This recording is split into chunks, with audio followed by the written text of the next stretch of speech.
Is this thing on? Hey, if you don't like justice in this country, why don't you have thousands of dollars and generational wealth and move your whole family to another one? You know what I mean? What did you think about that, Fien? I mean, that sounds like a pretty solid plan.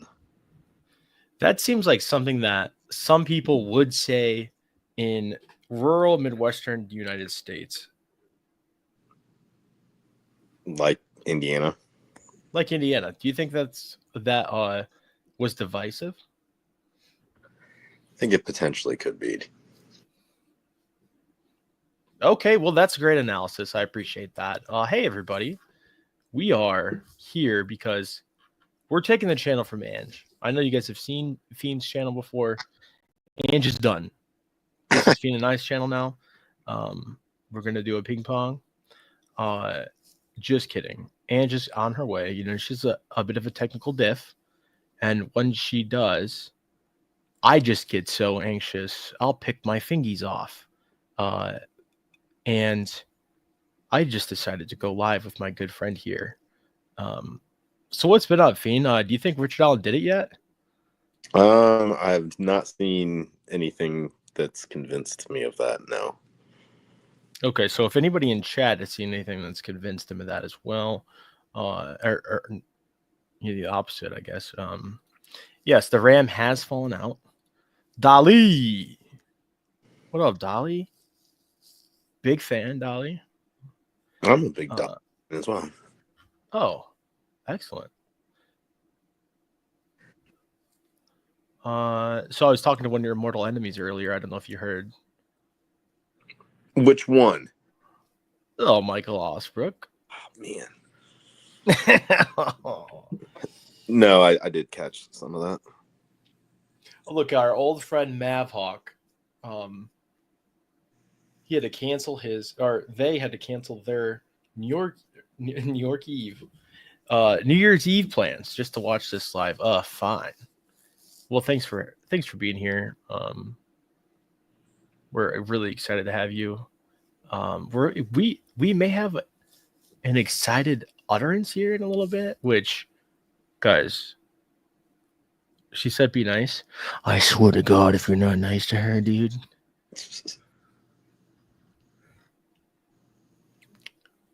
What else we got here? What are the riff-raff? Well, Happy New Year's. Hey, you two.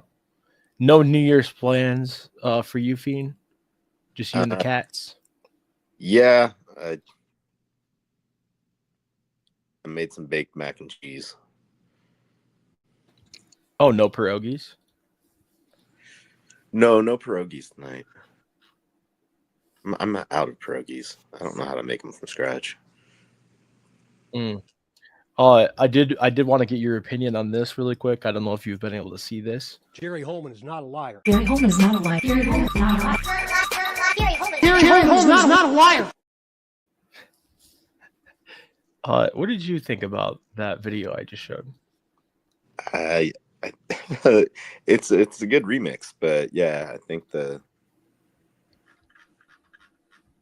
it's a very bizarre thing to say. There are a lot of bizarre things that were said in the press conference. Oh, wow. Well, we have a question here for me. This is quite an honor. Raphael Webb says, DB, what kind of field of work do you do? You seem knowledgeable in several. Well, I'm sure a lot of people in the chat can answer this, but I'm the executive assistant, lead burrito boy at Chipotle. I've been doing that for probably 8 years now. I did have a bit of a hiatus. I went to Qdoba last year after a disagreement with my supervisor. Really? I know about the Qdoba. Well, I don't like talking about it. You know what I mean? Because I'm back at Chipotle now. We usually just call it Q. We don't like saying the whole thing, but I'm back over, at the main spot now. So yeah, I'm a burrito roller. And so are things going better now? Did you iron out all the problems? Yeah. So I was terminated. Oh, dang.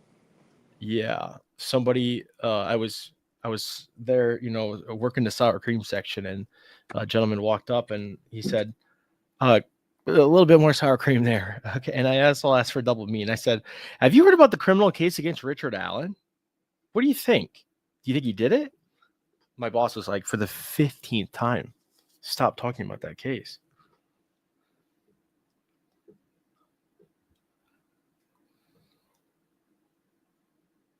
My cat's trying to steal my mimosa. Your mimosa? Yeah. You doing a mimosa today?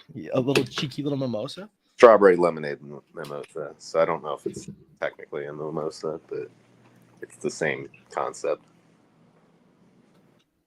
So, have you learned anything since the trial? Anything that you kind of have on your mind that you've been wanting to talk about?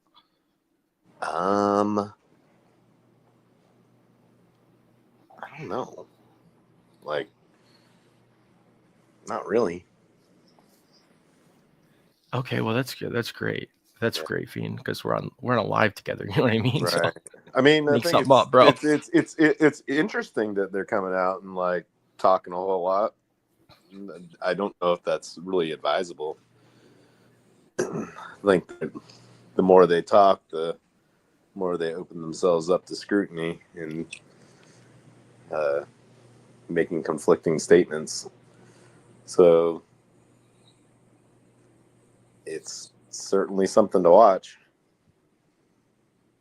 Yeah. No, that's true. That's interesting. Lead with Love says, I got Kathy hooked up with a support group. I'm so glad Kathy Shank now has people to talk to in the histrionic retirees section. Or do you mean Kathy Allen? Okay.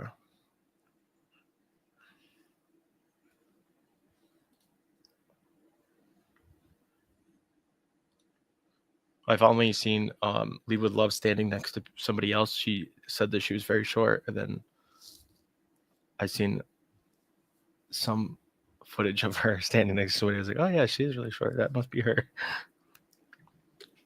A pit bull. What about a pit bull? I said that Lead with Love is a pit bull. Oh, gotcha. Oh, we have a guest. Hello, guest. How are you doing today? State your name. Hi. Hey, y'all. Raise your right hand. Can you see me? Yeah, we can see you. Oh, I can't see me. It looks like on my end, it looks like my camera's not working. So if you can see me, then good. What, Fien? So I can see you. Oh shit, dude. Cool. Hey, guys. Can you hear me? That's my handsome olive skinned brother right there with the icy eyes, dude. Hey, Fien, you look beautiful. I love your attire. It's very festive. Yeah, I didn't know you were gonna dress better than me, but thanks, dude. You could have worn your sweater. I set it on fire. Already? You were just wearing it.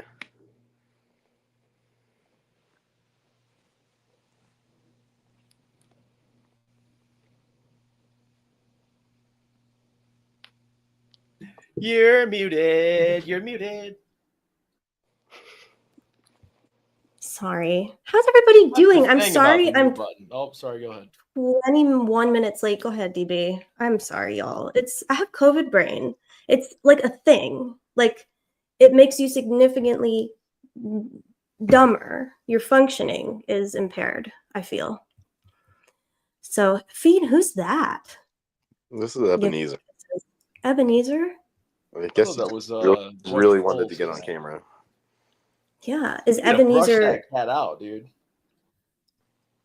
Well, we're gonna have another guest in here in a minute. But so Fien, how has your holiday been? Oh God, I'm sorry. Go ahead.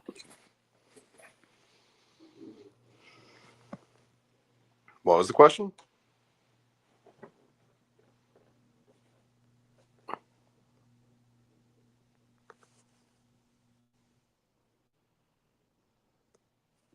I think people are muted.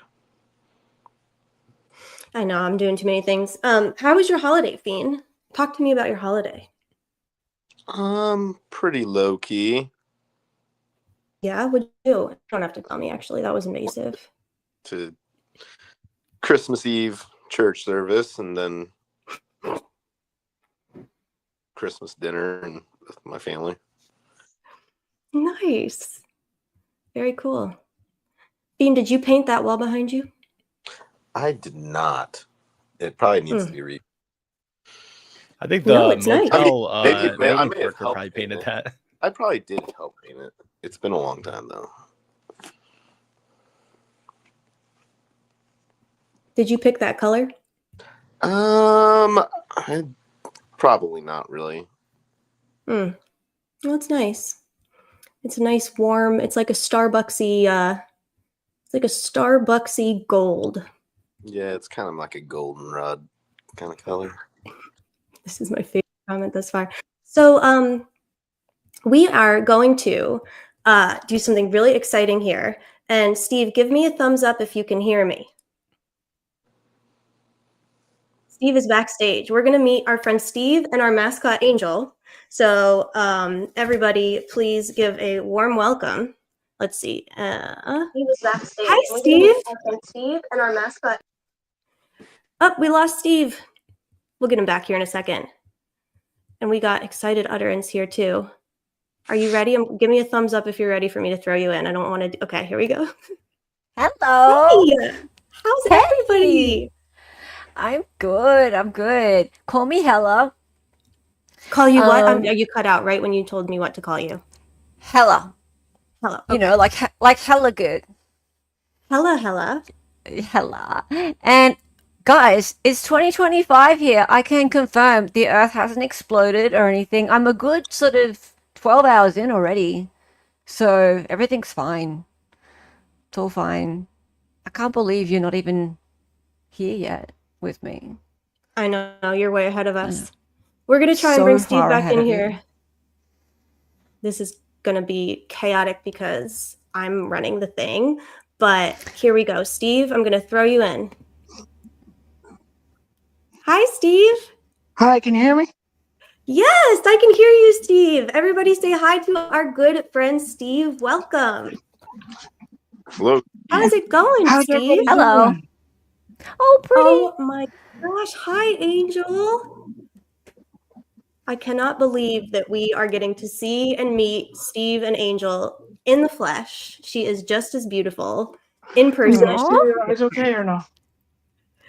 Yes, I can see her eyes. One blue and one green. Does she have different colored eyes? Oh, I love that. Well, that cat is way cooler than Camper for sure. Are you Steve, dissing your own cat? No, a friend of mine's Oh, yeah. cat. I got another surprise for you. I don't think you guys ever known about this, but I got another surprise. If We love surprises. it would cooperate. We hope they cooperate. I hope it's another animal. Who's this? Oh my gosh. This is Devil. I've had him for little 11 socks. years. 11 years? You had Yeah. another cat and never talked about him? Because Steve, what was his name? Her name? it's Devil. Devil? Yeah. Great. I love that. Angel and Devil. It's perfect. That's Angela's middle name. What's up, woman? Hey, woman. Yeah, Woman so in chat. she's not a very nice cat. That's why I don't see her that much, because she's never around much. Okay, so she likes to hide from you.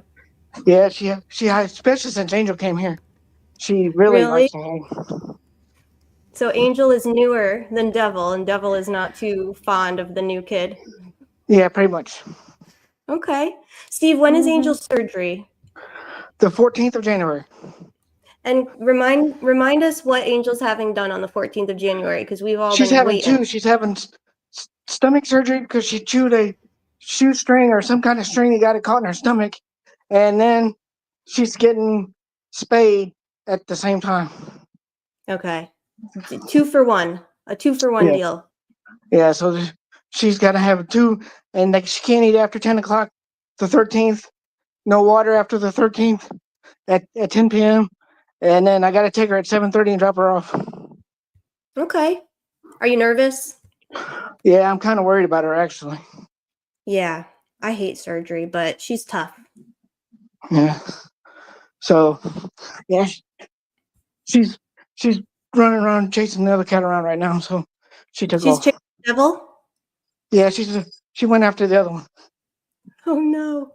Steve, are you doing anything fun for New Year's other than hanging out with us? No, just hanging out with you. Well, that sounds fun to me. Did Cause you have a good Christmas? it was all right.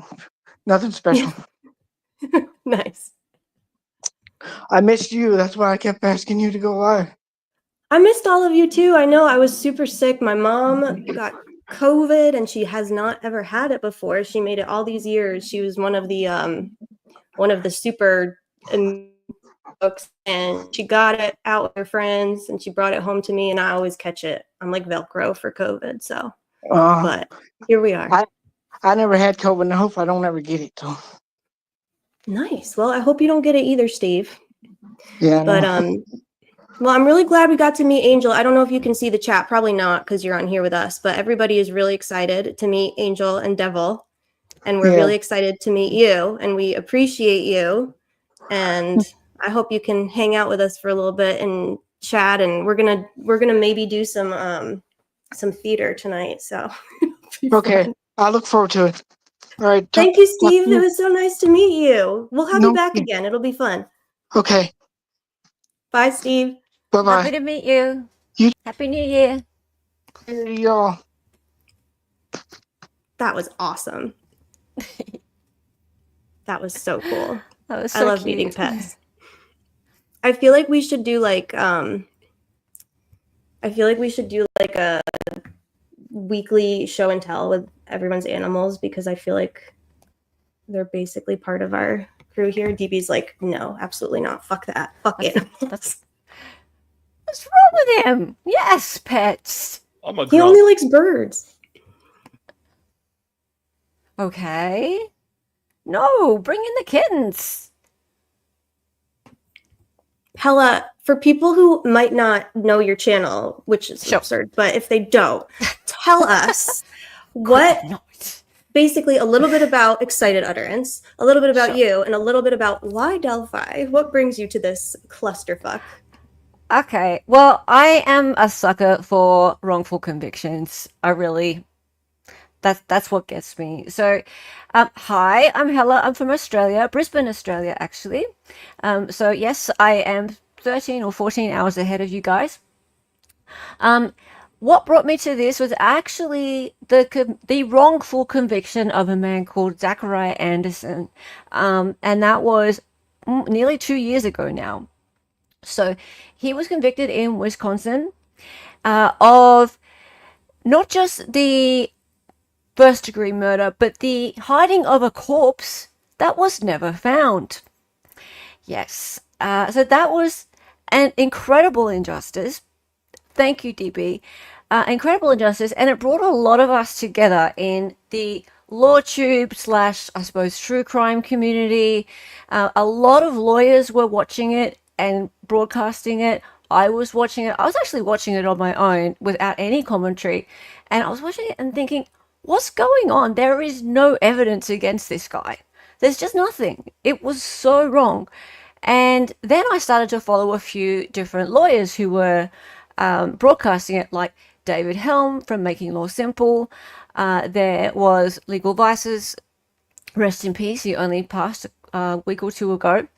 Aussie Overlord, Nick Starro, they were all following it as well. So coming up to about a week or two before the verdict came in, I started to get into their chats, and they were outraged by what was happening. So these lawyers were looking at it and going, this is nuts. The DA is corrupt.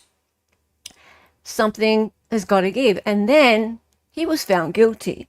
And the shock that came over everyone that was watching it in those chats, as opposed to what was happening over in the mainstream chats like Law and Crime, and then a lot of true crime community. So people like Recovery Addict and just like those sorts of places where they're not really looking for injustice, I guess, right? Oh, really? And oh yeah, like really. Okay, and so what happened was we saw this happen, and then his brother and sister were in chat with us, and we're like, hang on, is this real? Are we being trolled? But no, they were really there. And then we got to know them. They came onto stream and they started to tell us about what really happened prior to trial. All the stuff that was suppressed, that was kept away, the witnesses that were tampered with. And we started to get really angry. And we banded together and we created this FreeZachariahAnderson community. And it's still going to this day. We've raised a lot of money. Darlie's part of it as well. Nothing like actually meeting the family of the people. Once you really get to know these people and what they've been through, it just, I would do anything for the Anderson family. And this is what actually started me streaming, because it really bothered me that this can happen to anybody. It can happen to anyone. And I've seen it happen since so many times. But with the Andersons, it was the first time and the only time I've really gotten involved with the family. I'm a graphic designer. I created all the branding for the Free Zachariah Anderson movement. So I put a couple $1,000s of my time into developing all the merchandise and things. Different people who have different talents brought what they could to the movement. And we're still part of a big community that meets and talks and handles their social media and tries to keep the momentum going. So it's something that I want to talk to all of you guys about. How do we keep the momentum going with Richard Allen? I see it all happening over again, guys. I see it happening all over again. And I think Brian Koberger is the next one as well. But for now, yeah, he's next. I have no confidence in the jury system whatsoever. I think if he goes to trial, he's going to be found guilty 100%. And I knew it was Richard Allen. I knew he was going to trial. He was going to get found guilty. Unfortunately. It was sad, but true. I talk to a lot of lawyers on my channel. I have about 5 or 6 lawyers who come on regularly. They're all defense lawyers. And they're wonderful people. But a lot of the time people come on and they hate it because they say things that the general public just don't like. They say, how can you sleep at night when you defend these people? Very easily. Very easily. Yeah. With the fan on is what I yeah, very easily. So yeah, my channel is very much about having empathy for your fellow human being and understanding that those people are just like you, right? You could be that person who ends up talking to the police. Don't talk to the police, people. Don't. Because what Richard Allen did, he called the tip line, right? Calling the tip line was his mistake. He tried to help the community by calling the tip line. How many thousands of people called the tip line? Any one of them who was there that day, the biggest thing that they have to say about him is, oh, he put himself there. He called the tip line and said, I was there and tried to help. So what does that say about helping the police? You could end up in that solitary confinement cell.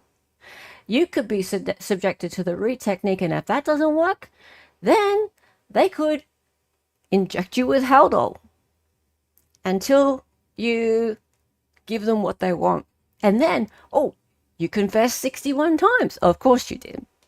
Don't talk to the cops. No matter what, you got a lawyer. Just done. Anyway, so that's me. That's me. I could use an injection or two every now and then myself, but some people don't need it. But I did think that something you said is really interesting, something that Anne hears me talk about ad nauseum. It seems like you kind of don't think that true crime is necessarily about justice, and that it's about kind of a perverse look at the most salacious things that people could find and cover. Have you learned kind of more about that since following the cases like Delphi, Koberger, even Zachariah Anderson? I don't actually, and this is no offense to this channel or any of the channels you guys will watch. I don't identify my channel as true crime at all, because I just feel the whole genre is so tainted. That's my favorite word, tainted, right? Because That's a good word, and I agree with you. it's tainted because there's so many grifters out there who all they want to do is just make as much money as possible out of just spreading shit. Spreading as many lies as possible. Look at the Sebastian Rogers case. It is just a joke. It is so disgusting what people have done with that. And it's not even recent. It started about a month in, right? Hella's going off now. Yeah. I done one stream on that, and it wasn't about the missing boy. It was about all the crap that the true crimers were doing. Yeah. And that was 2 months in. I'm not touching it again, right? So I do a show 4 p.m. Eastern every Sunday. It's called Hearsay for Days, and it points out all the things that people are saying about the trending cases, and I try to pull up some of the salacious comments and things that people are bringing up that are actually being brought on by influencers. Yeah. And the influencers, they influence, just like the lady who struck this. Was it your channel? Did you get a strike? No, it wasn't you. No, I tweeted about it, but and then but Sleuthy's channel, 2 of her lives, and then Joe Schmo, who was in here a little bit earlier, his channel, and I believe that might be it. But yeah, she got 3 taken down. They got Joe, dude. They got Joe. Joe got. Oh my god. Yeah. I know. Oh, and Salty Sleuth. Yeah, Salty Sleuth and Joe. Yep. When you're watching these lives and when you're in your Twitter space, etc., you tend to, the algorithm shows you things that you agree with, or that I suppose the friends and the for you section gives you. But what I do is I go and I specifically search and find things that don't agree with my viewpoint, and then I pick them out and I show them to everybody, so you can be aware this is what people are actually saying about the cases that you're following. Be aware, guys, because people out there think this, and other creators, they're saying this to their followers, and there's lots of them, and they believe it. Right. So it's important to be just really clear about what the social media landscape is, because it changes opinions. And I'm really angry right now that not only is that channel, who I don't like to name, not only is that channel influencing people, but then they're trying to stop other channels influencing people with a different opinion. That's a real concern. I think something that's particularly egregious about striking them is this is a lieutenant with the state police. This is not a movie director that you interviewed. Mm-hmm. This is a public servant answering questions. Mm-hmm. Sure, it may still fall under copyright. I'm not a copyright lawyer. I work at Chipotle. But no, it doesn't. God, you got to think about, like, you're censoring other people quoting a public figure. Yep. Ridiculous. I've seen big channels wield their big stick at smaller channels before, copyright strike them, and I've seen a friend of mine, David, he's lost his entire channel because someone struck him 3 times in a row, right? God. And illegally strike. And YouTube let the big guy get away with it. Just let him get away with it because he had 700,000 subscribers. He was worth more money to YouTube than the 7,000 guy, right? Well, it's definitely a strategy that a lot of bigger YouTubers have had a lot of success with, and doxing people actually has happened because of striking, getting them to reply, because it is a legal filing. In the past, they've used it as a tool to get people people's actual contact information. So it is Yeah. a very scary system for smaller YouTubers to be involved in, especially anonymously. Yeah.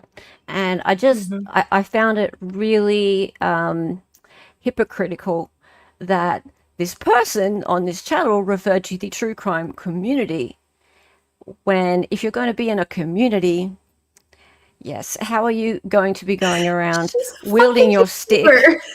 Like, Yes, wielding your big stick and yeah, striking people for something which the community, the YouTube terms of service encourage community conversation by allowing people to take other people's content and rework them, make comment on them, transform them in order to strike new conversations. That's exactly what it is. So if you want to be part of a community, don't do that.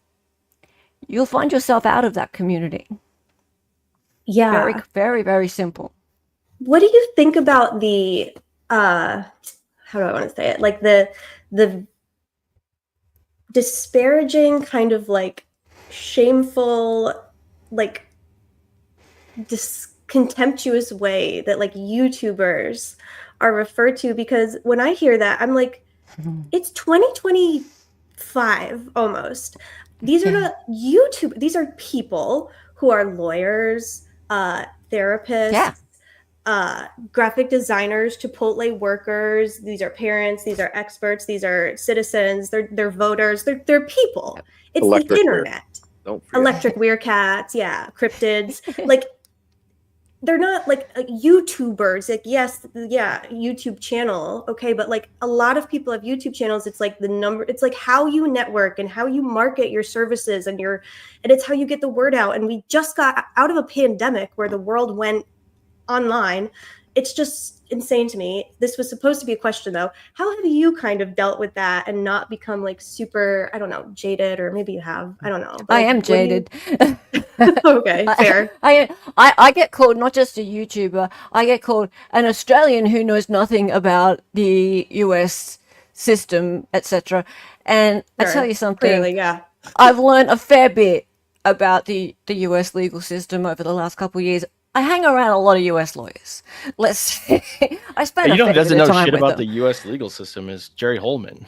Yeah, there's that. There you go. Yeah, I'd rather have you investigating and prosecuting and all of that than, I mean, I think that some of our like foreign friends actually have a much better grasp on like US civics and the legal system than some of us. So it's just not a fair or like even logical. It's just punching down. It's very silly. But in answer to your question, let's look at the YouTubers, shall we? Because I know that Nancy Grace was like, oh, those filthy YouTubers. You know what? She's a YouTuber. She is. Where else is she? YouTube channel. Where else is she? Like, is she on TV? I don't know. I don't live there. Is she on TV? I don't think she's anywhere else. I don't think She's is a right YouTuber. No. I think her channel was given some sort of preference in that Judge Gull allowed mainstream media this 15-minute window at the end of each day to go and look at the exhibits. And I think her people were allowed to go and look because she had gone home by then. She'd had a nana nap at that point. But I think her people... were allowed to go and look at the exhibits for 15 minutes. So there was a sort of hierarchy thing going on in the courtroom with the mainstream media compared to the YouTubers, who were just regular people. They had regular seats. But the public, I mean, the public, yeah. I mean, people can call YouTubers or us or whatever they like. It makes no difference. People are listening. People are listening, people are watching, and it's good, but it's also scary in a way because it means that a lot of misinformation can be put out this way as well.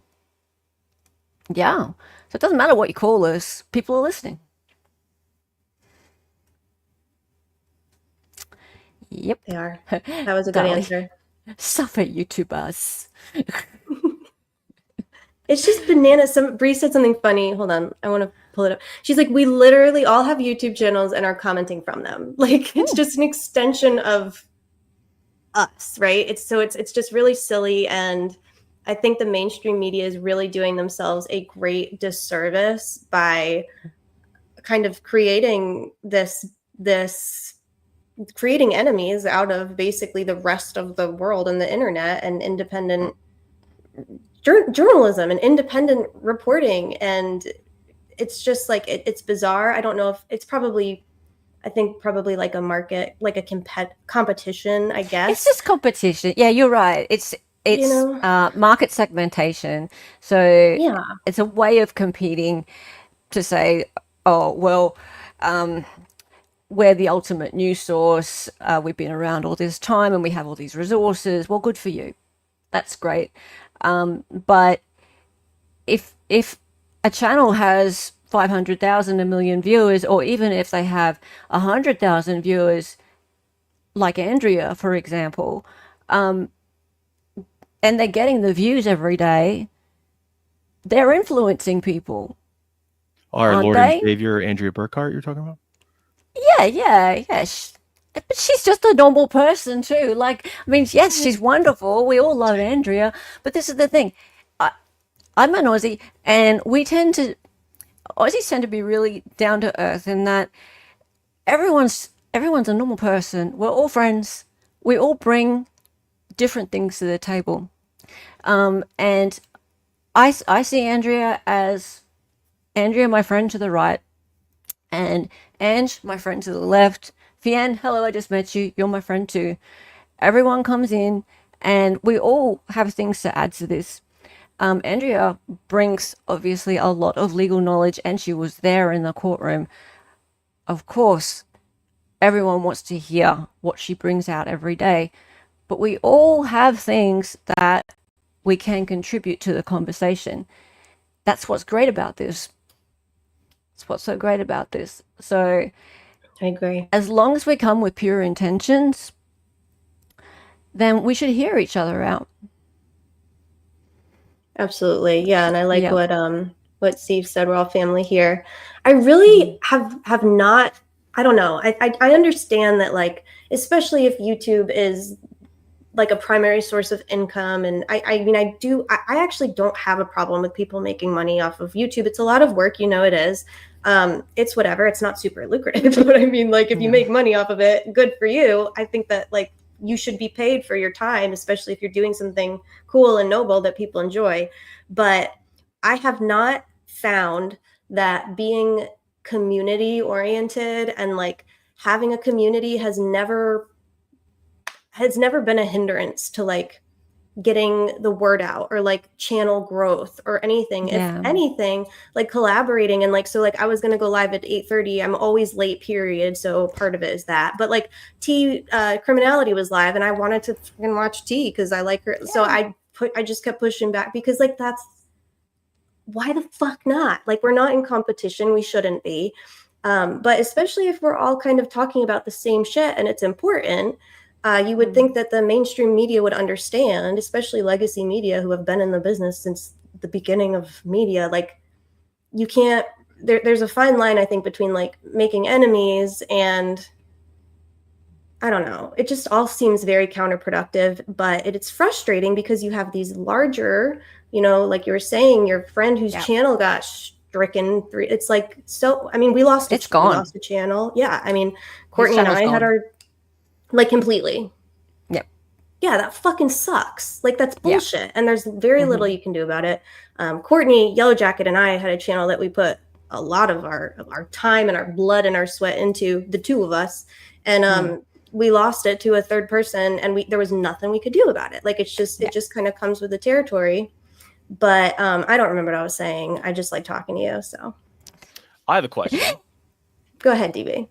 Hella, I think something that's not quite touched on a lot about the genre, and I'll lump this in with, I know you don't like being called a true crimer. I don't think you're a true crimer either. I think true crime is fucking trash.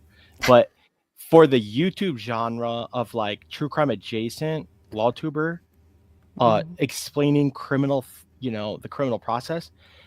I think that design is actually something that can be extremely helpful, because Yes. design is probably all about visualization and cutting the fat out of stuff and making something really to the point and representing something visually. Do you think that this medium has a lot of work to do when it comes to that, like kind of the low effort stuff that people are doing, like having more of a Yes. design touch could help? Absolutely. Like my streams are incredibly visual. They're So great. yeah, and it's hard work. But I put a lot of effort into making my streams super visual so that people Yeah, can you do. picture everything I'm saying. It helps me stay on track as well. But I do these streams that are like kind of like slides, I suppose, for lack of a better word. But I try and show visually what I'm saying so that A, people stay engaged, but B, they can trace every step of the facts that I'm going through. It's like, even probably people who are watching here, they might have only ever seen me interview Andrea.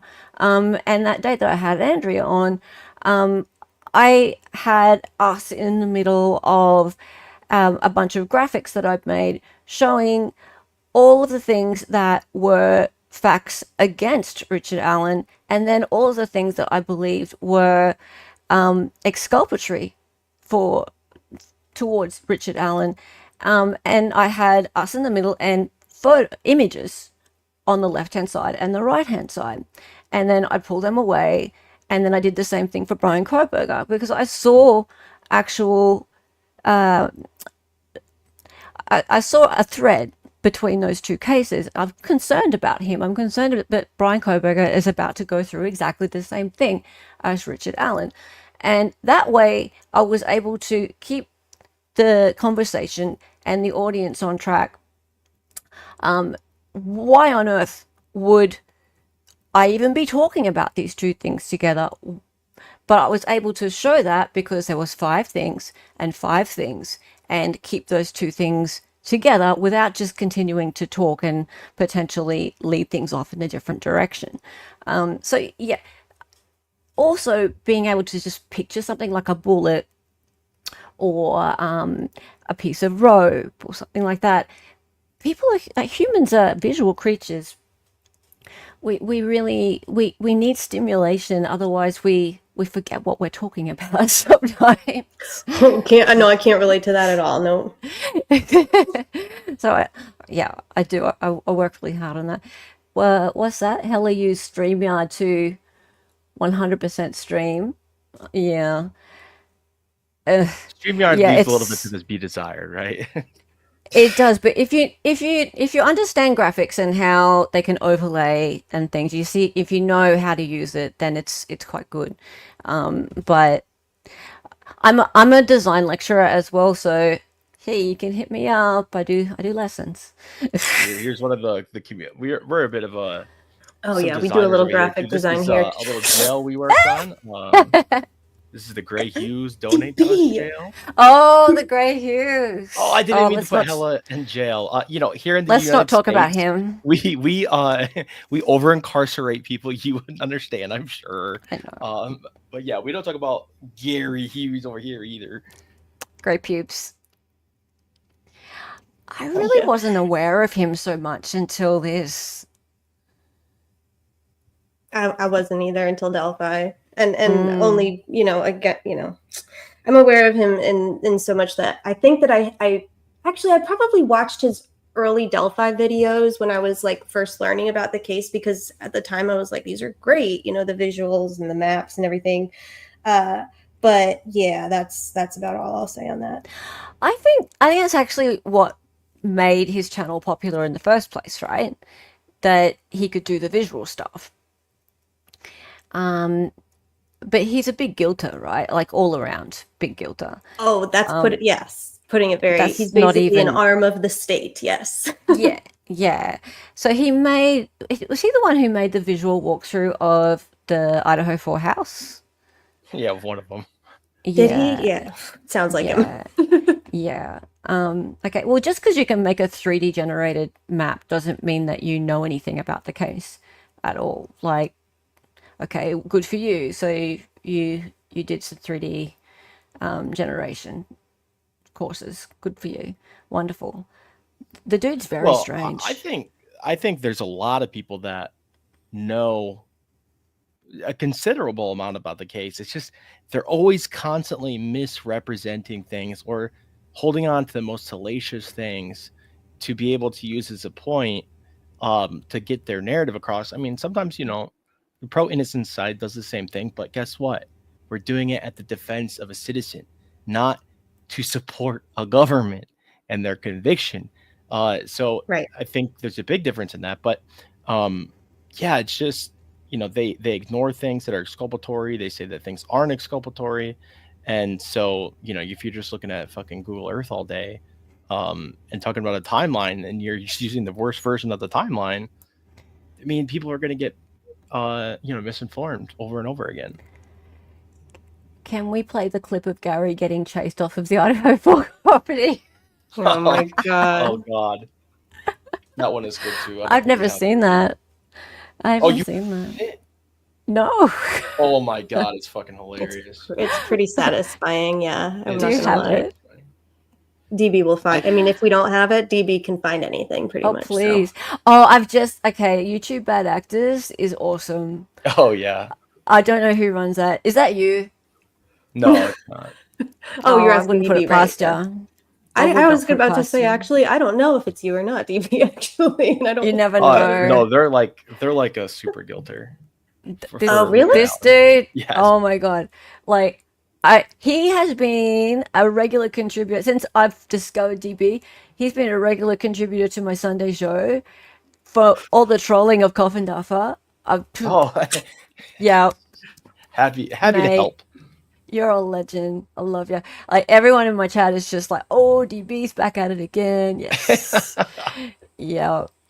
You're a crowd favorite. The best thing that ever happened to DB, probably in all of 2024, or at least one of My the whole best life. things that happened to me in your whole life, right, was DB made a meme. He was very clearly a meme because it was, you didn't even crop the Canva like background out of That's it. what she's talking about, And- yeah. Oh, okay, yeah. And Koff tweeted it thinking it was really what- research. We showed that. She did a whole We played video that. on it. I did a whole video. Yeah, and then Who did I have? uh, Did I have a lawyer on stream that day? I think I it was have- potentially criminal, right? I had Sean on. Yeah. Sean is Yeah. hilarious too. Yeah, he gave me Oh, a Shauna. salute. What salute does he do? I forget. Anti-glowy. Yeah, foot anti-glowy called salute. Yeah. Yeah. I would Sean's do that. awesome. So- Yeah. Well done. Well done. You got Sean's approval. He knows who you are. I should get you on that show. He would love you. He would love you. My bro wasn't a terrorist. Who's that? Who are we talking about? So this is I don't know if you've seen I just wanted to take a second. So Jake is in the chat. Jake Snyder is Jesse Snyder's brother. He's also Jake Snyder. He is a friend of ours, and his brother Jesse. I did a video about Jesse last year. It's called The Reckoning in Carroll County, and basically Jesse was another victim of the same people in Carroll County, the same law enforcement, the same judicial system, and the same corrupt, motherfuckers. And unfortunately, Jesse is no longer alive. But basically, back in I think 2007, Jake, correct me if I'm wrong about anything, but yeah, they ruined his life. Basically, he's a veteran. He served his country. He was a hard worker. He had a good job at the post office. He owned his own home. He was a good friend, good brother, good person. And they ruined his life. They unlawfully, for no fucking reason whatsoever, that at least that I've ever been able to identify or make any sense of, much like Rick. They just kind of targeted him and unlawfully searched his property and charged him with a bunch of bullshit charges. And instead of walking them back and just doing the thing that normal people have to do, in our daily lives all the time, and admit if we were wrong and repair whatever damage we've caused unintentionally. It may be. They certainly did not do that. They just kind of doubled down and they ruined his life. So Jake is Jesse's brother. We're really glad you're here, Jake. And Jake, you're welcome anytime too. But I'm really sorry to hear that. So the thing about that is, I'm sure you know about the tip in the Delphi case, right, Hella? How the tip magically appeared after Dan Doolin, the DNR officer. Well, the DNR officer. So the one that Kathy Shank found. Yes. So the DNR officer in Jesse Snyder's case was integral in pursuing just a fucking ridiculous claim that he had a machine gun and explosives and all this shit. Probably shouldn't say that on YouTube. Not shit, but the other two words. And basically concocted this hometown domestic, T word out of it. And American hating, domestic terrorist, basically. Like, yeah, so it's a tragedy in Carroll County, but it's directly connected with this player that once you read the criminal or the complaint, the civil lawsuit, and some of the police reports that Doolin did, it's fucking ridiculous. Like that this person would even say this shit, let alone sign a piece of paper affirming it. So it really just calls into question his judgment. And so the video is great. It really lays it out. It's unbelievable. I watched the video. So that's the one you just put in chat, yeah? Yeah. Cool. Thank you. I'm really sorry to hear that. It's crazy. When Courtney actually found Yellow Jacket, and I can't remember how we heard of the case, like initially. I think we were actually looking up cases that Dan Doolin was involved in. And Courtney sent me she might have found because Jesse did appeal, not appeal. He took it to DB, help me. I'm trying to remember. So I believe that all of Jesse's charges were dropped, but he did then end up taking the county and individuals there in their official capacity to, he tried to sue them civilly, obviously. Federally, civilly, yeah.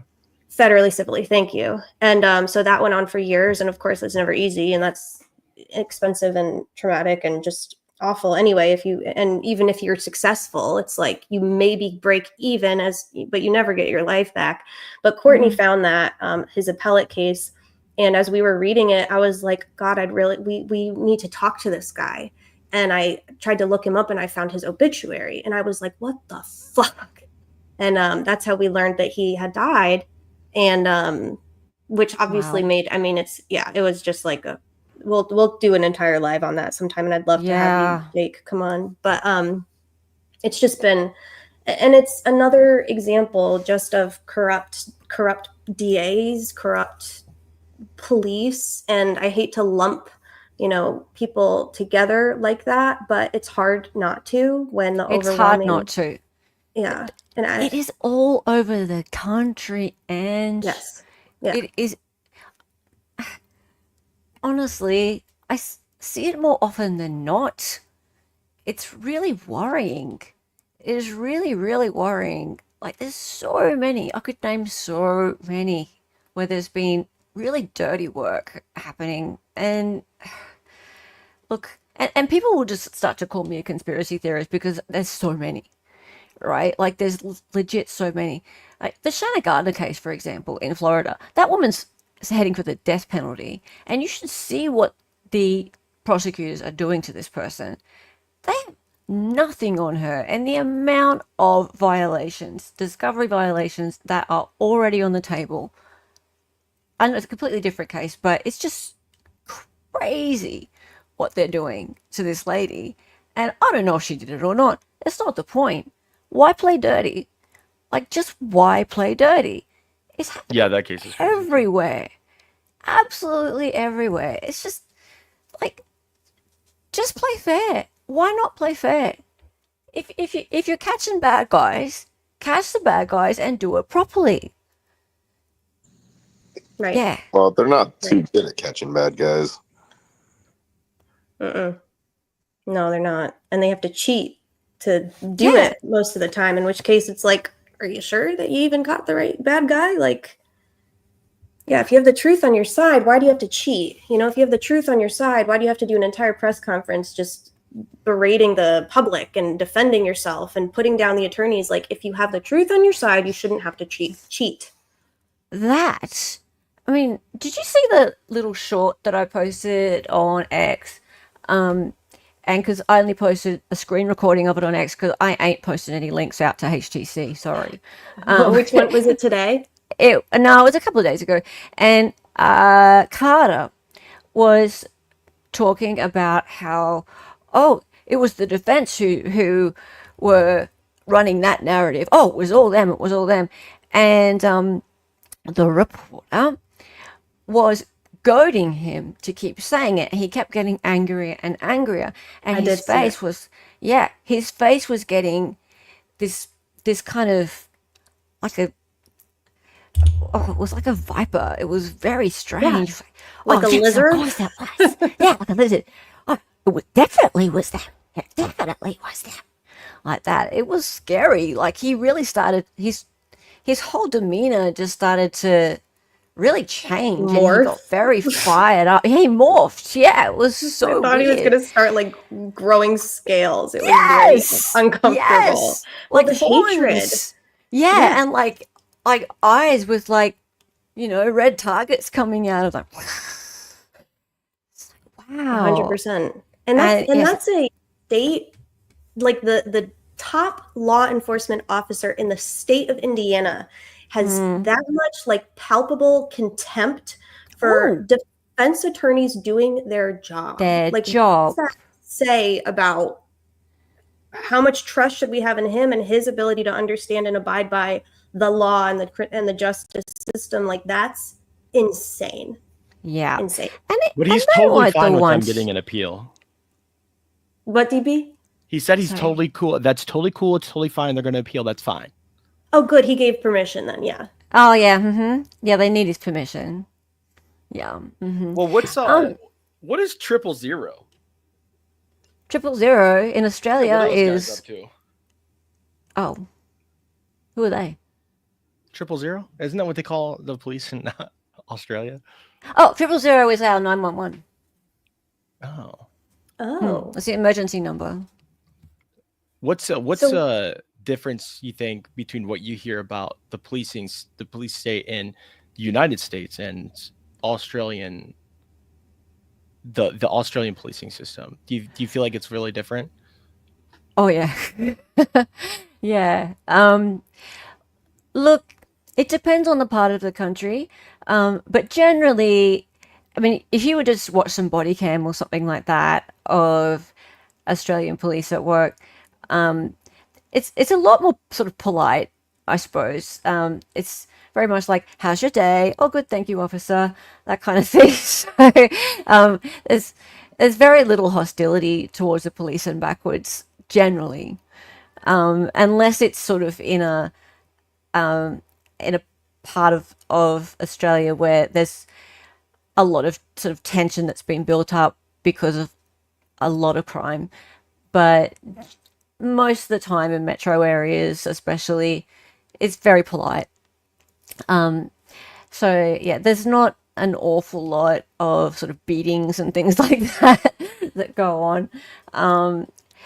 It's not perfect, but for example, just recently, like the big story here in Australia has been about an officer who was charged with manslaughter for tasing a grandmother Angie's gone. Tasing a grandmother who was throwing steak knives at people in a nursing home. She had dementia and she was a great risk to people around her in the nursing home, and the officers tased her. I think I've seen a clip of that. Yeah, and it's one of those things. I mean, he felt, and his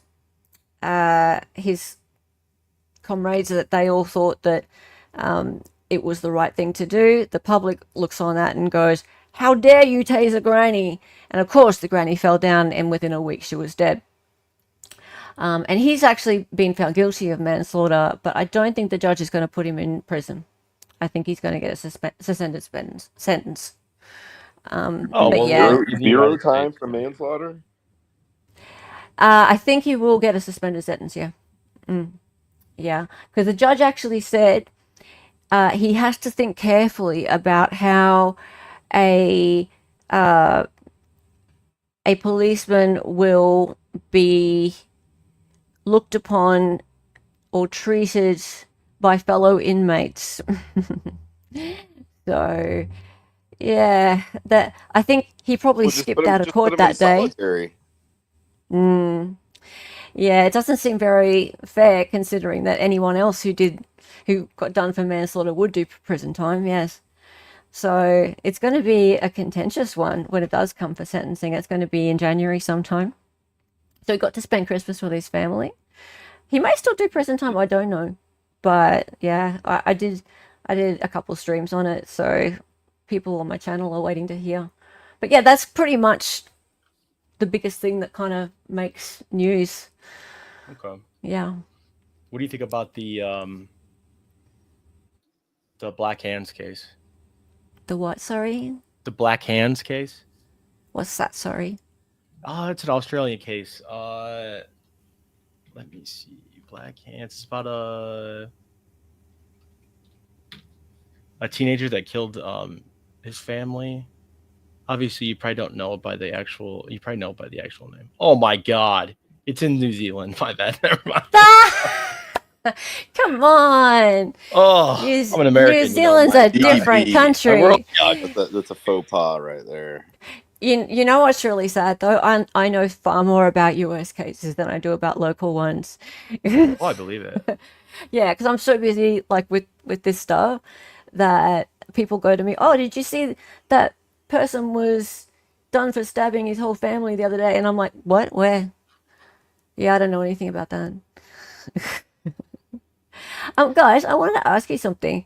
So I was in Teresa's chat a moment ago, and these reports from the two officers, Glick and Murphy, and from FBI officer Forensi, that are able to be found via a search, just by a normal FOIA search, apparently, that were withheld from the defense. Do you know about this? Yeah, so Forensi was actually not an FBI agent. So he was a Terre Haute Fien. He's an Indiana guy. Terre Haute. Okay. Police officer. He was sworn as a task force officer, so he was a federal officer, but not an FBI special agent. Right. And he was on the Joint Terrorism Task Force. He was involved in an investigation into the Odinist and was, by proxy, after dying, I guess, passing away, contributed investigative information to the Odin report that was then later given to Unified Command. The issue is we don't know exactly. The report's not public, but we have people that have collected the information through all of the public filings, like All Eyes on Delphi, that has compiled a reconstructed version of everything that's talked about in that report, and or its reference from legal filings. We have a pretty good idea of what all was in it, but the actual public, there's no actual public version as far as I know. Okay, so these reports supposedly were lost. That was what was testified to, correct? I don't know about lost. I think the prosecutor didn't deem them to be exculpatory, so they didn't pass them along at first, not the full report. Is that right, Ange? Repeat that. Sorry, I caught the tail end. Okay, so we're talking about the full Odin report. So it was given in discovery eventually, Right. but there's parts of it that I think came later, through once the actual defense knew what to request and find out more information about. But is it a report? I mean, I think it was a internal memo kind of a thing, not something that would be publicly accessible, like a police report would be, but it was something that was used to support an affidavit for a search warrant. And there's two different things. So there's there's Todd Click's report, which I think is like the 12-page, is like maybe a 12-page document, and then there's the more kind of comprehensive Ferenczi Odin report, which is like the 85-page one.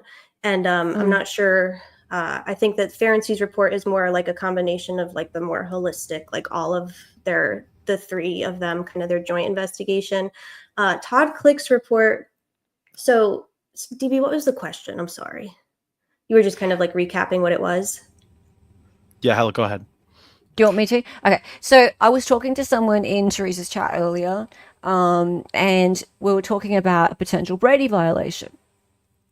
And I was firstly explaining to a couple of people in chat what a Brady violation is, and obviously things that are suppressed, like the third-party culprit thing, that's not a Brady violation. People knew about that stuff, right? But if there is documents, for example, evidence that the defense didn't know about and the prosecution knew about but withheld, too late for the defense to properly defend their client at trial, that is a Brady violation, right? Yeah. So if those reports existed and the prosecution knew about them and withheld them, classic Brady violation. So, do these reports exist? Yeah, and they were withheld. Exist. Yeah, and they were withheld. Mm-hmm. Right. Yeah, the only reason they were turned over is actually because the defense deposed the investigators in August and basically dropped this bombshell on the investigators, like, by the way, we know about the Odinism angle and the Odinism investigation. And they kind of surprised Holman, the defense did, by deposing. Most of his deposition had to do with that, specifically with the Odinism investigation. And up until that point, so that's August 2023. They were supposed to have turned over all their discovery December 2022. And yes. And Todd Click actually, I'm getting in the weeds, I'm sorry, but Todd Click actually certified mailed Nick Mcleland, the prosecutor, a letter in May. So like 3 months prior to the depositions, saying, I don't believe that Rick, I'm concerned basically that you don't know about all of this other investigating that we did and the Odinism stuff and blah, blah, blah. None of that got given to the defense until after the defense deposed the state. So when was that? August, early August, I think 7, 8, 9 of August 2023. Okay. So, but the actual report, so we're talking documents, wasn't it testified to at trial that they were gone?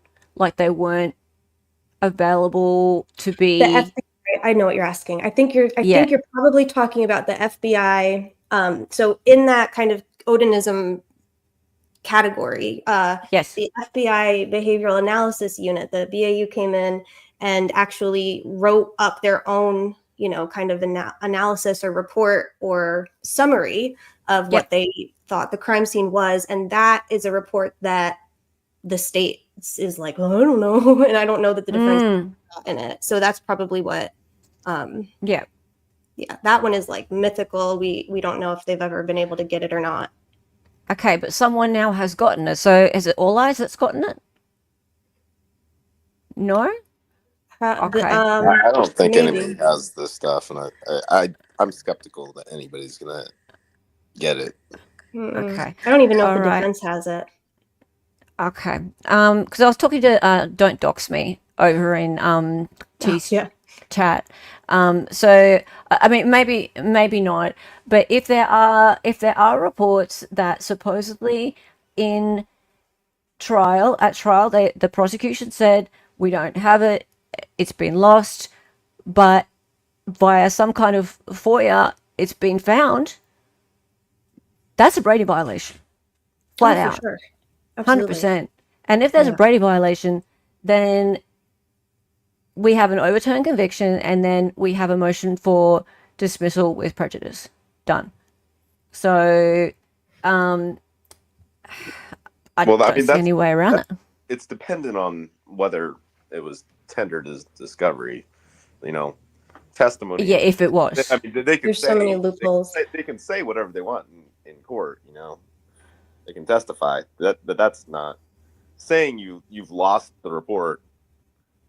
If you didn't actually lose it and you gave it to the defense, then that wouldn't be a Brady violation. They're just lying in court. Well, they would have to have actually given it to the defense, Right. and that would have to be on the record, right? Yeah. So You have no idea. if it ain't on the record, it didn't happen.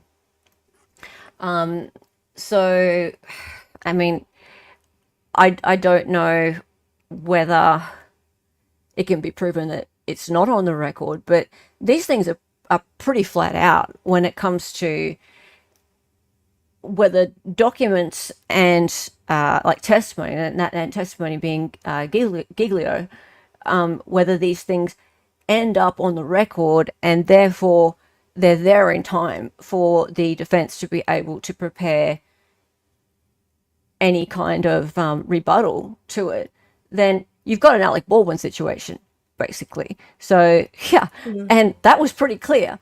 So it has to be pertinent to the case. It has to be something that is potentially exculpatory and material. And the defense gets to decide whether it's exculpatory, potentially exculpatory, not the prosecutor. Prosecutor doesn't get to decide that at all, right? So that's completely down to the defense. And just because the prosecutors are like, oh, this is probably not really that relevant, doesn't matter. Does not matter. Defense gets to decide. Well, and then we also have a little bit of an issue here in the United States called the judge. It's like all of what you said is 100% true. The frustrating thing for me as somebody who I was very naive going into this. So I've worked in the legal world and in the courts in a couple different capacities since I was like 18. And I'm like, oh, I know everything there is to know about that's against the law. Judge Gull has to do it because that's the law. And then, of course, as we've seen, she does whatever the fuck she wants. So just because, the statute says this and the Indiana trial rule says this and the code says this and even federal law says this, we have something called due process. It's a very important clause in the Constitution, right? And yeah, double jeopardy clause in the fucking Constitution, and she's still allowed a jury to find Rick guilty on two of the same. So she does what she wants. So it's like, it's like maddening, and I don't even know what the answer is. It's like seemingly like there's no recourse. I get that, but she won't be the one that's at the appellate court. Oh, no, you're right. No. Yeah, thankfully. Yeah. So, unless like the appeal goes through and she ends up presiding over the new trial, which you would hope not. Yeah, which could happen. She would be insane. But she is insane. That's the problem. Like, that is a situation that could happen. And that would be so fucking depressing. It would, but you would really hope that the appellate court would look at a plain, flat-out Brady violation, all right, and rule correctly on that. So, yeah, that one seems pretty black and white, if it's true. If it's true, there are a lot of other appellate issues, but when I was looking at that one, I was just like, whoa. Yeah. Yeah. And with this prosecutor and with this investigative team and this whatever, this little cabinet of Mclelands, they are the most dishonest group of men that I've ever seen in modern times. The rule seems to be don't believe them, right? They're lying, and the exception is they're telling the truth. So what's scary is like the defense might not even know what they don't have, you know? And it's like, how do they? And that's why I know I saw you in T's chat earlier, like Michael was talking about the post-conviction investigation. Like a lot of that will hopefully reveal more of exactly what you're talking about. Cause like with a group of men this corrupt and this dishonest, like how do you even know what you don't know? Like, No, I don't know. you wouldn't have a clue. No. They're kind of like a little mini trial, the post-conviction investigation. So like kind of like an evidentiary hearing. You get expert witnesses out, and they look again at his competency, whether he was really psychotic or not during that time, whether he was properly evaluated, whether the evidence that was put against him was properly corroborated, that kind of thing. So I've seen a few of them happen, and it needs to be done. But appeals take a long time. They take a long time. Yeah, they do. Yeah. And momentum dies off. And I really hope everyone who feels really strongly about this, just stick with it, guys. Stick with it. Is there a fundraiser going on for his defense? There will be, I think. I hope, I imagine. Yeah. So I think from what I understood, from what like Michael and Kara have kind of suggested, once he is officially appointed, his appellate attorneys, which could be in the next week, it could be in the next month or two, depending on how fast they move, they'll have a better idea of like if and in what capacity fundraising is needed. So whenever that kind of like is determined, then I'm pretty sure they're thinking about, and if I'm not going to name anybody, I'm not going to dox anybody, but like if anyone has more idea of specifics they want to share, but that's definitely something that we're going to like keep in the forefront, and we're already kind of the infrastructure for when it's time to disseminate that neatly to avoid some of like the pitfalls we ran into last time when we were trying to like catch up and figure it out as we went. I think that it would be a much easier, kind of safer fundraising experience for everybody, if that makes sense. Yeah. So I was going to suggest at some point, if you guys were interested, I could try and get Solomon on here, Solomon Anderson, That'd be awesome. to have a bit of a talk about how he managed to, him and his wife managed to organize and get the supporters of the FreeZachariahAnderson movement together and coordinate everybody and keep the momentum going, get funds coming in, organize all the social media channels and things like that, and just encourage you guys to do this, because it's a big undertaking. When someone's found guilty, what happens is, unfortunately, the narrative shifts to he's a convicted murderer, and a lot of people out there will only remember that because that's what's on the record. And so those of us who believe an injustice has been done, we need to stand strong, and we need to keep reminding ourselves that there is a future to this, even if it's going to go on for a long time. There will be people who will make documentaries. There'll be people who will make streams about this, about him being this terrible person. And we need to be a force against it, right? Like, I've seen it happen. It starts, little fires start, and you've got to go after them. You've got to go after them. You've got to keep going and putting them out all over the place. And so just like I still do up to this day, 2 years later, still going out and helping with my mates and putting out little fires for Zach. Yeah, I didn't know anything about Zach's case until I remember following it casually when it was like happening. And all I saw was, oh, look at how he's like intimidating his daughter on the stand, and look at how he's doing this and that. And I'm like, oh, that's so scary. What a scary guy with his man bun, right?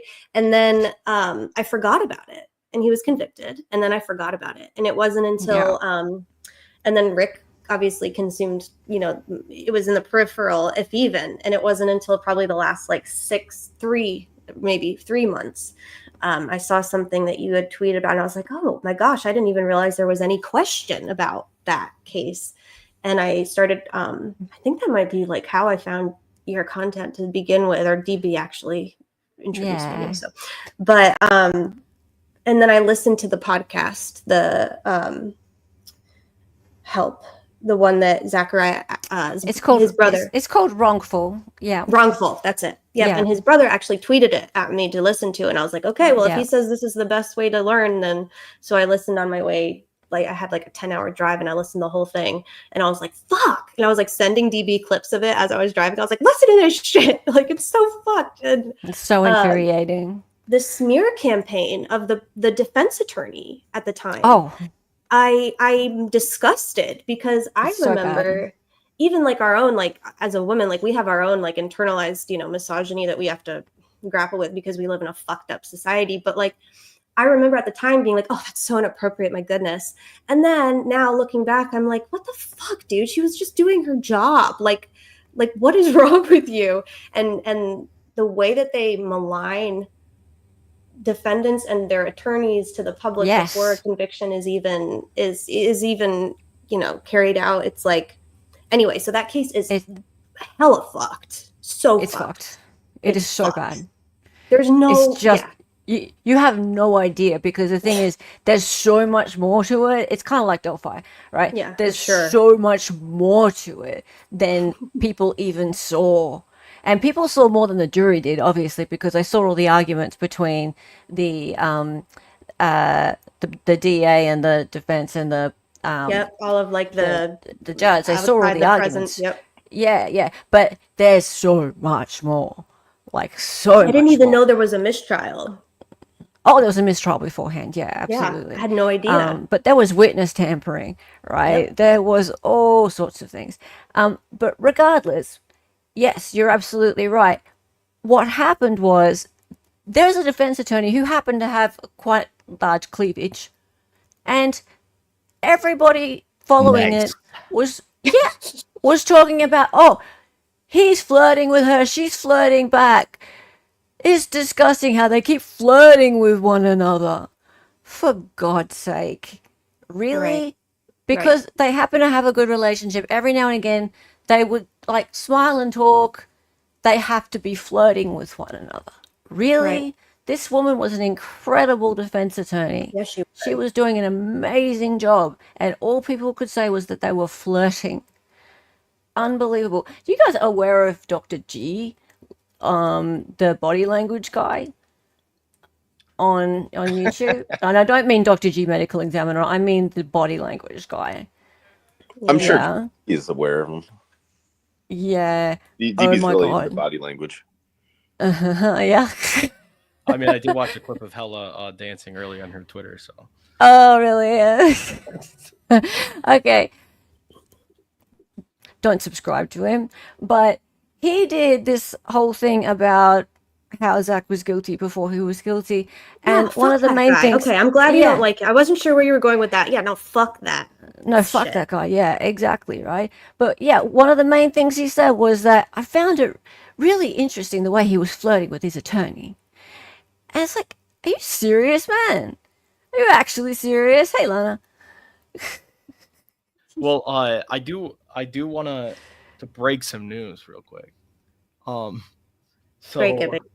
I Breaking. do, yeah, breaking news right now. We have Lana here for this too. So, as you guys may know, Michael Ausbrook is on Teresa's channel, and I just paused really quick to go listen, and it seems like he's saying that Rick Allen his wife had contacted an attorney sometime before his arrest or right when he was arrested, and that attorney emailed the prosecutor and the sheriff and told them not to contact the client and to arrange the meetings through them and let them know of any hearings. That's what Michael said. And he said that they have proof through the emails. So I just wanted to mention that here now, Judge Jessica, Mavhawk.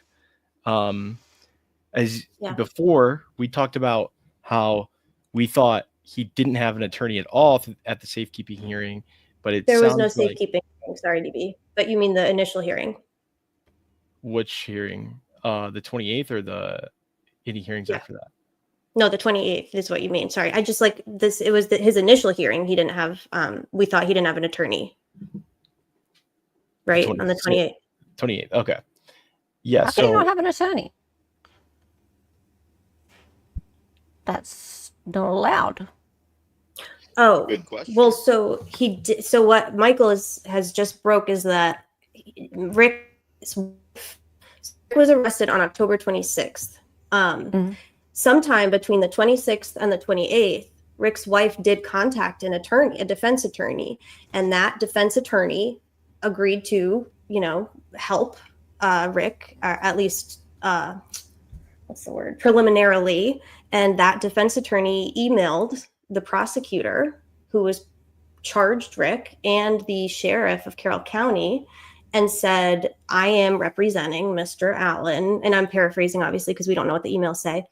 She did pay him some money, and she paid this attorney to represent Rick. And that attorney contacted Mcleland and the sheriff and said, I'm representing Rick. Don't fucking talk to him. He's represented. And he invoked his right to counsel. Yes, he did. He invoked his right to counsel. Thank you, DB. And they ignored that, right? Yeah, I mean, he took the fifth, and regardless of whether he was trying to find his own counsel or not, he told them he was not going to talk to them anymore. He was arrested. He was detained. He was transferred to the jail, and so there's no way. Because at first we were all under the assumption that, yeah, I know, Hella, right? We were all under the assumption that this all happened to him, and there was just no one there for him whatsoever. They got him at the right amount, the right time. But this, if it's true, is saying that they really did know who there was somebody to at least contact, at least somebody to, go through to tell. Even if they were going to do whatever they were going to do to just make this person who could file a writ, who could file, an injunction, and they completely refused to say anything. What? And now, not only, I mean, for a lot of reasons, odd Fien. And we've known that initial hearing on the 28th was important and that shady shit happened. But now, all the more fucking reason that I would be amazed if we ever see that transcript. Because for starters, I'm not convinced it exists. I'm not convinced that they even held a formal hearing or had any real record of it. And if they do, I'm not convinced that we'll ever see the accurate, true record of it. And if we do see it, it's going to be fucking bad, because it's going to really, in my opinion, I'm speculating, it will lay out just how much worse this situation was from the very beginning, from the jump. They are burning all this shit right now. Yeah. Well, we Start just now. learned about that part right now too. Oh yeah. How do- Sorry. Yeah. How do we know this? How do we know that he had an attorney? Yeah. So, I don't know if I think Sleuthy is probably with T. I remember like Yeah. a year and a half ago hearing like rumblings of it, but we never got confirmation. I don't know if an attorney was ever like officially like an appearance was filed on the record or not, but we never had an answer as to what happened with his attorney or not lack of attorney. And then I guess Michael Ausbrook, who's obviously he's at least at one point he was assisting officially with the with Rick's case, at least on the peripheral. And now I know that I think he's still on T's channel, but he just like broke that officially that he did have an attorney and that Carroll County did not respect his what's that Right called? to DB? counsel. Yeah, thank you. Perfect. Oh, what? This is huge. Hey, Lana. I can't wait to read these documents, man. I read them; they're incredible. I can't wait to finish watching Lana read them too. I have so Haven't much read fun any of reading to them. do. I cannot wait. There's just so much happening. Wow. Yeah. Did yeah. not matter. So He didn't sign it. No, it doesn't matter. if those emails, so Ausbrook is saying that attorney emailed, and there will be a record of that. So that attorney emailed the prosecutor, which makes sense. You email the prosecuting attorney, and you introduce yourself, and you make it known that this defendant is represented by counsel. Don't fucking talk to him. And they, especially if Rick already invoked his fifth, whatever he invoked the fifth, and he was not going to talk to them, and that actually makes sense now. Remember that article that came out, DB, that I shared? I think I sent it to you earlier today, again, on the 30th of October. And it was like Rick Allen no longer cooperating with investigators or something. And like, what do you mean? That's what you don't have to. Yeah, you arrested him. What do you mean no longer cooperating? He fucking, and so maybe that means that maybe he fucking had an attorney and you didn't have to talk to them anymore, and he wasn't talking to them, and they thought that he would just like, I don't know. What the hell is cooperating? Cooperating to them is saying, hey, I killed them. That's what they want, but That's it. God's sake. Look Express is in chat. He makes amazing, informative videos about the Zachariah-Anderson case, if anyone is interested. who is that? Just Look Express. Hey there, how are you, mate? Long Kong is awesome. Yeah. I like his shorts, and I Very also good. I know that very invested and advocating for the Zachariah Anderson case. He is, and Yeah. Gravely is the DA in that case. So he's never letting go. Okay, I get it. That's funny. God, there's a lot. Thank of you for really- that, woman. Woman doing chaos now. Very good. RBH. I love that. Yeah, so This is a lot good. lot of stuff going on right now. I think if you guys are unfamiliar with the Zachariah-Anderson case, I think a good place to start, obviously, go check out Lokong, go check out Hella's stuff, go check out Dolly's stuff if he's talked about it. But that fucking sentencing, I don't know what you would call it, soliloquy, sermon by the judge, absolutely fucking insane. Very Diener-esque, very bloodlust-esque, kind of a vibe there. I don't know anything about it, so I'll be watching it for the first time. Oh, girl, it is Oh, fucking unhinged. That judge is Um, unhinged, so I have no doubt. well, he had a head injury a couple of months earlier, so he was not competent to be judging whatsoever. Like a bad head injury. Yeah, he All was makes sense now. he was off his rocker. Hey, Lana, did Solomon hit you up? Really? Oh, sweet. Cool, I'll have a chat to him. I was actually saying to Ange a minute ago, I think it would be great if Solomon were to have a chat with all of us who are interested, who want to keep the momentum going with the Delphi case, Solomon knows how to handle a community who want to keep supporting somebody who has been convicted into their appeal. And it's been nearly 2 years. We have a really strong FreeZachariahAnderson community. We have raised a lot of money, and we're all together. We're all one. We're all across the facts. It's really important to keep everyone across the facts as well, because people come along and they try and pick at you. They try and bring up all of the myths that were brought up at trial. People misremember what happened. Everybody needs to be really clear and have a good place of reference to be able to go, no, this is what happened. So yeah, Solomon's fantastic, and a good advocate for wrongful conviction in general. Yeah.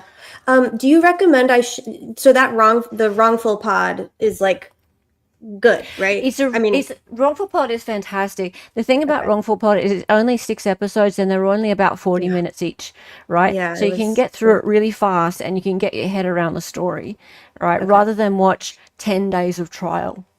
Yeah. Right. Yeah. He is innocent as fuck. I guarantee you he is innocent as fuck. Yeah. I believe that. And I haven't even done not nearly as much like deep diving into his case as I will and would very much like to, but just from what I know from Rick's case, which I know obviously too well, the parallels, both in the way that the judge, and for obviously very, very different reasons, but it sounds like both judges should not have been presiding, perhaps. Definitely prosecutorial misconduct and witness interference, and also just total fucking lack of evidence. Lack of evidence, like zero evidence, and the like speed bumps and total prevention of like the defense. I mean, I learned a lot. I didn't know anything about Wisconsin, but like there's just so many loopholes and barriers to putting on a strong defense in this case. And it's like, why? Fucking why? Let me tell you something about Wisconsin. In Wisconsin, you cannot, by law, present a third-party defense. It you have to file, what is it called? A Denny motion. A Denny motion. Yeah, yes. There is this thing called a Denny motion. God. So, yes, and it's very complicated. And the thing about it is, there is no such thing. So basically, you go to court, and it's you. You're the one who is charged with it. There is no other possible person who could be put forth as a potential conspirator or perpetrator. That's called a Denny violation. Yeah, and crazy. When in the opening statements, the defense mentioned somebody, and she was cut off. 2 hours of discussion about it, and was nearly a mistrial because of this Denny violation, right? Yeah. And there were several other people who had more evidence against them than it was very similar to Delphi. Several other people who have far more evidence against them than the defendant. But in Wisconsin, absolutely not. It's by law, straight away. And you have to file a motion that goes before the judge, and the judge rules on whether or not you can introduce any third-party evidence. And I would imagine, and this is just based on nothing, but my assumption is more often than not, it's probably like a very difficult burden. It's pretty high. Yeah. So no, there was no getting around that.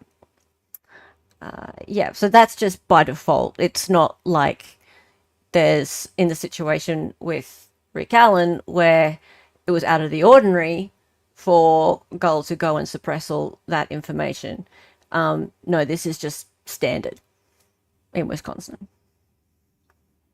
We have just another tidbit coming in. Sorry to interrupt. No. So Michael, Ausbrook, breaking. That's what I said, Fien. We're just kidding over here, Hella. Fien is actually my little cousin. So the arrest happened on the 26th for Rick Allen, right? He was booked into the White County Jail under an alias. Craig Renfrew or some shit, right? That's what they booked him as? Yep. That's weird. What? Yeah. What was he? What? Why would they pick a real person's name as his alias? It was a pretty brilliant way to keep the fact that they arrested him the 26th from getting out and from anybody identifying that until they had all their little ducks in a row and their fucking Diener authored PCA all good to go. You know, like, and that's just my assumption, but we don't. Why else would you book somebody under an alias unless you were trying to hide them? Well, they would hide them. Right. Yeah. There you go, Ariel. Brilliant. Yeah. Mandy, Free Ricky says that's isn't that fucking illegal.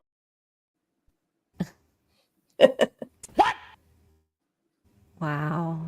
Yeah. So this Cray Renfro. So if you guys remember early on in the investigation, they said that Mr. Allen may have went by Cray Ross Renfro.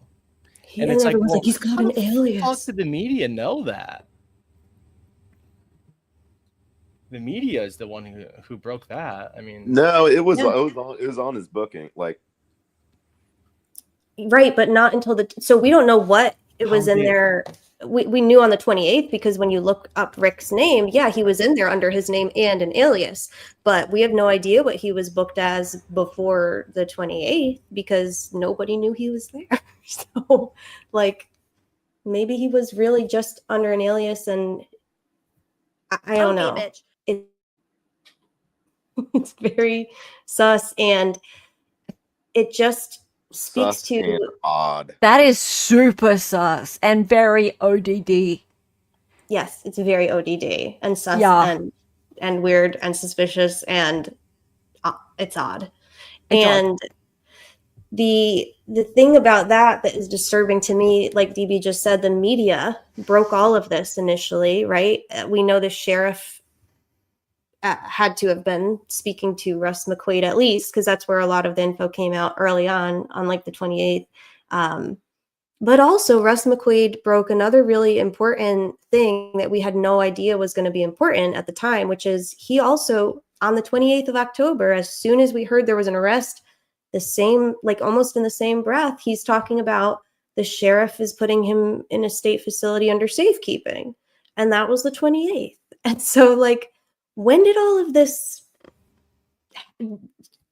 that get discussed? When was that decided? How long was that in the works? Did Rick know about it? Did his attorney that we now know he had know about it? Like, what the fuck? It's sus to us. Can you send me? Oh, you're not talking to me. Okay. I have never heard of someone being booked into jail under an alias. Right. That's crazy. Right. And the amount of, like, the connotation, just saying, oh, Rick has an alias, like, just the misunderstanding and the connotation, immediately people were like, he's a criminal, he has an alias. You don't need an alias if you're not a criminal. And it's like, yeah, it's like saying you got a burner phone. Right. A burner phone. Yeah. It's I like got a bro phone. It's simple. Yeah. It's like Nancy Grace loves saying, oh, burner phone, burner phone, burner phone, burner phone. It's kind of like a ghost gun. Yeah. The fastest trace ghost gun of all time. Yeah.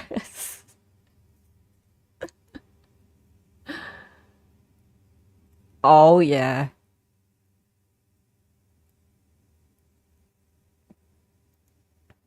Mm-hmm. This is so stupid.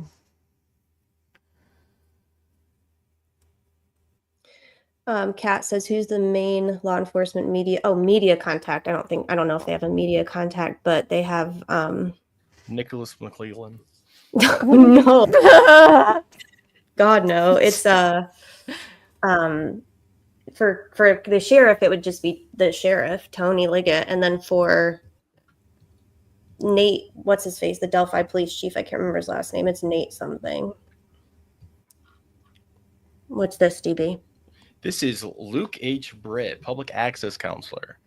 This is Britt's opinion about the advisory opinion is in response to a formal complaint alleging that the ISP violated the Access to Public Records Act. Legal counsel Jeff Pitts filed an answer on behalf of ISP in accordance with the Indiana Code. I issue the following opinion from the formal complaint received by the Office of the Public Access Counselor on November 8th, 2022. Background: this case involves some dipshittery. Involves a dispute whether or not the ISP violated the Access to Public Records Act by failing to disclose the records requested by a member of the press. So this is a few years old. And are you familiar with this document? I am. What do you think about Luke Britt? I love Luke Britt. I think he's awesome. I wish that he had some teeth, you know, the public access counselor in general. I wish he had some fucking teeth, but I like him a lot.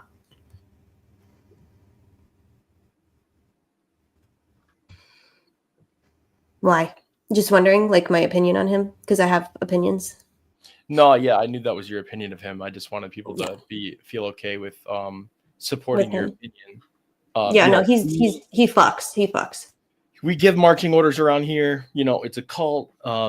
So people got to know what they are going to, tell people. They're dentists, they're Chipotle workers. When they're out there talking about the good word of Richard Allen's case, we got to give them the right talking points.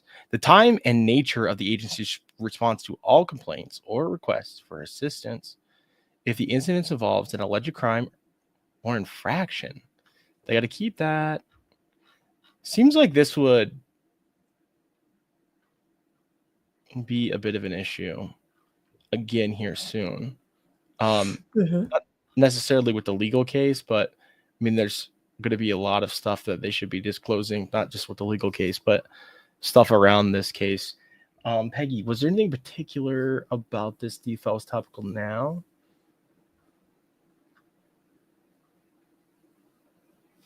Yes, like Drip Drop, the big homie. It's just us. No? Okay. What did you ask, DB? I couldn't hear you. Well, Peggy wanted to talk about it. Oh, awesome. Good, by all means. No, we're done talking about it now.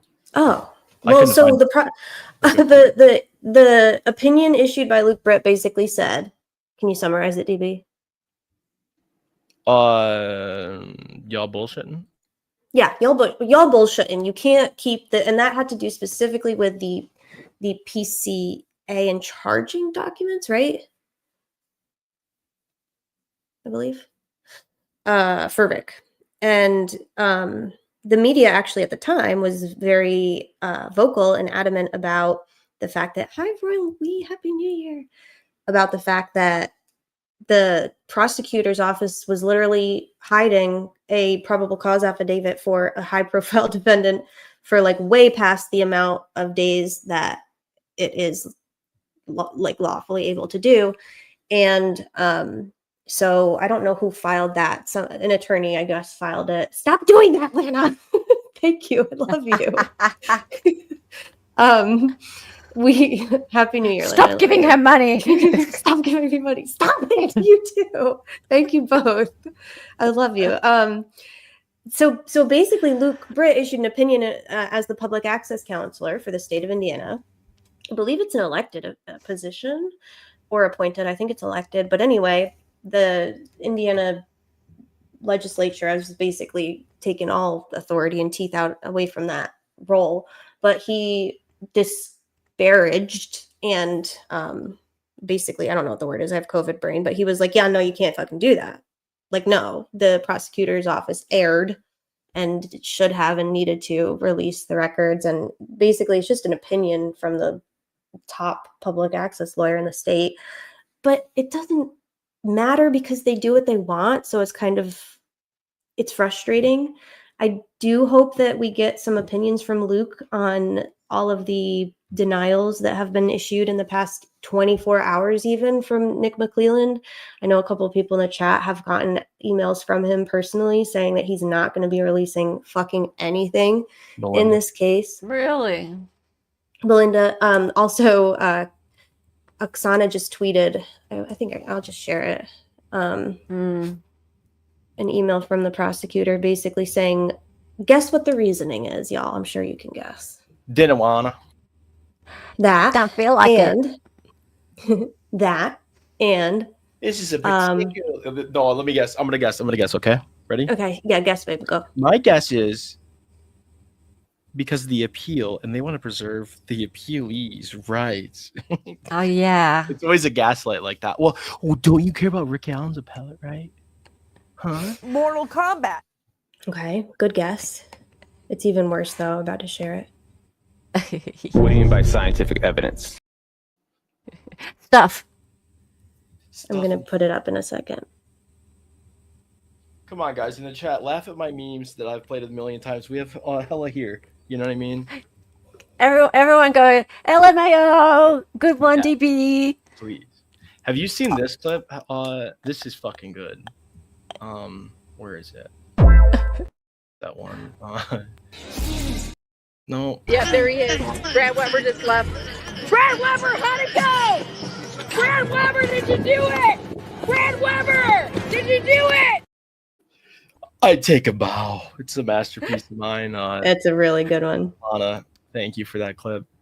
Very nice. Nicholas McLeod.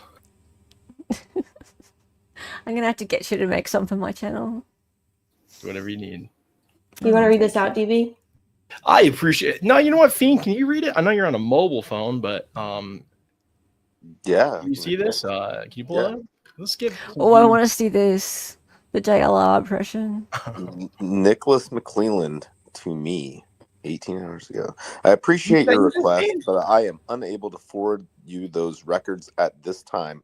The records you are requesting is privileged information. APRA's investigatory records exception provides a law enforcement agency, including the prosecuting attorney, with the discretion to accept from disclosure information compiled in the course of the investigation of a crime.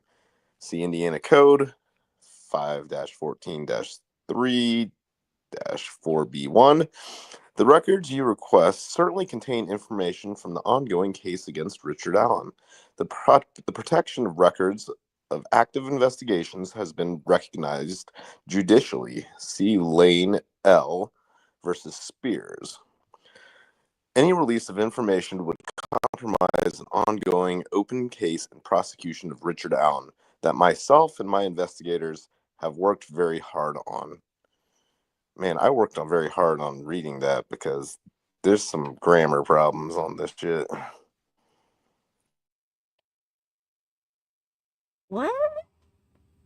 Oh, it keeps going. Secondly, when those records are able to be released, you will have to come to my office with an external hard drive that will hold the information. The information is too large to send via email. Sincerely, Nicholas C. Mcleland. Don't worry, Nick. We have plenty of people that will pick it up in Indiana for us. Has he not heard of Dropbox? Oh, he's heard of He's it. heard of Dropbox. So it's apparently still an ongoing case against Richard Allen. Well, hey, here's an idea. Have you seen the press conference? I think we have, right? Is it kind of strange that they told Barbara Whiteside that no one's been cleared yet? You know what I mean? Because something real curious happens in these wrongful conviction cases. Sometimes you could see one with the Marcellus Williams case in Missouri. They said that his DNA or somebody else's DNA was on the knife that was found to be the weapon that was inside of the victim. That was the murder weapon.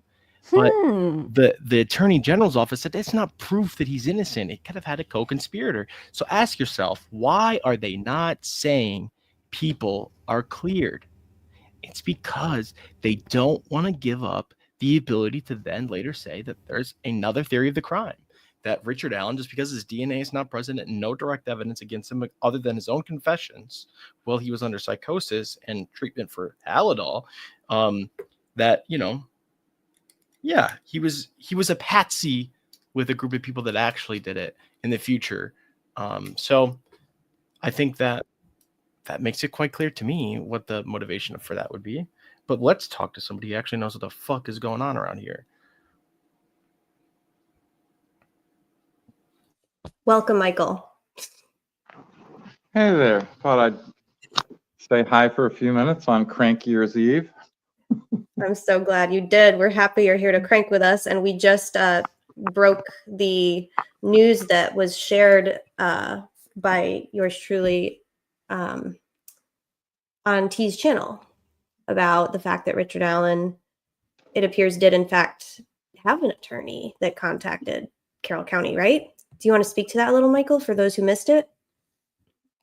Yeah, so Rick was arrested on the 26th under an alias. And he had his initial hearing on the 28th, but as of the evening of the 27th of October of 2022, he had a lawyer. And both Mcleland and Lesenby knew it. And it may not be a big deal for the initial hearing, which happened on the 28th. Kind of important to get that transcript and see what was actually said and who was there. Oh, yeah.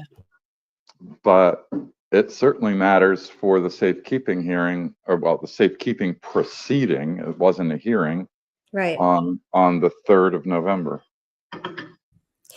So that would mean that they had to have done what? So the attorney, like hypothetically, you know, the attorney that at the time at least was representing Rick, even however, you know, short-lived that representation was, he contacts the prosecutor and the sheriff and basically says, whatever, I'm representing Rick, don't fucking talk to him or whatever.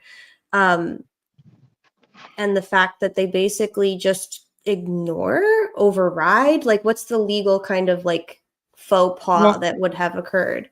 Well, he didn't have an appearance on file, but and the initial hearing is not a problem because that's not, in legal lingo, a critical stage where you have to have a lawyer there. I mean, that's usually the initial hearing, which would happen on the 28th, is usually where, you know, bail is set. They ask if you're getting a lawyer. They ask if you need a public defender, and you know, it's pretty routine, and it's not a critical stage where you can raise the legal question of, you know, not having a lawyer at a critical stage, because it's not a critical stage. But the safekeeping proceeding is a different animal altogether. Mm-hmm. Yeah. I mean, that would have made literally the difference. And just based on what we've talked about on, you know, even last night, you talked about on T's channel, just the fact that we don't even know how or the extent of the interference of between like or whatever they did between Rick and his attorney that he had. But they sure as hell just carried on as if he didn't have one. Is at least what it seems like. They basically just and they gave him, you know, they gave him no notice. Now it's true he had no appearance on file, but you know, that really doesn't matter as far as, and we don't know what Diener knew. But you know, Mcleland knew he was represented at the in the safekeeping thing. I mean, Mcleland may not have known anything about the safekeeping proceeding because he wasn't even served with the safekeeping request. Right. There was no service to anybody on that. And the way the statute reads is you can file a motion. Well, the motion wasn't even served on Rick. It was served on nobody. Right. So we'll see where it goes. You know, there are no guarantees in this biz. And if anything, I mean, I think at the bottom of the motion, Michael, it might say like defendant CC Carroll County Sheriff, but he wasn't. This is the problem. He wasn't even in the custody of the fucking Carroll County Sheriff at the time, so that wouldn't even suffice anyway because he was in freaking White County on November 2nd. So like, they're just literally pretending like they're just making shit up. And that was after. So the White County transfer on the 28th. So he was moved pretty quickly on the 28th to White County after the initial hearing, and that transfer was illegal. Yeah, it was. He needed a safekeeping order to do that. I have a question. Hi, Michael. My name's Hella. Hi. So this lawyer that he had at the time, do you know where this person popped up from? Was he a private attorney, or I assume he wasn't a public defender? Yeah, he was hired. He was hired, what, by Kathy? Yeah. Right. And so he was hired and he was brought in and he didn't put himself on the record. So he just popped into the station where he was being interrogated, or what happened? By email, he sent a letter to Mcleland and to the sheriff's department saying, "I represent Rick. Stop questioning him if you are." Yep. Okay, so that email would exist. You know, we're working on the facts. I mean, it's a little awkward for reasons I can't get into. It's a somewhat awkward situation, but I have a copy of the letter, and there's a CC email line on it for both the sheriff's department and for Mcleland, and so got to assume they knew about it. Wow. Okay, well, I suppose it went into spam then, didn't it? Wow. No idea. Well, so then would you consider Diener to be duly advised? No, because there clearly is so there's one case. So in the subsection 2 of the safekeeping statute, it says that people are and either the DOC or the defendant is entitled to a post-transfer hearing. And there's one case out there. So somebody claimed that they were entitled to a hearing, and I think before the transfer, and the Indiana Supreme Court said, no. The statute says you're entitled to a post-transfer hearing. And I think that's wrong.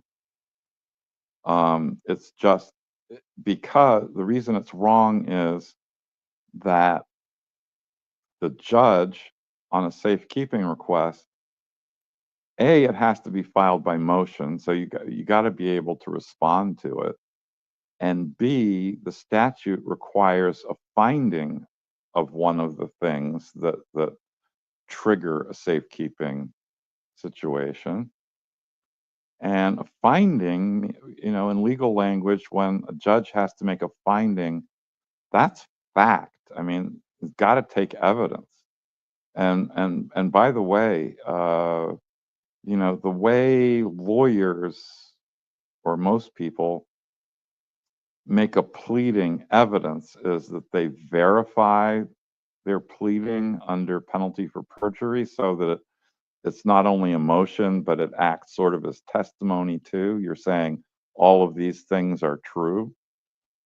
Lesenby's safekeeping request isn't verified. So there was literally no evidence in front of Diener to make the factual finding triggering a safekeeping order.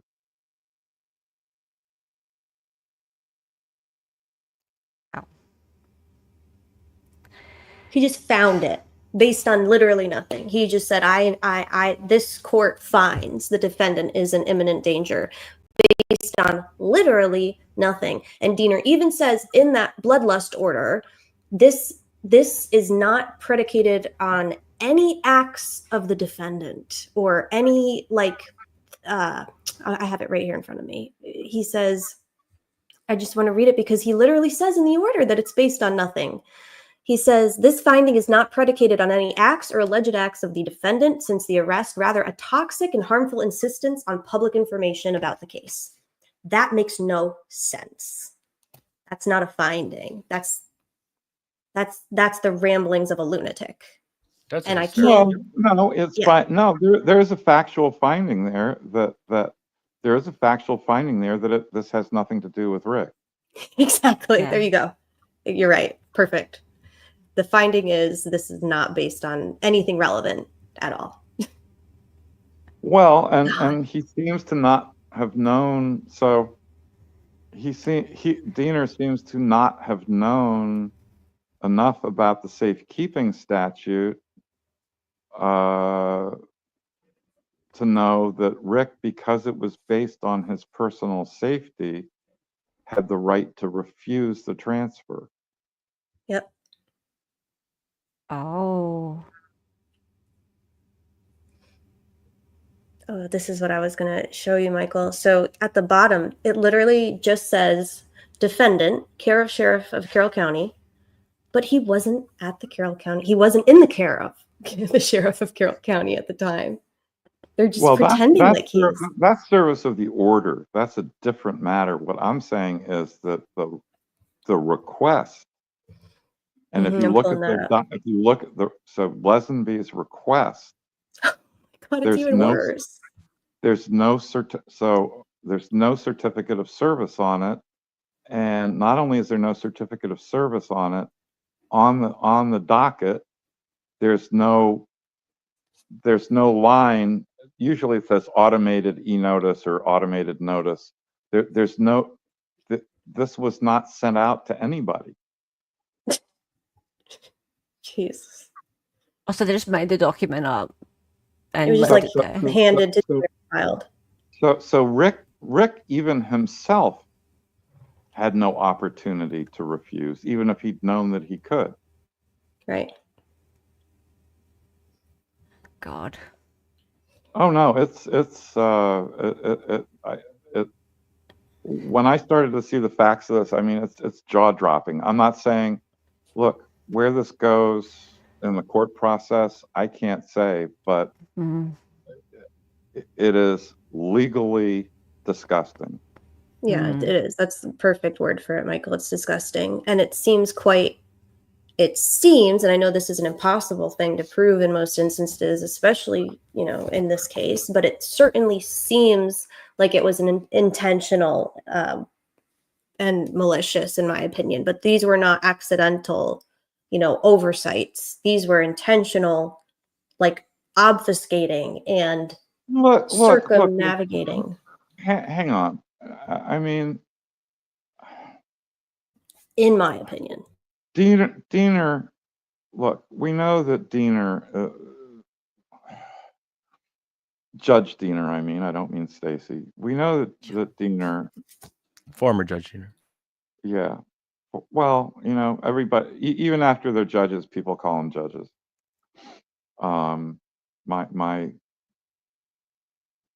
My step-grandfather was called a judge long after he'd retired from the New Jersey Supreme Court. But was he a disgraced lunatic, Michael? Probably not. He was probably a respectable judge. He was hilarious, is what he was. I believe that. I mean, I could tell a story. Actually, it's very funny. he actually wrote an opinion in 1969 that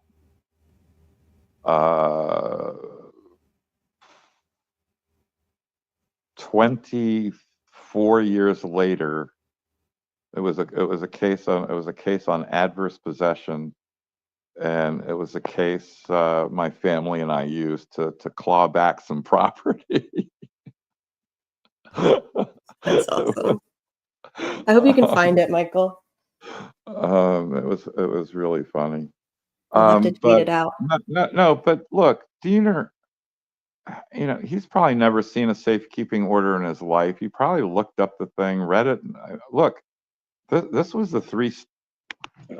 Fuck.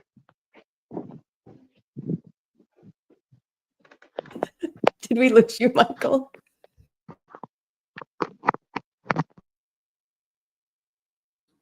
Luke would love this, but we're not going to let 2024 is the year of internet issues. I know. It's Oh bad. god, I had the worst ones for months. Maybe Elon can fix it. Oh god. Good friend of mine.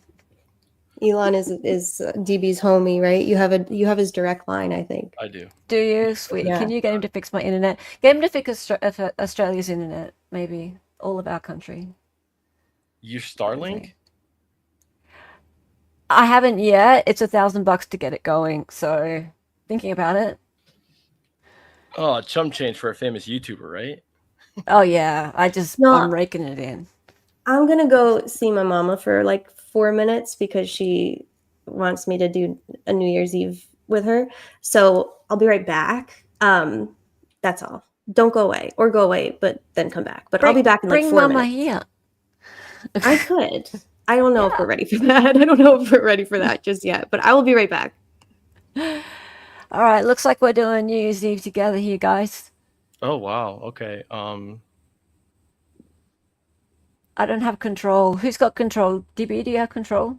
Oh yeah, this is my whole Why don't thing, you dude. set up the website with the countdown on it?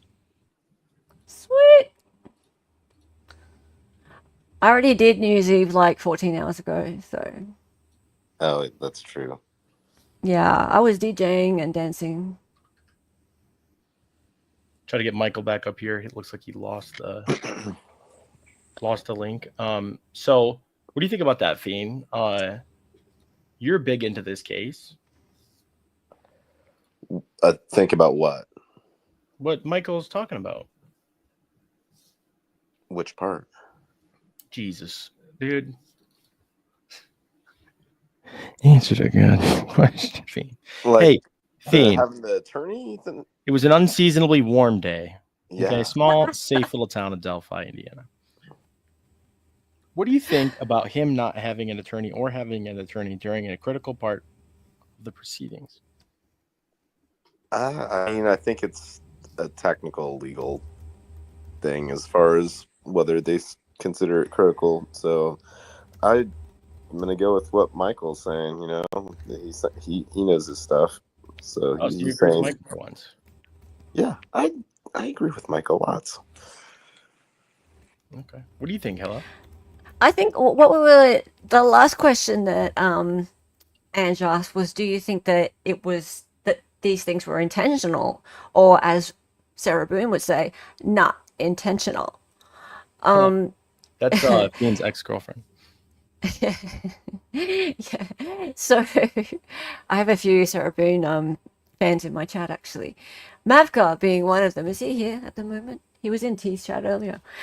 Anyway, so I think that it's possibly could not be unintentional at all for him to have been booked in under an alias. How is that possible?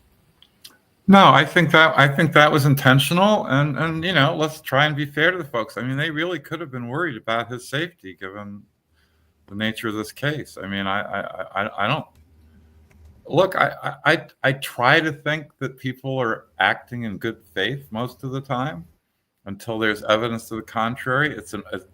A lot of lawyers have never heard of this, of people being. I mean, I haven't talked to any lawyer who's ever heard of somebody being booked under an alias, but Yeah, that's really strange. So people's intent, human beings are complicated, and given the safekeeping request, I mean, I don't know what, maybe the White County sheriff was telling Lesenby we can't keep him either. I mean, and Lesenby didn't say anything about that, and it's look, these people are small town officials. I don't think this was this big conspiracy to. I mean, it ended very badly, and we're talking about incompetent people, for sure. But it's Hanlon's razor. Never ascribe to malice that which can be adequately explained by negligence or incompetence. Mav Hawk in chat. No, sorry, I didn't mean you. I was talking about Mavka. Sorry. Anyway, can I ask you, Michael, are you a defense attorney? Yeah, I was a deputy attorney general representing the state in criminal appeals for a while, but I'm now pretty much a habeas lawyer. I'm not a trial lawyer. I've done a few trials. I should have quit after my first one, which was an acquittal. But I hate trials, and I'm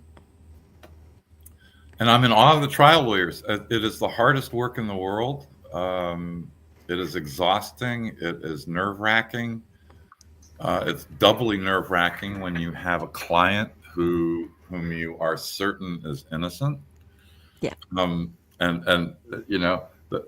the great answer, somebody finds out you're a defense lawyer, and somebody of the lynch mob type says, how can you defend all those guilty people?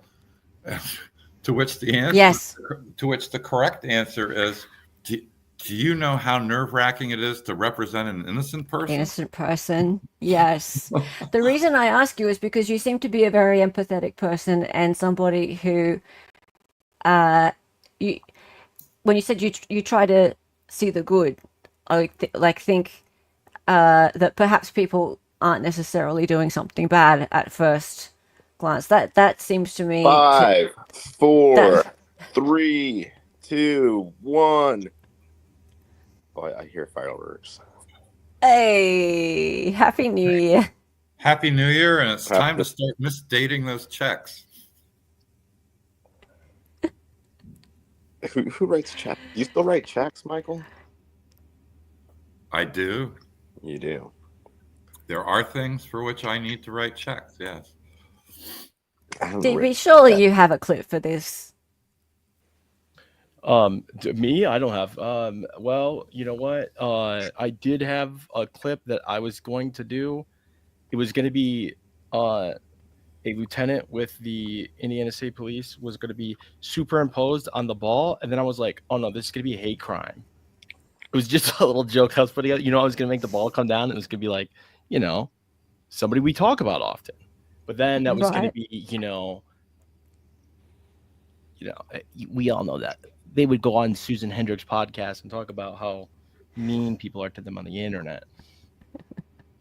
Right.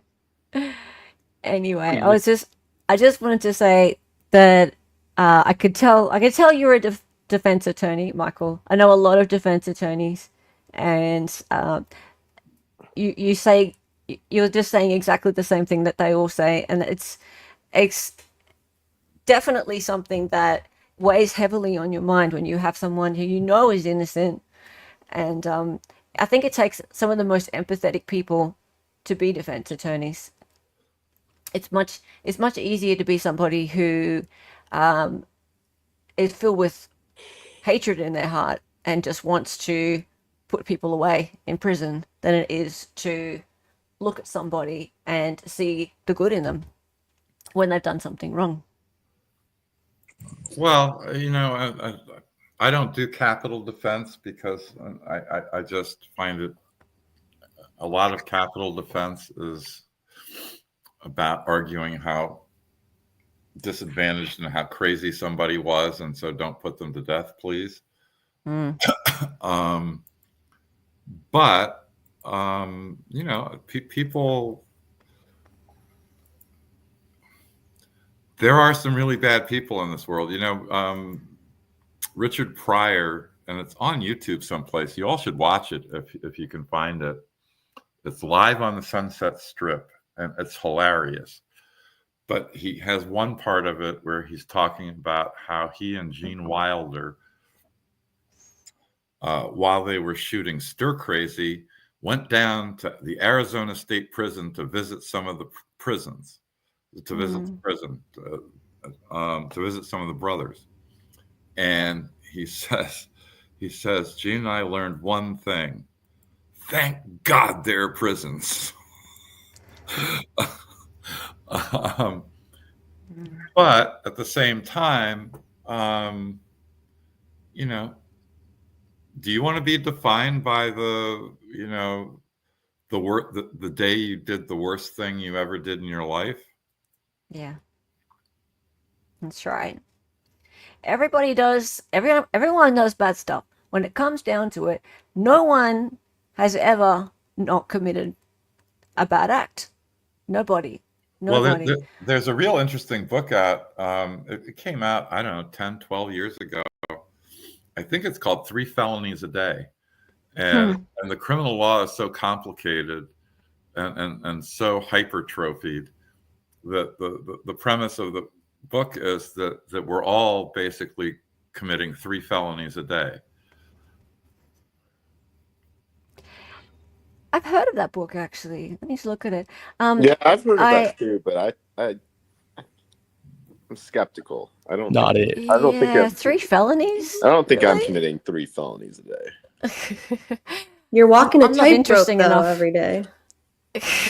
True. True.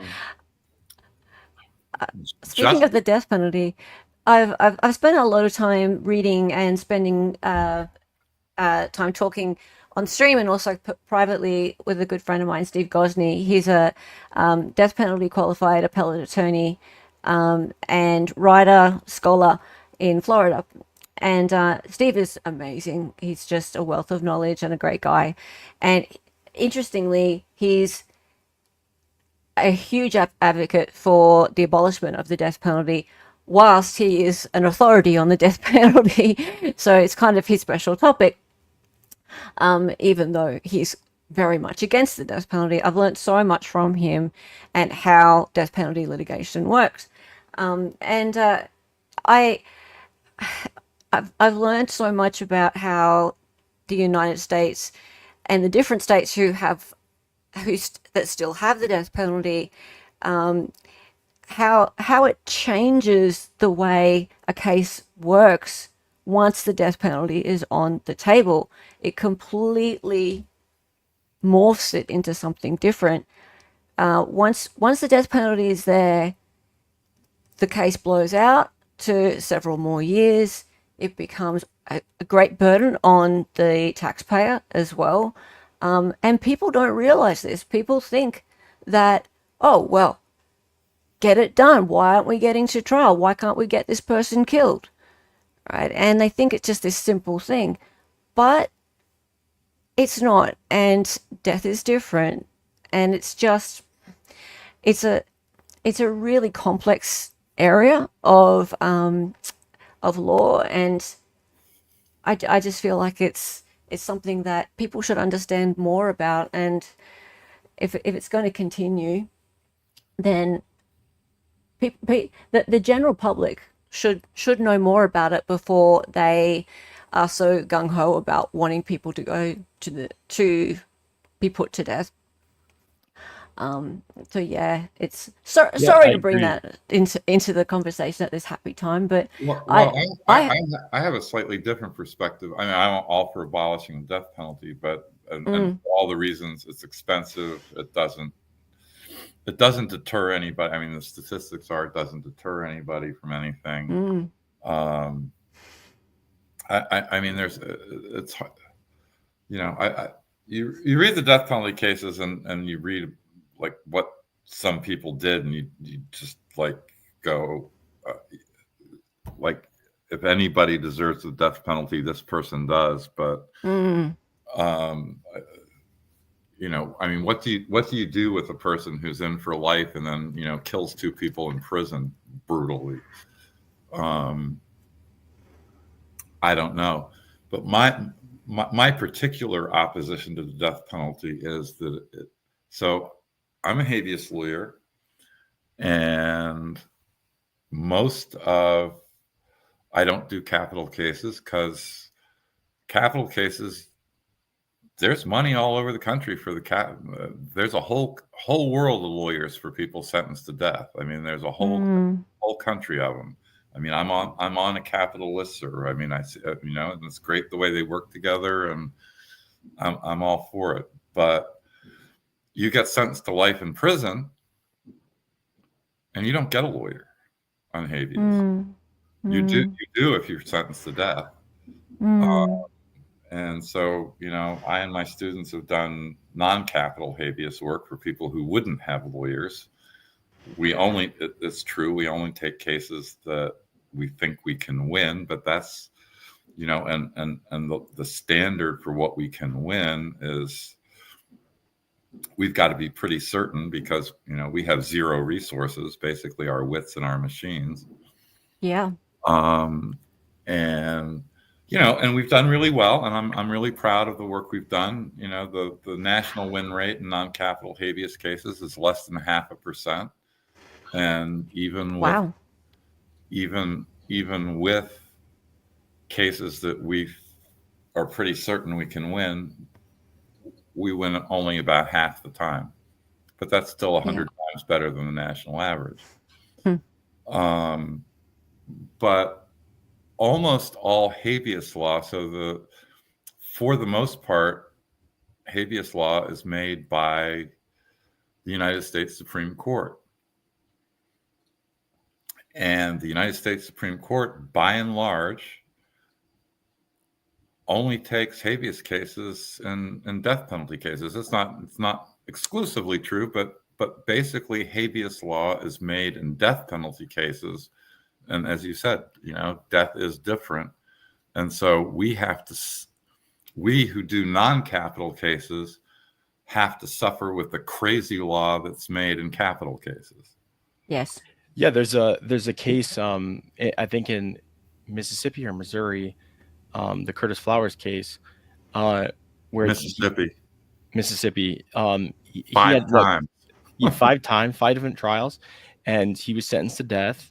And they probably the Supreme Court ended up overturning it. But he probably wouldn't have got his case in front of the Supreme Court if he wasn't sentenced to death, right? Yeah. Well, it's funny you say that, because there was a guy who was innocent,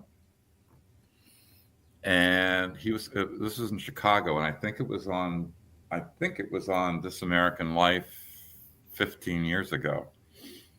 And the guy was offered a deal, life in prison, or, you know, we're life in prison, or we're going to try and execute you. He turned down the deal because he knew that if he, you know, life in prison, nobody would be paying any attention to his case. Yep. Plus, you get better conditions as well. Being on death row, you get your own cell. Well, in Indiana, and I think in most states in the U.S., actually, the death penalty conditions, death row conditions, are absolutely horrible. Really? Absolutely. Oh, yeah. Okay. I've heard that better. Some states. You do get your own cell. Actually, there are a couple of interesting, if people want to go look for it, there was this guy who was British, but colored. I don't know, you know, I don't know whether he was from, I don't know where he was from, but he did, I think it was a 2-part series on doing interviews on death row at the state prison in Indiana. Oh, yeah. He did the Indiana women's prison too. Yeah, really interesting guy, but you do get a pretty good view with the cameras of these cells, and they've done some interior decoration. Some of those folks. Really? Yeah. Oh, they have Crudely. their stuff, and they have their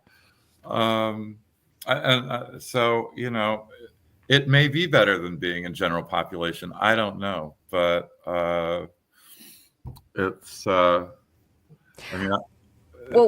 the reason, okay, so there was just a guy in Florida who begged for the death penalty and he sat there and he testified at his sentencing. The reason he wanted the death penalty was because he was getting old and he wanted comfort. He wanted his own cell and 3 meals a day, and he didn't want to have to worry about having to share with anybody.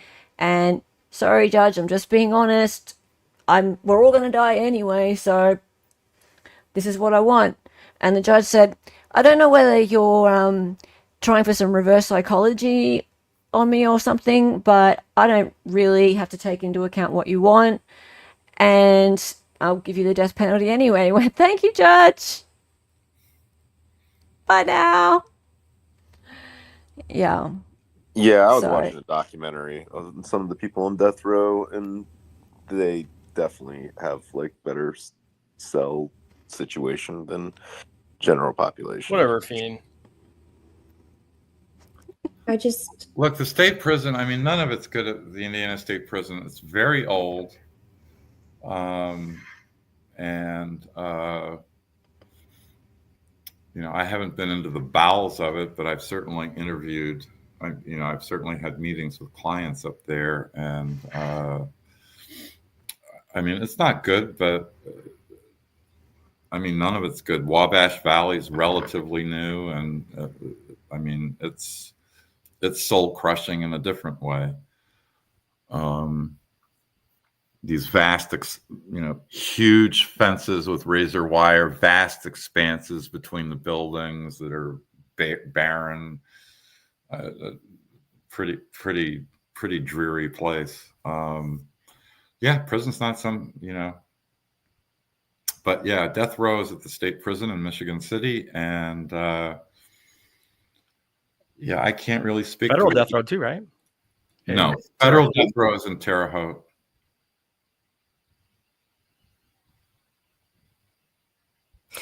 And also just the mere fact that a case is a death penalty case,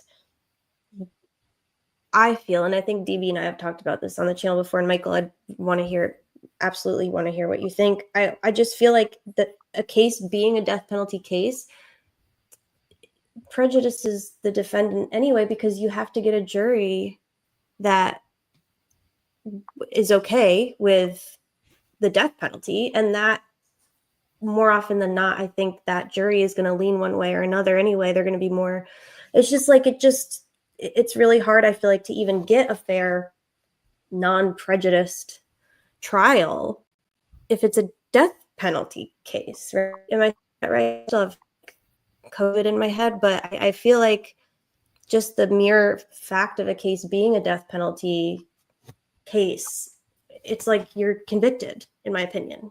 I don't know if that's like been your experience or not, Michael, but it just feels like there's just so many issues with it, I feel like, that don't have anything to do with like the moral side of it. Yeah, I can't, I don't know what the statistics are on in death cases, on actually, what percentage of cases charged as death cases end up with the sentence of death. It would just be interesting to know. And my guess is that it varies wildly from state to state, because how the death penalty is administered varies wildly from state to state. Well, something that's really interesting in the Idaho case is how the filings that they did really pointed out how it's actually really kind of discretionary for the prosecutor, because the aggravating factors that would make it a capital case are like deliberate indifference to human life. Mm-hmm. And that's not like that standard across, the 50 counties or 100 counties or whatever in a state. 50 counties more likely. That's just up to the prosecutor to determine whether or not something it falls under that criteria. So it seems kind of like a political thing if these are elected officials that are running the county prosecutor's offices. Yeah, well, that's another and that's another reason to worry about the administration of the death penalty, and that is within a state. So the person who commits basically the same crime in one county doesn't get executed because the prosecutor doesn't think about doesn't want to pursue a death case, or is actually opposed to the death penalty, but the prosecutor in this other county does. And so the arbitrariness of it is another reason to despise it. 100%. Now, also regarding what you were just asking, Ange, the defense put forth a motion bundled in with those motions to strike the death penalty, and one of them was to trifurcate the proceedings. So that would be to pick a new jury for the sentencing, right? So therefore, the initial jury would have been one that would have potentially not had to have a bias towards being able to put him to death, right? So addressing your point in that if you're going to pick a jury who's willing to put someone to death, aren't they already predisposed to the death penalty and therefore biased, right? So I've never actually seen a motion like this before. It was denied, obviously. Of course. Of course it was denied because, as I've said before, that hearing and all of those motions weren't even designed for that judge. That judge has no balls when it comes to those death penalty motions. He was going to obviously deny them because they were intended, in most part, for an appellate court.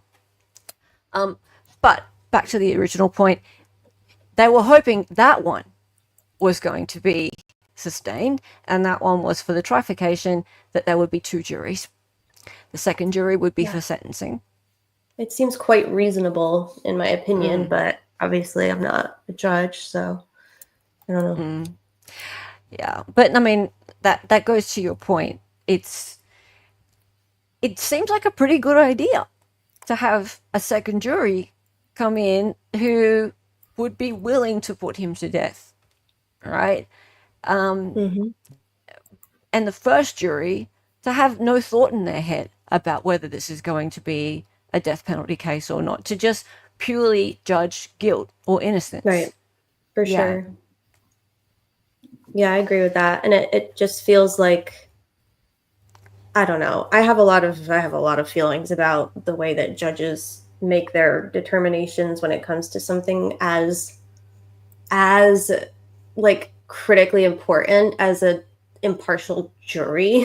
Like I just, in my opinion, I'm like, why wouldn't you just grant a motion? Like I don't know. And I don't know. I think that the judge probably would have looked at that and gone, that's an unusual thing to do. There's probably no case law to support it.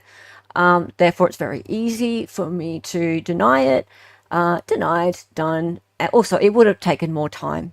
So anything that would have taken more time, cost more money, would have been controversial. I don't think Judge Hipp was going to do anything that's controversial. So I'm very not a easy. fan so far. Michael, do you have any opinions on the Idaho case since we got you here?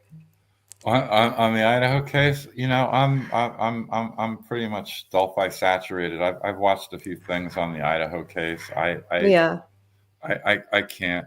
I mean, if the guy's DNA was there. We'll have to do it. Yeah, go off DB. No, Michael, you said the same thing I said. There's a really interesting filing that came out today, that I would love to get your opinion on, off my horrible explanation of it. But basically, they got the expert witness list from the state, and they're not offering a DNA expert opinion or report. And the prosecutor in court also previously said they do not plan on mentioning. They actually plan on filing a motion to eliminate to exclude any of the investigative genetic genealogy. They don't want it in the trial at all. Sorry, the prosecution don't want to include the IgG. They don't want to include the DNA. What? Yes, That that's sounds an awful lot like the geofencing. It does. Yeah. Sorry, what? I'm not up on it. I mean, it doesn't seem like this guy had any motive, and it's a very weird. It's a horrible case. 4 people dead, and by the way, everybody's like all up in arms about the crime scene photos. In this case, I'm working on a quintuple murder in Gary, and I can tell you the crime scene photos are 20 times worse than anything in this case in Delphi. I'll bet that the Idaho crime scene pictures are horrific. Yeah, like beyond the pale. Yeah, beyond even like comprehension. Yeah. I am just like dying over here. That's the first I've heard of it. I've been busy doing kid stuff, and then I came on here today. And what? Yeah, no, we can talk. No about sheath. No sheath. Are you kidding me? Well, it's a stupid. So my thought about that motion is that it's stupid because it is stupid. Because if it doesn't show Koberger, is that his name? Yeah. If it doesn't show Koberger's DNA, then the defense is going to want it in. There's no way to keep that out, and so I don't even know what the.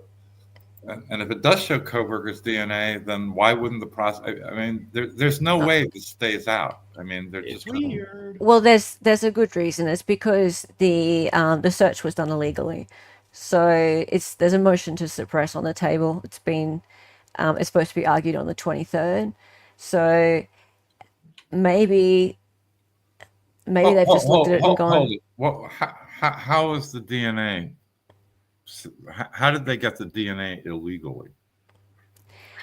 Because they.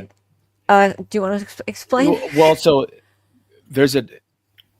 it's really kind of convoluted, but from what we know is that the DNA was collected from the knife sheath. It was touch DNA, and they allegedly did investigative genetic genealogy and went to Brian Koberger's parents' house in Pennsylvania and surveyed him for a couple days and determined that there was a trash can that had that they were discarding trash in, and they were going to obtain his DNA through this trash can and do a surreptitious collection and sampling. And they said that he was actually wearing gloves and depositing his trash into his neighbor's trash can. But so they couldn't get his DNA. So they had to get his father's DNA. And his father was a, very, very high level of accuracy match to the father of the contributor to the touch DNA on the knife sheath inside of the button. But come to find out, they're in a gated community. They are on a private road owned by an HOA. The trash can was up. It was not at the end of the driveway, and they don't have a public trash company. So the argument is that it was within the curtilage of the property. And also you have to question if he was putting his trash in another trash can with gloves on. I mean, that seems like he's kind of giving you the evidence that you need. Why were they on to Koberger, and so why were they in Pennsylvania surveilling him? And what evidence did they have already? Ain't that strange? Yeah, so they said that they got the hit on Koberger because of that knife sheath through investigative genetic genealogy, but it was through the FBI that did it. And the FBI did it through an investigative subpoena in a federal grand jury, which was sealed.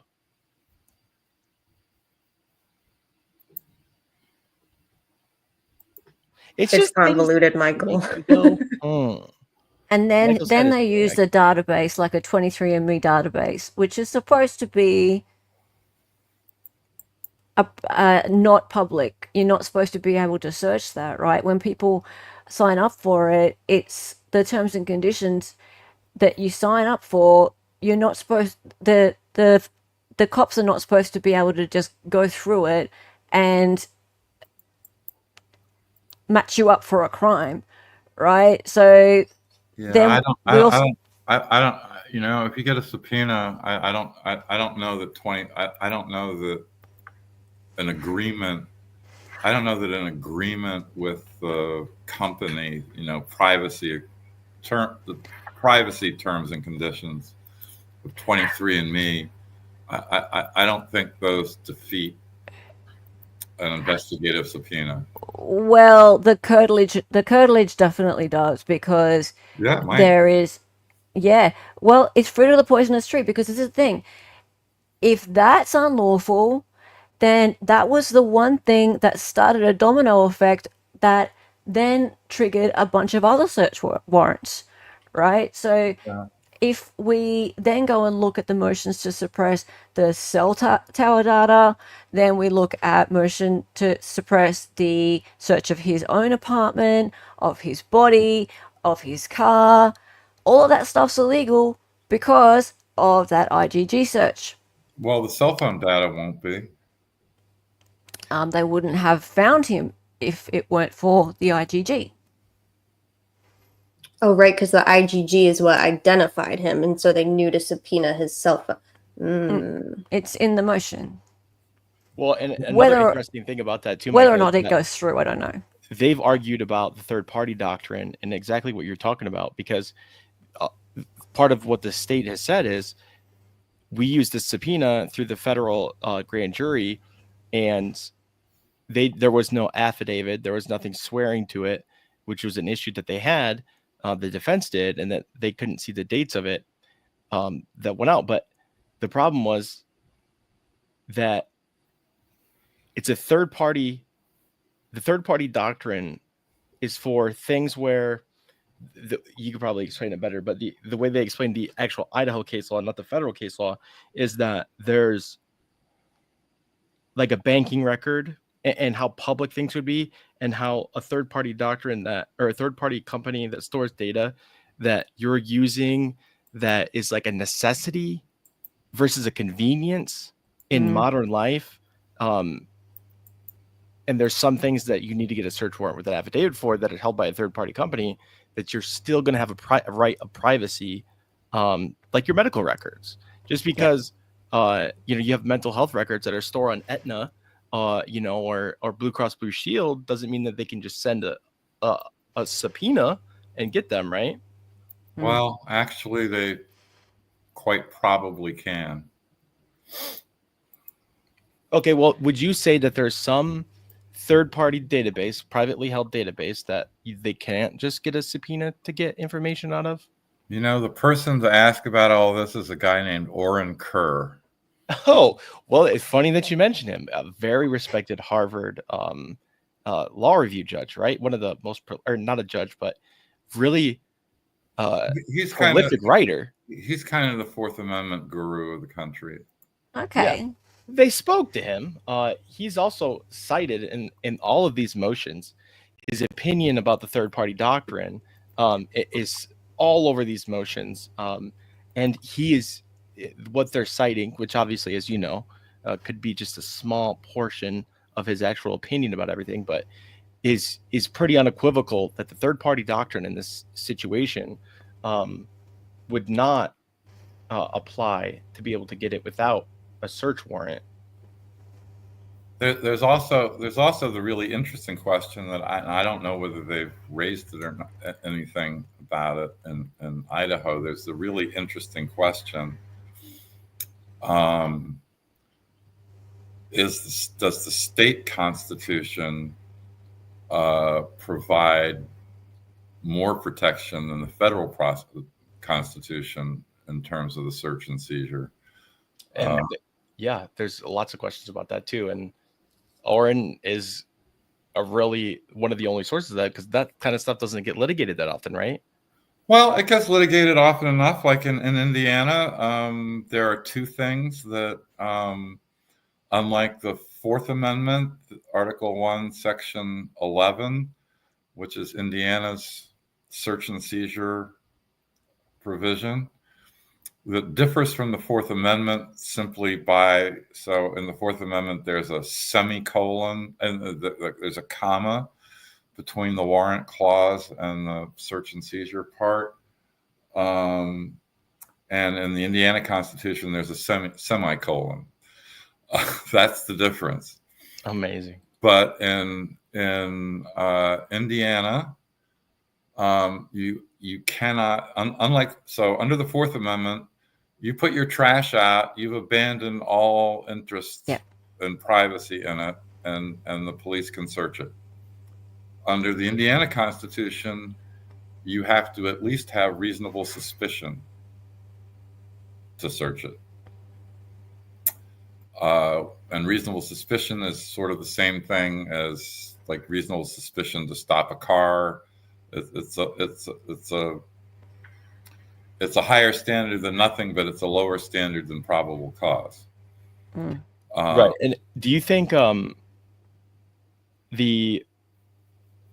I'm sorry, I forgot my question. Go ahead. Well, and another way the Indiana Constitution differs from the federal Constitution is there is no inevitable discovery doctrine.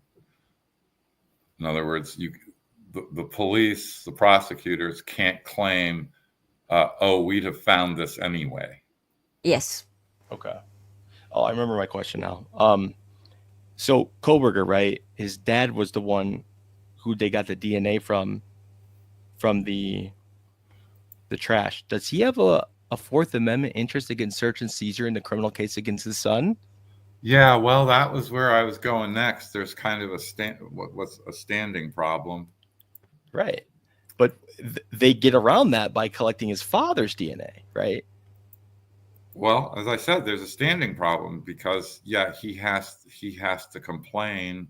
So it's Koberger who has to complain about the quote illegal search against the legal search of his father's stuff. Right. And I just don't know what Idaho federal law, federal Fourth Amendment law. I think there's a huge standing problem. Yeah, it's very interesting. I'm sure you're up to your freaking eyeballs in interesting federal versus state things, but I think you would find it interesting, some of the stuff. And let's be clear here, like I actually think that a lot of people are going to see this as some kind of loophole. If he doesn't go to trial, or if he goes to trial without DNA, for example. But when it comes down to it, I truly believe that ckery has found data, actual exculpatory evidence to show that his phone was 40 miles to the west at the time of the crime. So that is why both Ann Taylor and Elizabeth Mazoff have come out in open court and proclaimed their client's innocence, which, as Andrea Burkhart said on my channel, and she has done so on her channel as well, has said that defense attorneys do not do that. Public defenders do not do that. They do not just come out and say, this man is innocent, right? So they've seen something. There's something there that they've been shown to prove to them that that's not the guy. So all this stuff about search warrants and fruit of the poisonous tree might seem to a lot of people to be just them using what people like to call loopholes, although there is no loopholes when it comes to your constitutional rights, as a way of getting out of going to trial, or as a way of bamboozling the jury to not seeing everything.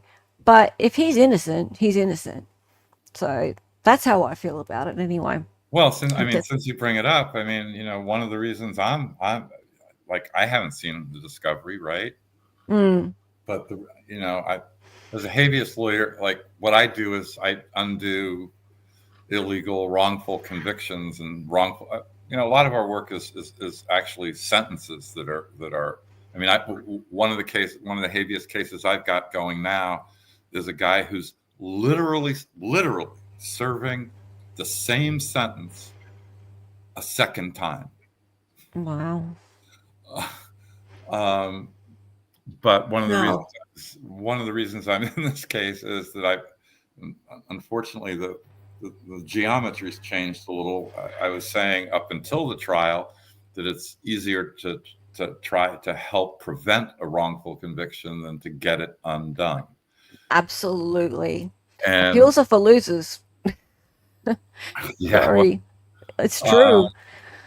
But the thing I wanted to say was that other than the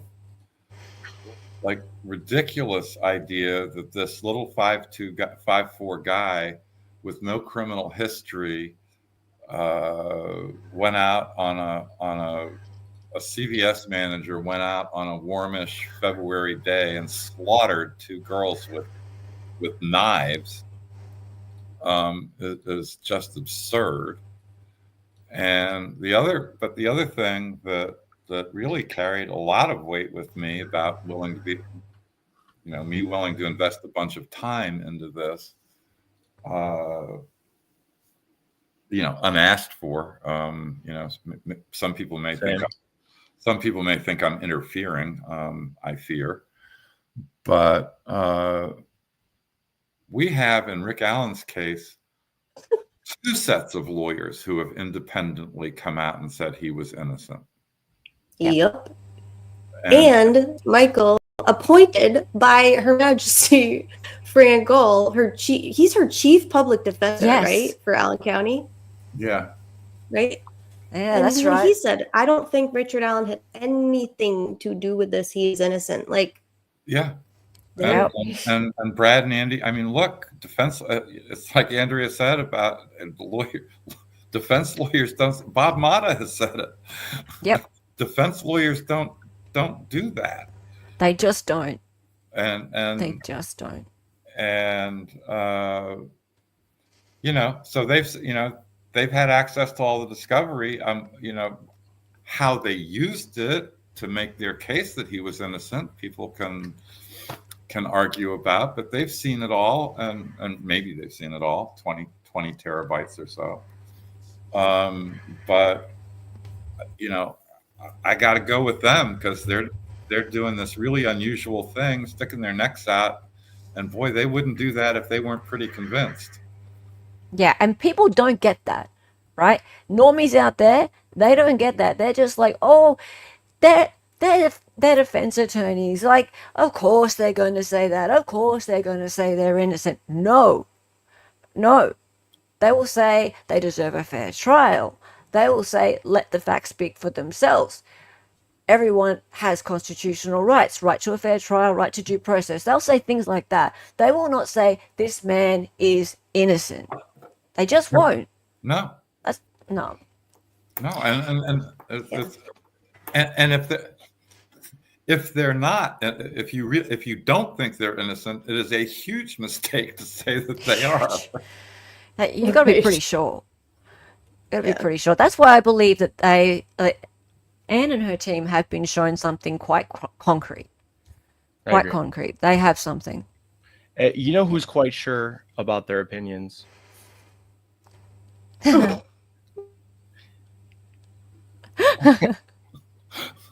Oh God. Oops. Well, I That's thought you were going to say terrible. me. Oh, He's God. probably, All right, yeah. I have to get going, guys. Oh, Bye. thank you for hanging out with us. It was Happy awesome. New Year. Happy New Year. Everybody. It was awesome hanging out. You guys need to come over and hang with me sometime. Anytime. Oh, hell yeah. Anytime. Happy to Yeah. join. Yeah, it's lovely to meet you all. I mean, I kind of already knew DB and I mean, Fien, you know. and definitely Michael. Lovely to meet you. Thank to you. meet Lovely you. to meet you as well.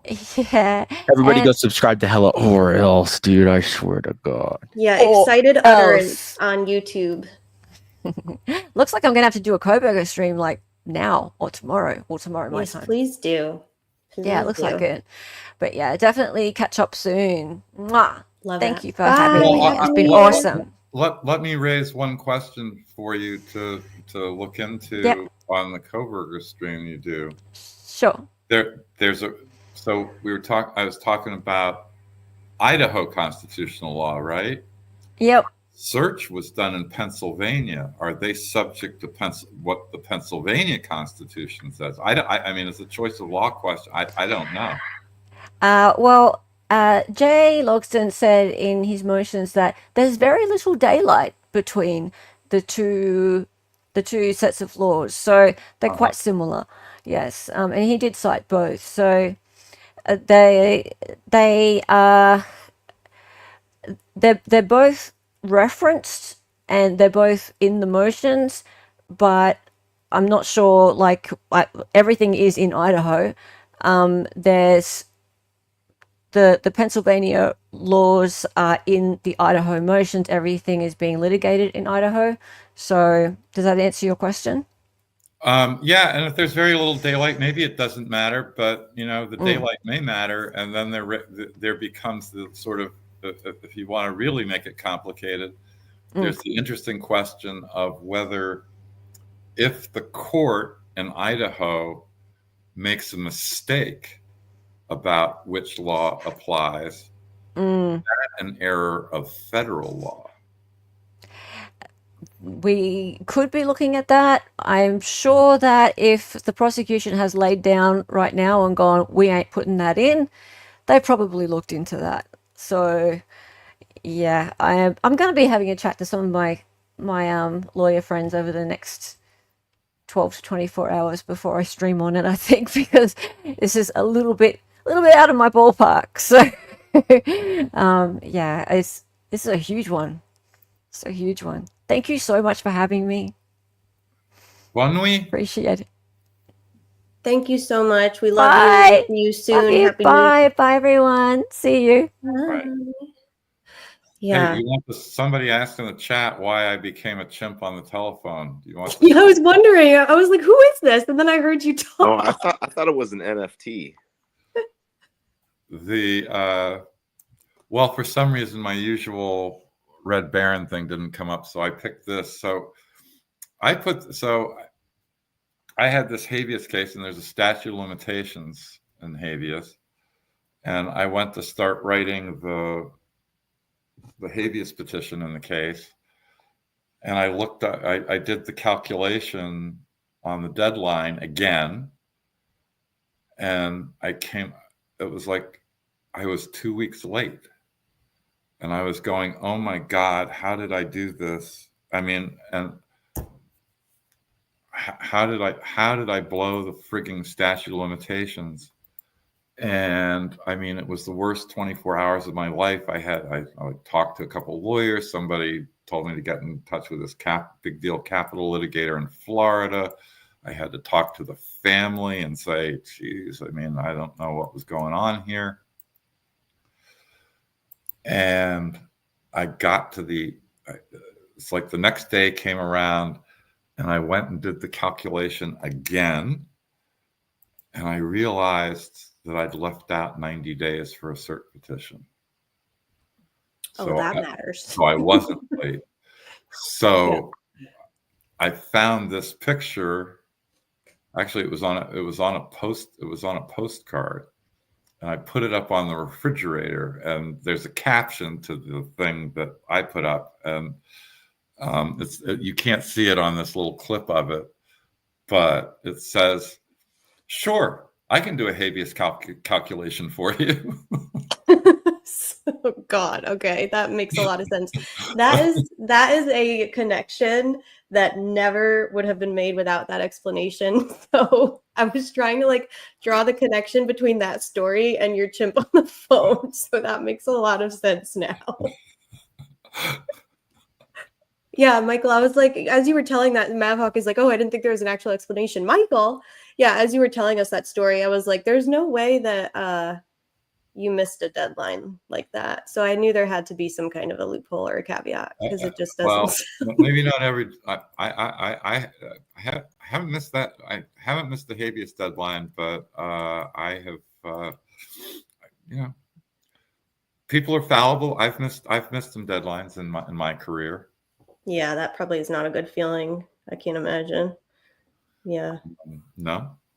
I have missed plenty of deadlines. I miss a deadline every day, but not often do they like carry the weight of somebody's, freedom or not. So it's a lot. It's a big, and that's why when people say things like, oh, Brad and Andy want to stay on the case for the fame and the notoriety, it's like, are you people insane? Like, who would want to do this? Like, who would willingly sign up for one?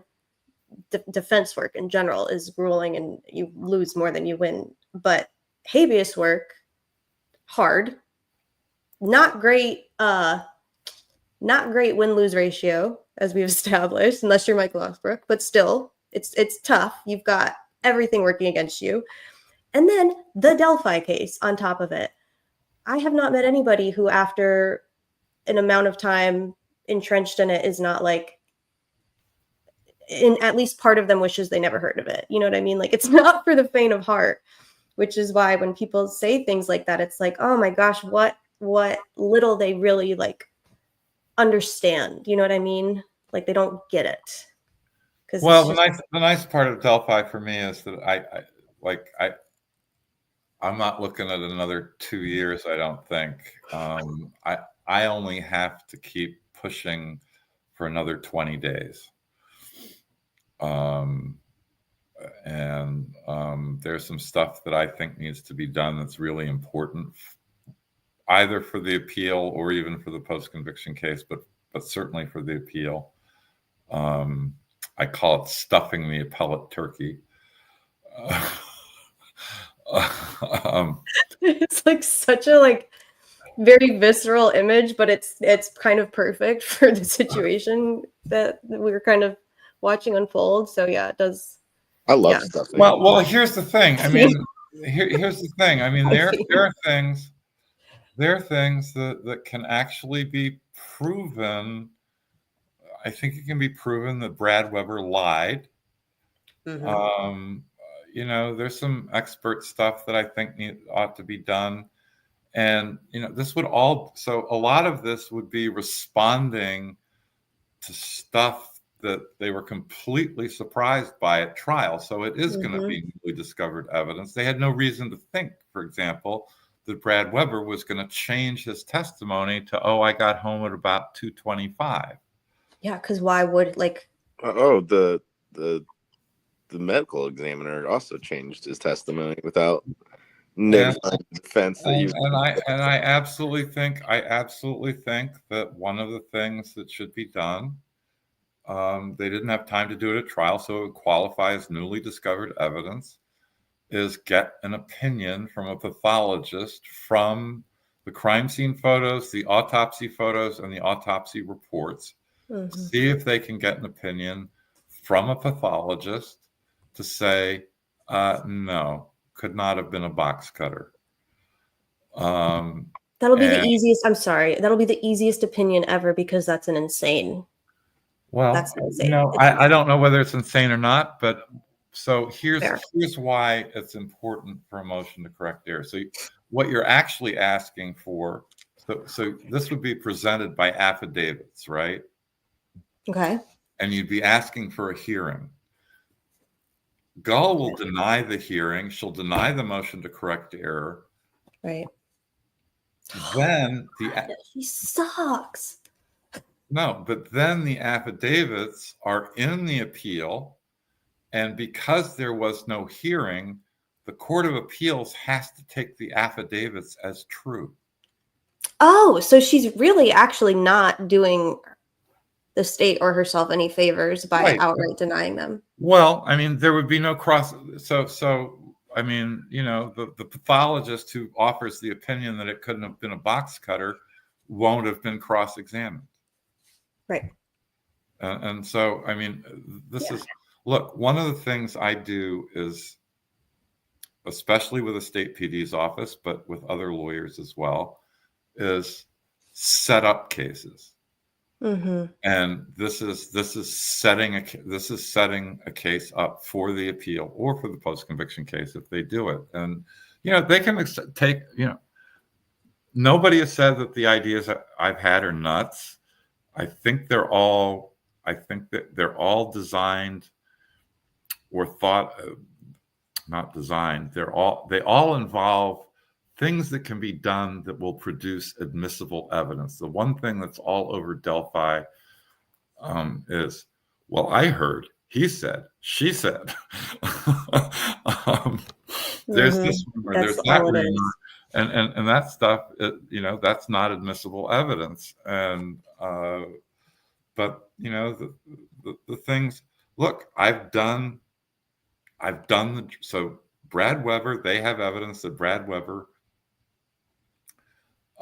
left work at 2:03. He clocked out of the Subaru station, Subaru factory at 2:03. Now, we don't know where he clocked out, where his car in the parking lot was, but two people independently, I was one of them, I have done the drive from the gate of the Subaru plant to the gate on the private drive. You did a crank on the ground. Yeah. And what did you find? Why'd you do it, Brad Weber? What? What did you find when you made that drive, Michael? What did you note? It was, and I was pushing it. So I was going, so the speed limit on 65 is 65 up to 25. I was doing 76. I went up to the speed limit on 25 is 60. And I did 66 going up to 421. And then I just did 421 and 600 and 625 as fast as I could. And it took Judge Jessica says that was your daily felony. Yeah. And it took me 27 minutes and 14 seconds, and it would take another minute and 15 to get down the private drive to where anybody would have interrupted somebody by the drive holding on to the girls before they go on. So let's just call it 28 minutes. That's 2:31. Right. That's 2:31. The phone stopped moving at 2:32. The state's whole theory is that the phone stopped moving between 2:18 and 2:25, and then Brad Weber drives by about 2:25, and Rick Allen takes off. He's startled, surprised, whatever by this, and he takes. Yeah, sorry. Go ahead, Michael. And he takes off across the creek with the girls, where he kills them. And the phone stays. No, the phone stays in one place between 2:18 and 2:25.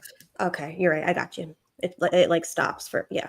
And so Brad Weber's saying, I got home with my white van at about 2:25, and so the state's whole argument is 2:25. I mean, there's no way that he got home from the time he clocked out. That he got home in 22 minutes. It didn't happen. It just didn't happen. Especially not in that hunk of shit white van that he claims he was hauling. Like, no fucking way. No way. Well, the way.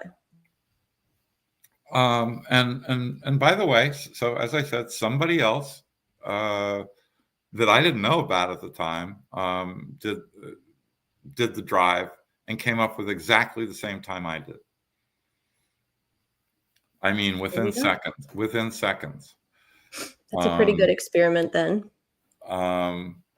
You know, but we've got to produce this in admissible evidence form, and I did this in a case in Kokomo, where, you know, another lawyer and I, we had a video camera mounted in the car, and I drove, and he read off every so often the time, the speed, the distance, that sort of thing. And, you know, we had an affidavit, and basically we proved that, you know, this route that this witness said people drove and calls were made from this point, that point, and another point.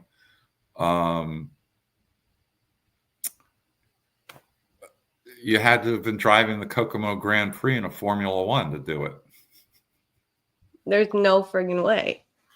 Yeah, there was no way to do it, and so that's how you produce admissible evidence. So you put in the video, you put in the affidavit about the speeds and the times, and that evidence is better than Pohl's report, because Pohl's report, and if Pohl had come up, I'm not saying it would have. I'm not saying that Pohl's testimony wouldn't have been important, but Pohl would have merely said, he said he came home at 3:30. So you'd impeach him with a prior inconsistent statement. Mm-hmm. That leaves the jury to choose between the two, but it's not substantive evidence, so-called substantive evidence, that he didn't come home at 2:25. It's just impeachment. Right. It's just evidence that he's. Whereas this driving evidence is actually substantive evidence that he lied. Mm-hmm. Right. Yup. And that could be, I mean, that would be something you would put in as, you could put in as newly discovered evidence. Absolutely. Because you had no reason to think he was going to change his testimony. Yeah, and the defense, not like they had a heads up, and they could have done it beforehand while he's on the stand and then present that. I mean, not like it would have probably made a difference to Gull, but they didn't have the opportunity to refute it because they hadn't had the opportunity to do that on the ground experiment or whatever. Well, they had no reason to. Right. Like, who could have predicted that this guy would get up there and change his entire fucking story? Right. Yeah. And so the idea is, you know, you put this evidence in, say this entitles us to a new trial. Please give us a hearing. Gull denies the hearing. And now this evidence is in the record for the Court of Appeals that says Weber's lying.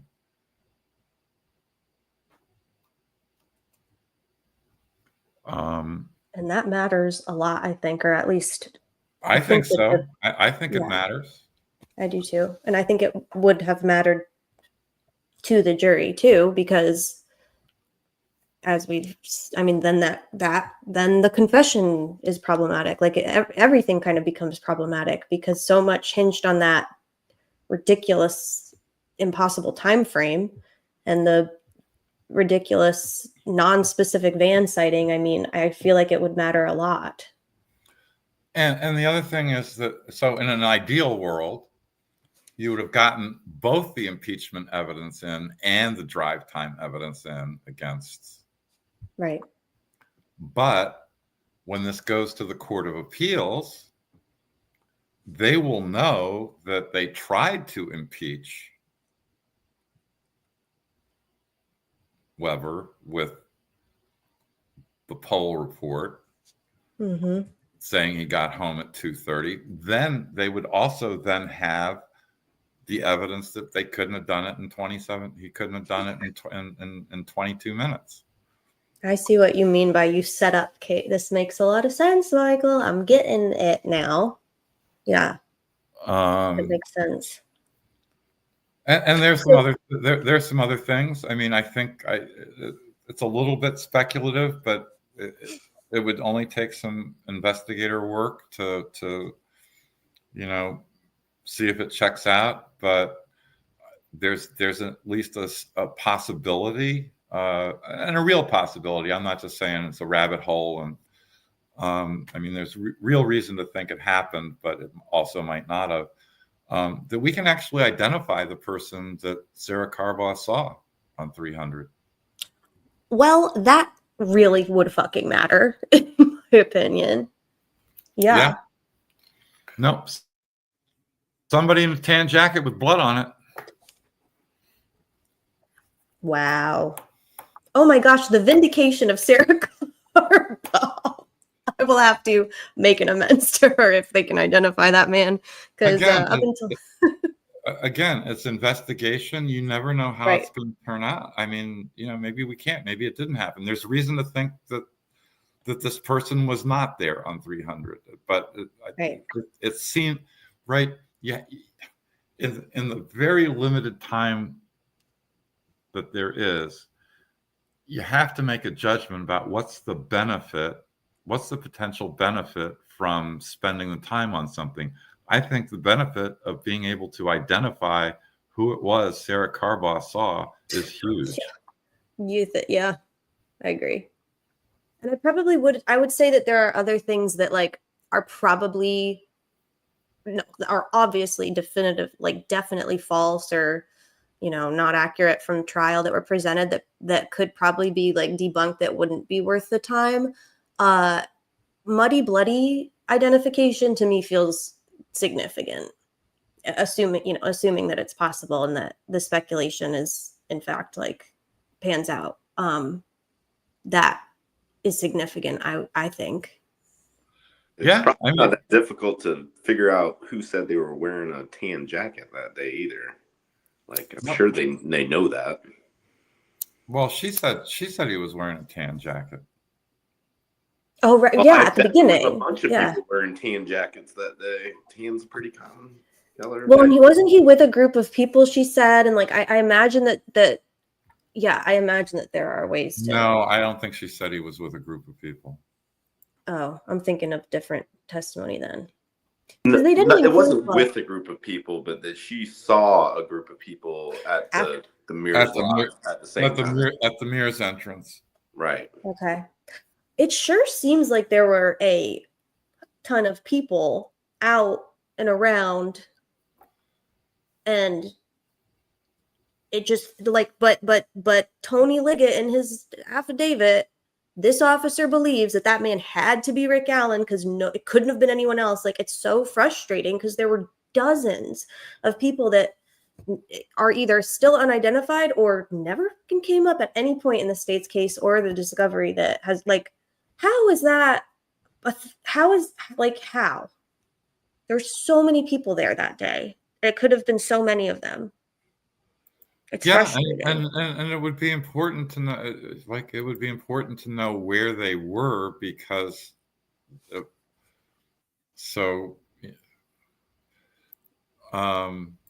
because if people were down in the woods, somewhere on Logan's property near the crime scene, but they could maybe testify.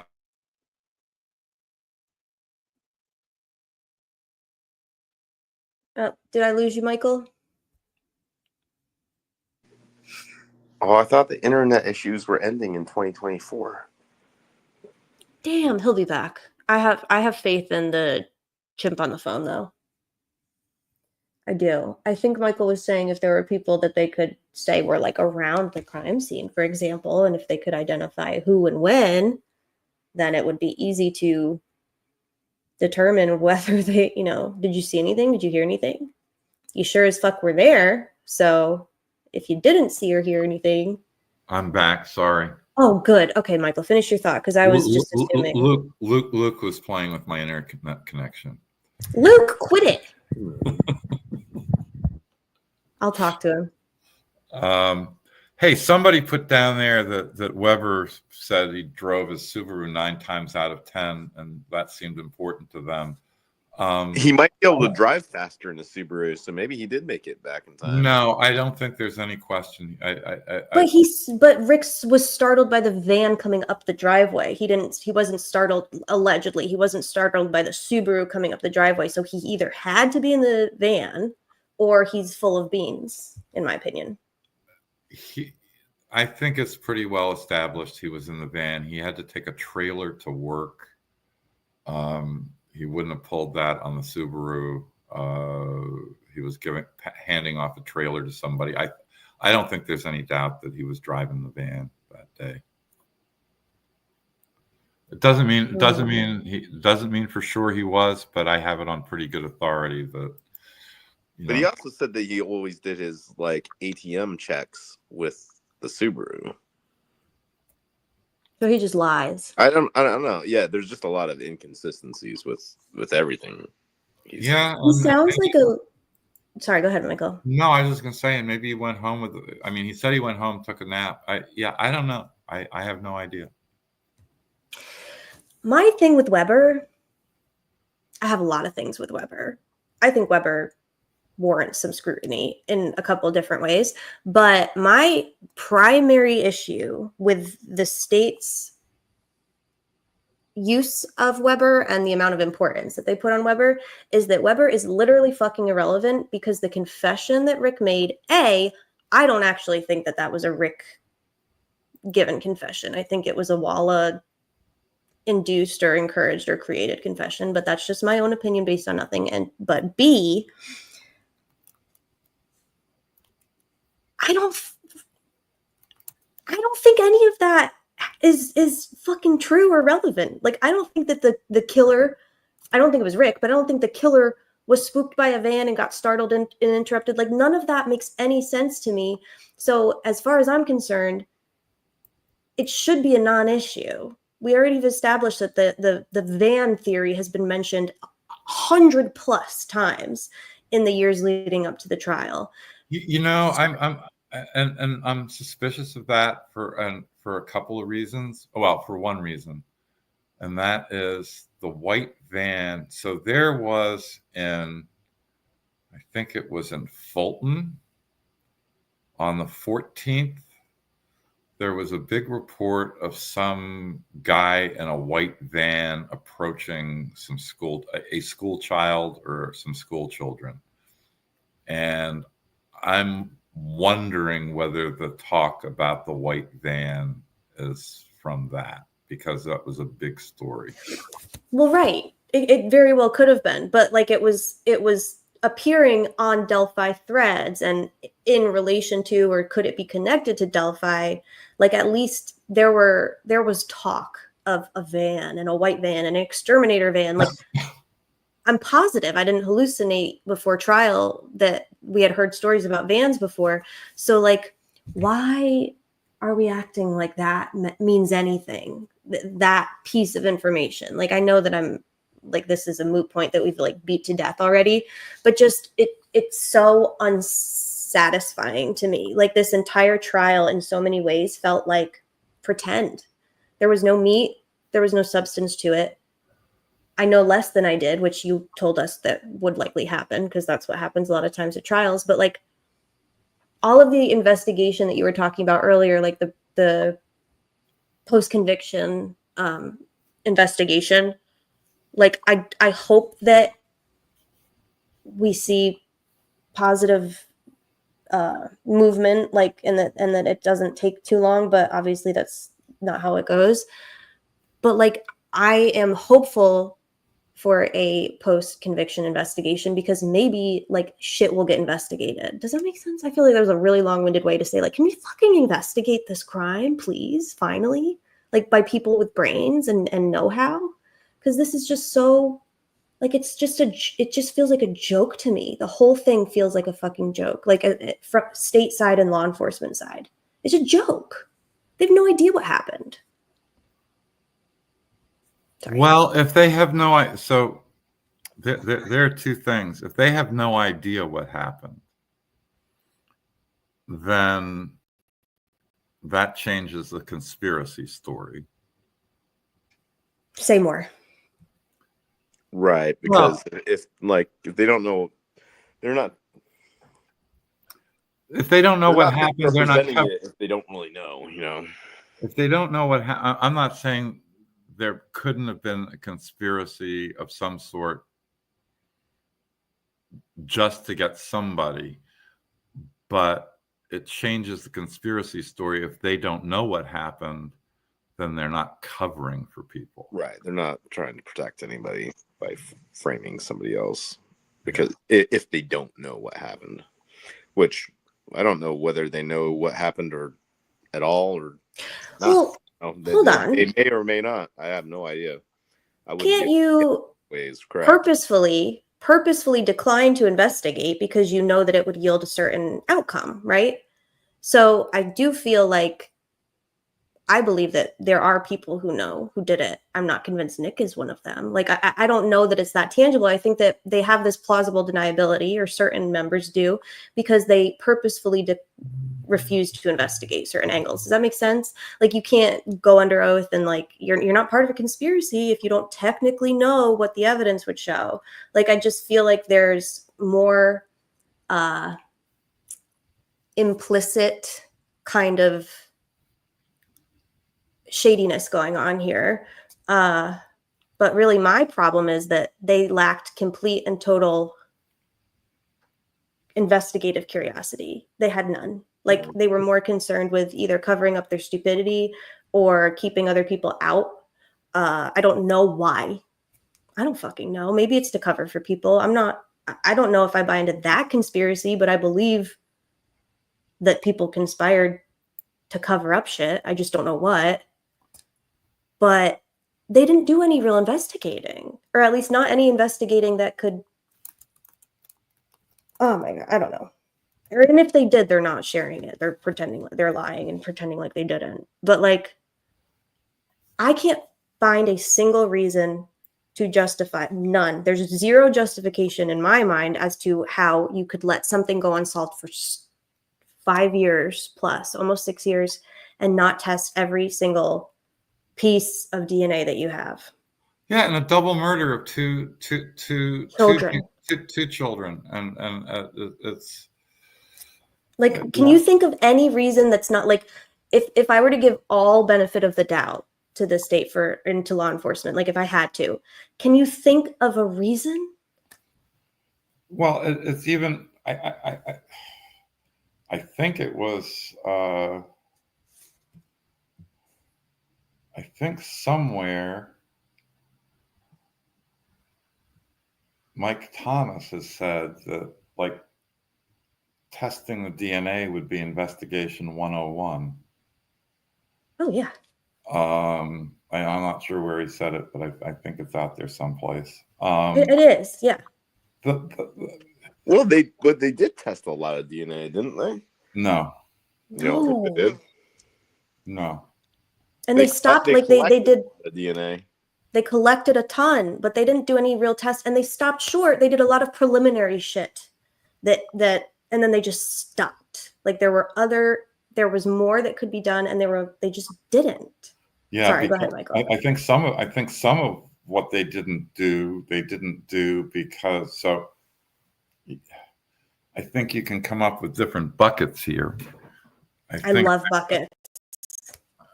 I think they're the buccal swabs, probably, that they didn't produce DNA profiles from to start with, from people.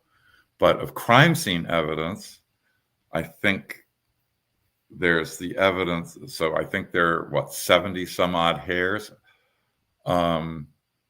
Everything's coming up sevens, right? 70 some odd hairs, 7 days lost of recorded interviews, 70 days lost of more interviews. So they didn't even develop profiles from those. Then there's the DNA that they did develop profiles from.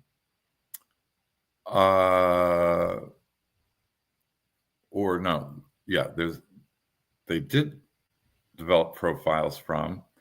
And then there's the stuff that I don't think they developed profiles because they just said the state lab can't do it, even though other people could.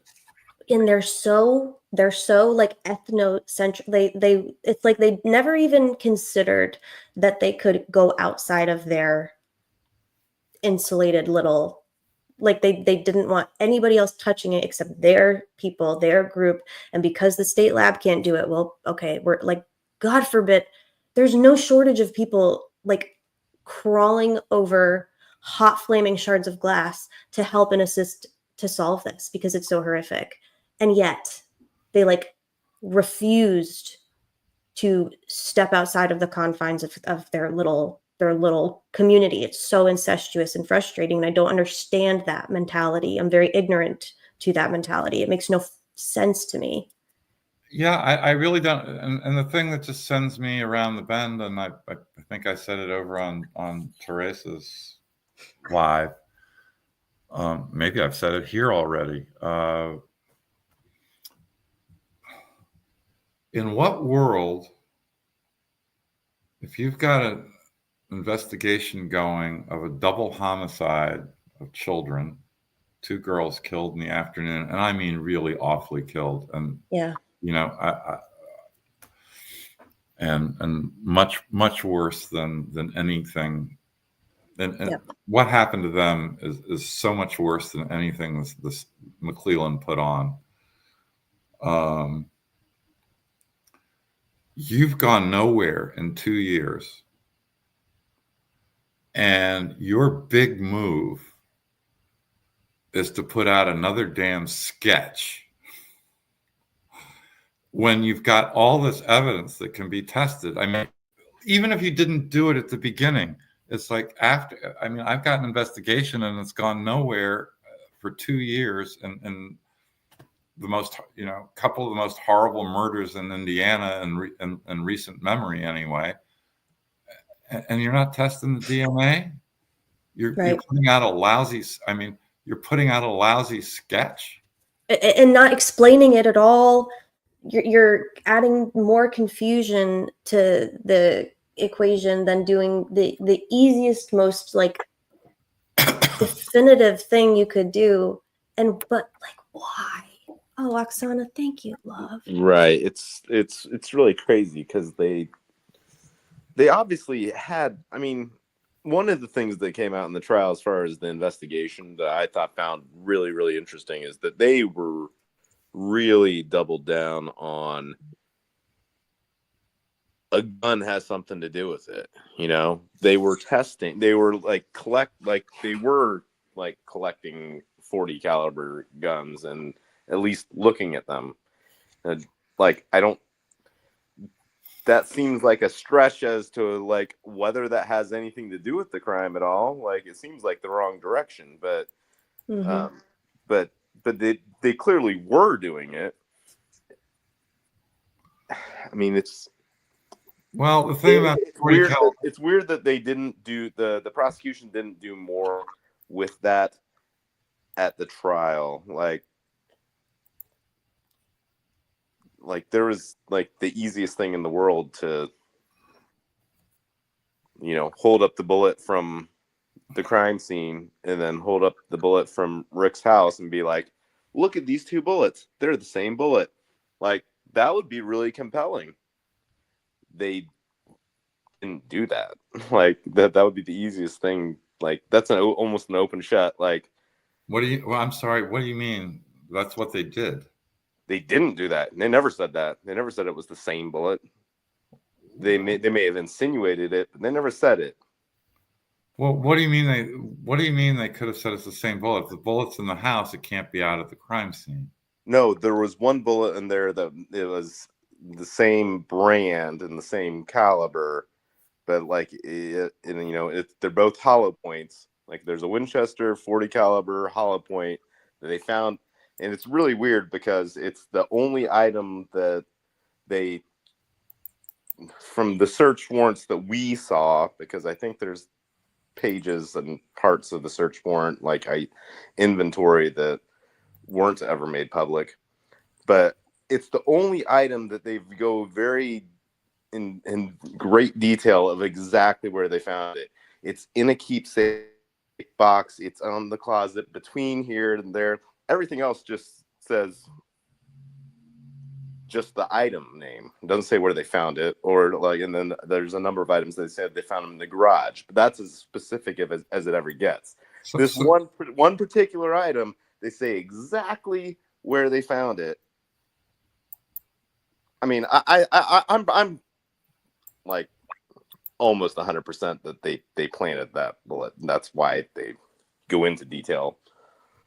I've heard that, Fien, from other people who are not totally insane. Yeah, you know, if they planted that bullet, I guarantee you there would have been testimony that they planted. Well, because I mean, it's kind of a double-edged sword as far as like, do you want, like, you're better off with them not saying, hey, these are the same two bullets, but like, I don't know what you mean by the same two.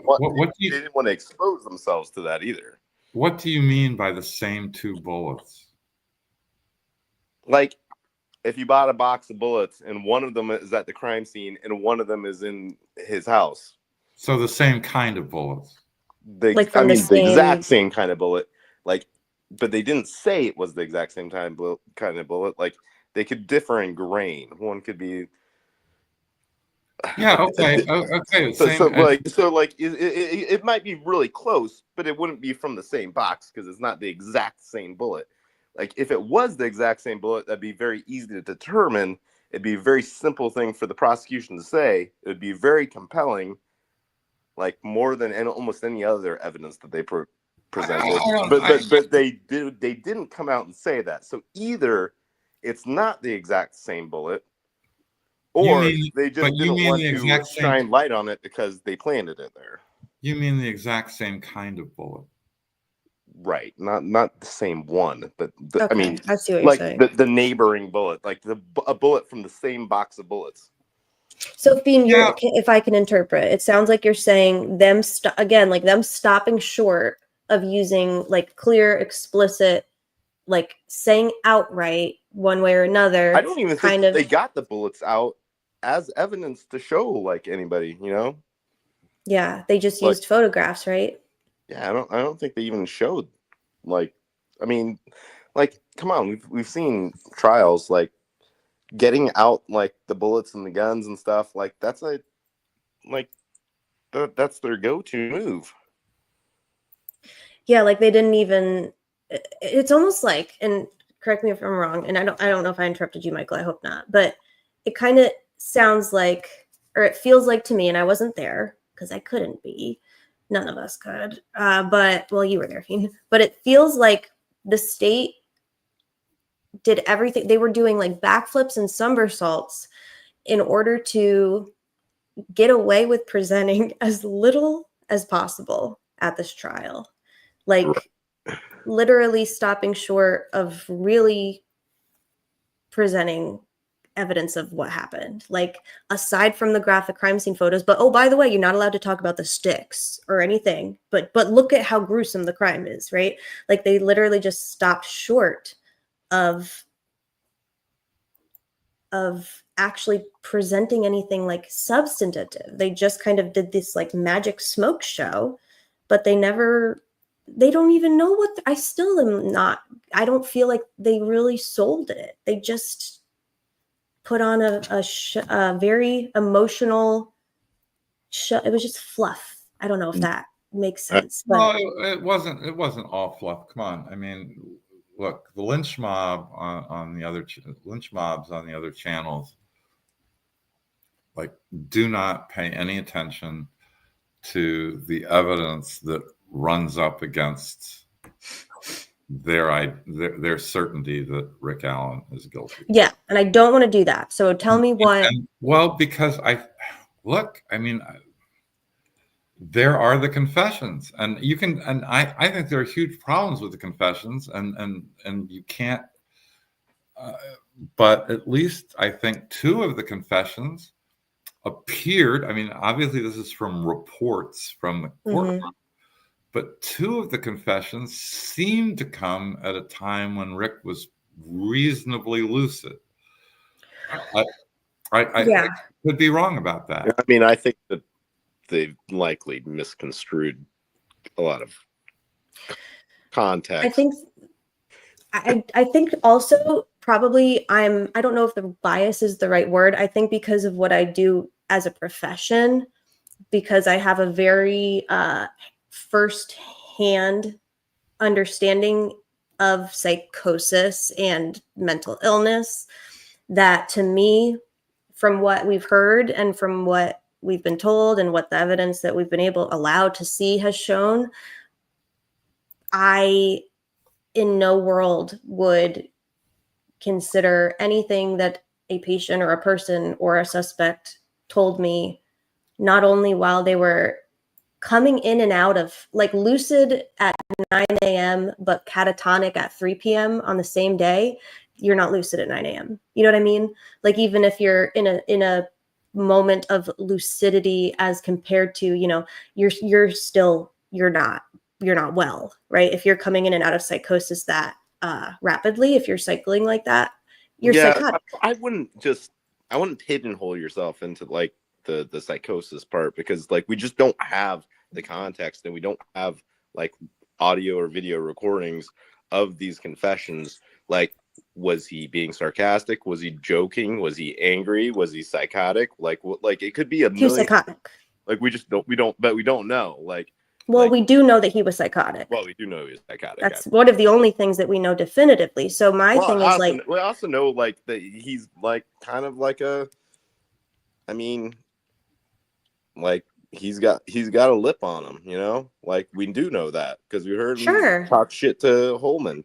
Like, he also we said know, early we on know that about it, like him, like, because like when he's stressed, like, will he talk some shit? Yeah, like, so like we don't know the context of. He's an Indiana man, dude. He's in every Indiana man. Like, but you're like, yeah, I killed them, you know, like after someone screams at him 15 times, like but we don't know what the context is. They're just like, we're like, well, there it is. We're just gonna cherry pick these and say, yeah, that's a confession. Well, the problem that those are maybe you know reasons to discount those are reasons to discount them, but right, that doesn't mean they don't matter as far as the trial went. I mean, there is a reason that confessions are called the queen of evidence. That's so lame. I mean, my big problem with the confessions is that they don't answer any of the questions related to the crime. All of the questions, like regarding the specifics of the crime, remain unanswered. It's frustrating. You'd think that somebody who's so desperate, nothing about confess, crossing the creek, nothing about the different like one victim being undressed and the other one being dressed, like nothing specific about that. There's like there's all the specifics, like are still those questions still remain. None of them are answered by these confessions.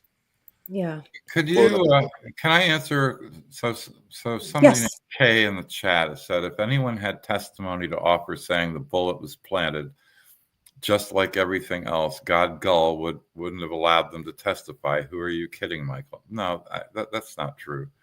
Well, I mean, I do think that there's something to that. Let me finish, Fien.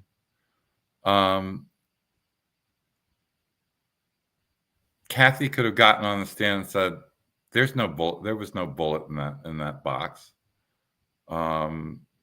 She knows, and there's no way Gull would have kept that out. I mean, that's exactly what I was going to say. Like, but I think there may have been other reasons that they didn't want Kathy to testify. But that's. I think it's important. Look, if that bullet was not in that box, that would have been hugely important. I mean, there's no way that they would have had to put her on the stand to say that. Yeah, well, exactly. But that's the other side of it. The prosecution didn't make a huge point of that bullet in the box being the same bullet. because then they would have perhaps countered with was planted. When you say the same bullet as what? A matching bullet, like the no, but was it the bullet in the box that over tested? No, they didn't do anything with it. No, it was just there. I think the bullet in the box was the Winchester.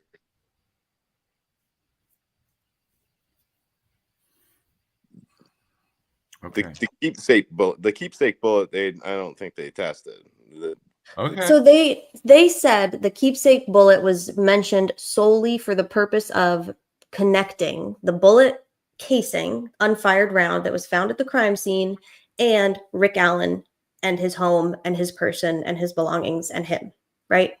Because this bullet so it could be either way. Like it could be that it's a very similar bullet that wasn't planted, but like them seeing it there really convinced them that he was the guy. And then they were like, well, it's not exactly the same bullet. So well, it's not relevant, right? Either way. Now we still think it is the guy, but like that is weird that it's not exactly the same bullet. Like, wouldn't it be exactly the same bullet?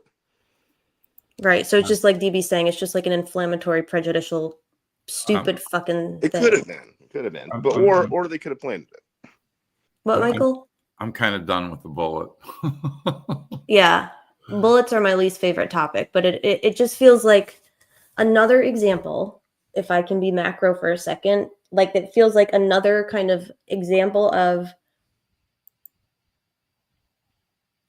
it's a non-relevant detail, in my opinion. It stops short. Again, it doesn't answer any questions. It doesn't, I know it's DB's favorite topic. It doesn't answer any of my questions. And if somebody's desperate to confess, to relieve and alleviate their guilt or whatever, to help whatever the reason the state decided that Rick made these statements, if you're so desperate to get this off your chest, you're not going to give a single fucking detail about the crime. You're not going to say what it was like and what you did and what happened. Like none of that. You're going to leave the most gruesome, horrific details. You're just going to keep those inside, but you're going to talk about the van. That is fucking ridiculous. You're not going to confess 61 times and I'm going to come away knowing less than I knew before. Like, it doesn't make any sense. And I don't understand how they convinced 12 normal people that somebody who's getting Haldol injections every week, who is catatonic, like, Michael, I didn't see the videos. I don't know if you did. I know Fien saw more than I did. Obviously, Fien, you saw the one where Dr. Marmon on the stand. So you saw Rick at a really bad state. Like, how can 12 people see video of somebody in that state and know that one of the weightiest confessions the state used was made mere hours before the video of Rick catatonic? Like, I'm not even talking as a mental health professional. I'm just talking as a person with eyes and a fucking brain. Like, in what world? And the doctor just basically recanting like his previous diagnosis right there on the stand. Yeah, on the stand. Can I answer a question that Laura has?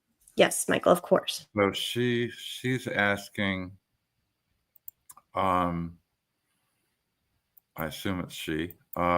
She was asking if the confessions can be thrown out if Rick was illegally in prison. And the answer is no, because the lawyers didn't make that argument. Okay. Are we sure they didn't, Michael? They argued that the confessions were coerced. Right.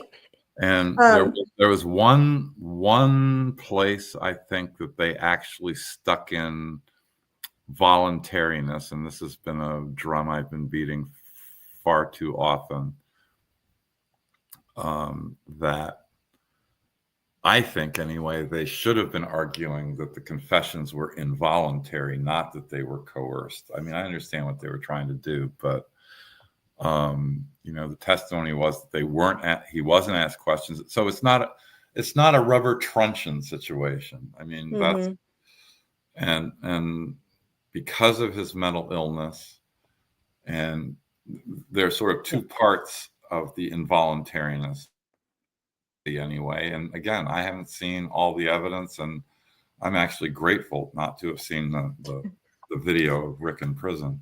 Yeah, me too. And one is they're involuntary because he was psychotic. Right. And the other is they were involuntary because even when he was lucid, the argument would go, he was willing to say friggin' anything to get out of there. And I believe that. Yeah. Well, yeah, but they didn't make that argument about the supposedly lucid confessions. Yeah, I see what you're saying. But as far as his being, I don't think they ever made the argument that he was illegally in this situation, and therefore the confession should be thrown out. And so, I hear you. And for that reason, at least in the appeal, the confessions can't be thrown out for that reason. I suppose that if there's a terrific argument that he was there illegally and the confession should have been thrown out for that reason, that's an interesting ineffective assistance of counsel claim. I want to ask you something specific, Michael, because I agree with you about the coercion versus involuntariness. And we've talked, I think even you and I here have talked about like the umbrella of involuntariness versus kind of the limited issue of coerciveness. Does that sound familiar? I feel like yeah. Okay. So this is where I think if they did ever argue involuntariness in a more broad scope, it would have been in this motion. And I want to look at it really quick if that's okay, because I have questions about it. And I guess my biggest question is like how deep do you have to go when you're making an argument about anything? Like if you mention it once and you mention it and you cite case law, do you have to like how much more do you have to do for it to be considered and for it to officially be like a record being made? Does that make sense? Preserved? Yes, thank you. Preserved. Yeah. Mentioning it once should be enough. I mean, okay. I've seen issues preserved in footnotes, but footnotes. Yeah. Preservation of issues is a huge thing in habeas. I mean, it's like the thing about habeas is, is that before you can even think about winning, you have to think about all the ways you can lose, and there are a bunch of them. And so that's why I just sort of, as a matter of practice, because of the kind of practice I do, it's like, I can see the argument that, I can see why people think he's guilty. I can. I think it's absurd, actually, but I see how you can like put these pieces together and somehow think he's guilty. I mean, it just is. Right. So here's where I think like he says involuntary when he talks about the issue. So like the issue in this case, whether the state violated Allen's 5th and 6th Amendment rights and federal and state due process rights by detaining him in solitary in a maximum security prison segregation unit while he was waiting trial. Allen's statements were involuntary and should be suppressed. Like, period. Okay. Yeah, that's enough. But then they go on to coercive police activity. They do. It's necessary to predicate, as a necessary predicate to finding a confession is involuntary. And that's not true. Well, he says within the meaning of this clause, right? So he cites that. However, it's just wrong. Okay, well, I believe you, obviously. But he also says, however, it's not necessary to challenge the voluntariness then he cites a totally different thing, which I have no concept of what that is. That's the Bill of Rights of the Indiana Constitution, Article 1, Section 14. Okay. There are other elements that would support the finding of involuntariness. Okay, so yeah, I mean, there is and I have to tell you, and that's going to be a difficult job for the appellate lawyers, is going through everything to see what's preserved. So this is a motion. Right. This is a motion before trial, so it's preliminary. Yeah. I don't know whether Gull said, you don't have to make the objection at trial. You're good. Maybe in some white noise she said that. Normally, you would try to you would have to actually, before the state puts on these confessions, you would have to object to their admission and move to suppress them, and Gull would deny it, and that's how it's preserved. And I don't think they did that. Now, maybe they did it off the record in another way. We'll have to find out. What you can use on appeal depends on what was preserved and how it was preserved. Yeah, I think, yeah. So this, they moved to suppress them, and then this is their memorandum of law in support of the motion to suppress them. This is back in April. And then I know in the hearings, and I obviously wasn't at the hearing, so I'm not sure entirely, but I know that a good portion of the hearings had to do with that issue specifically. And she made a determination fairly quickly where she deemed every single one of them admissible, and that they were not made, every single was admissible. They weren't made under any kind of, coercive or so, like, that pre-trial hearing would have been their opportunity to argue voluntariness, involuntariness, coercion, whatever, that she denies it. So, like, if that's really what happened, because I'm sure that I'm misremembering parts of it, would that like be preserved? Like, how much further? I mean, in general, no. You have to object at trial and move to suppress at trial. And then it's denied. I mean, it's just the way it goes. I mean, you have to do that. Oh God, that's so frustrating, though. Like with her specifically, I mean, in general, it's frustrating, but it may have been preserved off the record. She may say, they may have in her chambers or under the white noise.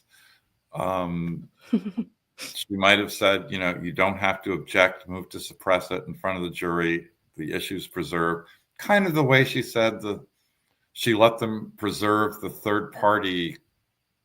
claim that the third party evidence should come in by incorporating the stuff instead of having to go through all these offers to prove with witnesses whose testimony she wouldn't admit. So the jury would have had to have been out possibly for days. Yeah. I can't tell you what, how this is preserved. I mean, I just don't know. Yeah. I'm not saying it wasn't. I'm not saying it was. No, it's impossible to know. And part of that, I feel like, is because of such an abhorrent record. But also, she's just been like this agent of chaos. Like, everything she's done has been chaotic. How could anybody, like, I don't even know how you can keep track of what has or hasn't been. It just feels like such a sloppy, it's just like, I don't understand. There's no excuse for it, I feel like, with a case this important and high profile and matters and issues that are this critical. Like, why are we not doing all of our due diligence to ensure that, like, we're doing it right? She just feels like the laziest kind of bullshit judge on the planet. Let me answer Catastrophe's question. And yes. So the white noise were bench conferences, and they should be recorded and should be in the appellate record when it comes out. I can't wait. That'll be juicy. I'm just waiting. I'm just waiting for those to be missing. Oh, I'm sure. Hey, Michael, this is kind of tangential, but what are the chances that a true and accurate transcript of the initial October 28th hearing 2022. What are the chances that that doesn't exist? Well, the transcript probably doesn't exist. The question is whether the recording exists. Right. Like a true and accurate record of it, a recording or... Well, I mean, the way it works is they keep the recordings, and then when somebody needs the transcript, then the court reporters get paid to put it together. Right. To type it up or, put it through Word and then they clean it up. Kind of what I think Courtney did with the transcript of Holman's interview. And if nobody hit record, yeah, it wouldn't be there, and then you'd have to reconstruct the record with testimony. Oh, great! So it's literally Rick without an attorney, the prosecutor, Mullen, and maybe the sheriff versus Diener. Rick, and Diener against Rick. We're fucked. That's scary. That's crazy. So they'd have to reconstruct it based on testimony. And so they could just lie. Essentially. People can always just lie. I don't want to hear that, Michael. Yeah. So then what happens if they lie? You might have competing. I mean, one way to reconstruct the record is by affidavit, and you might have competing affidavits, and in the end, reconstructing the record, it's kind of up to the judge to. Oh God. To choose what the facts are. It's an interesting question. Diener's no longer a judge. Gull wasn't there. I don't know what you do. I don't know. I mean,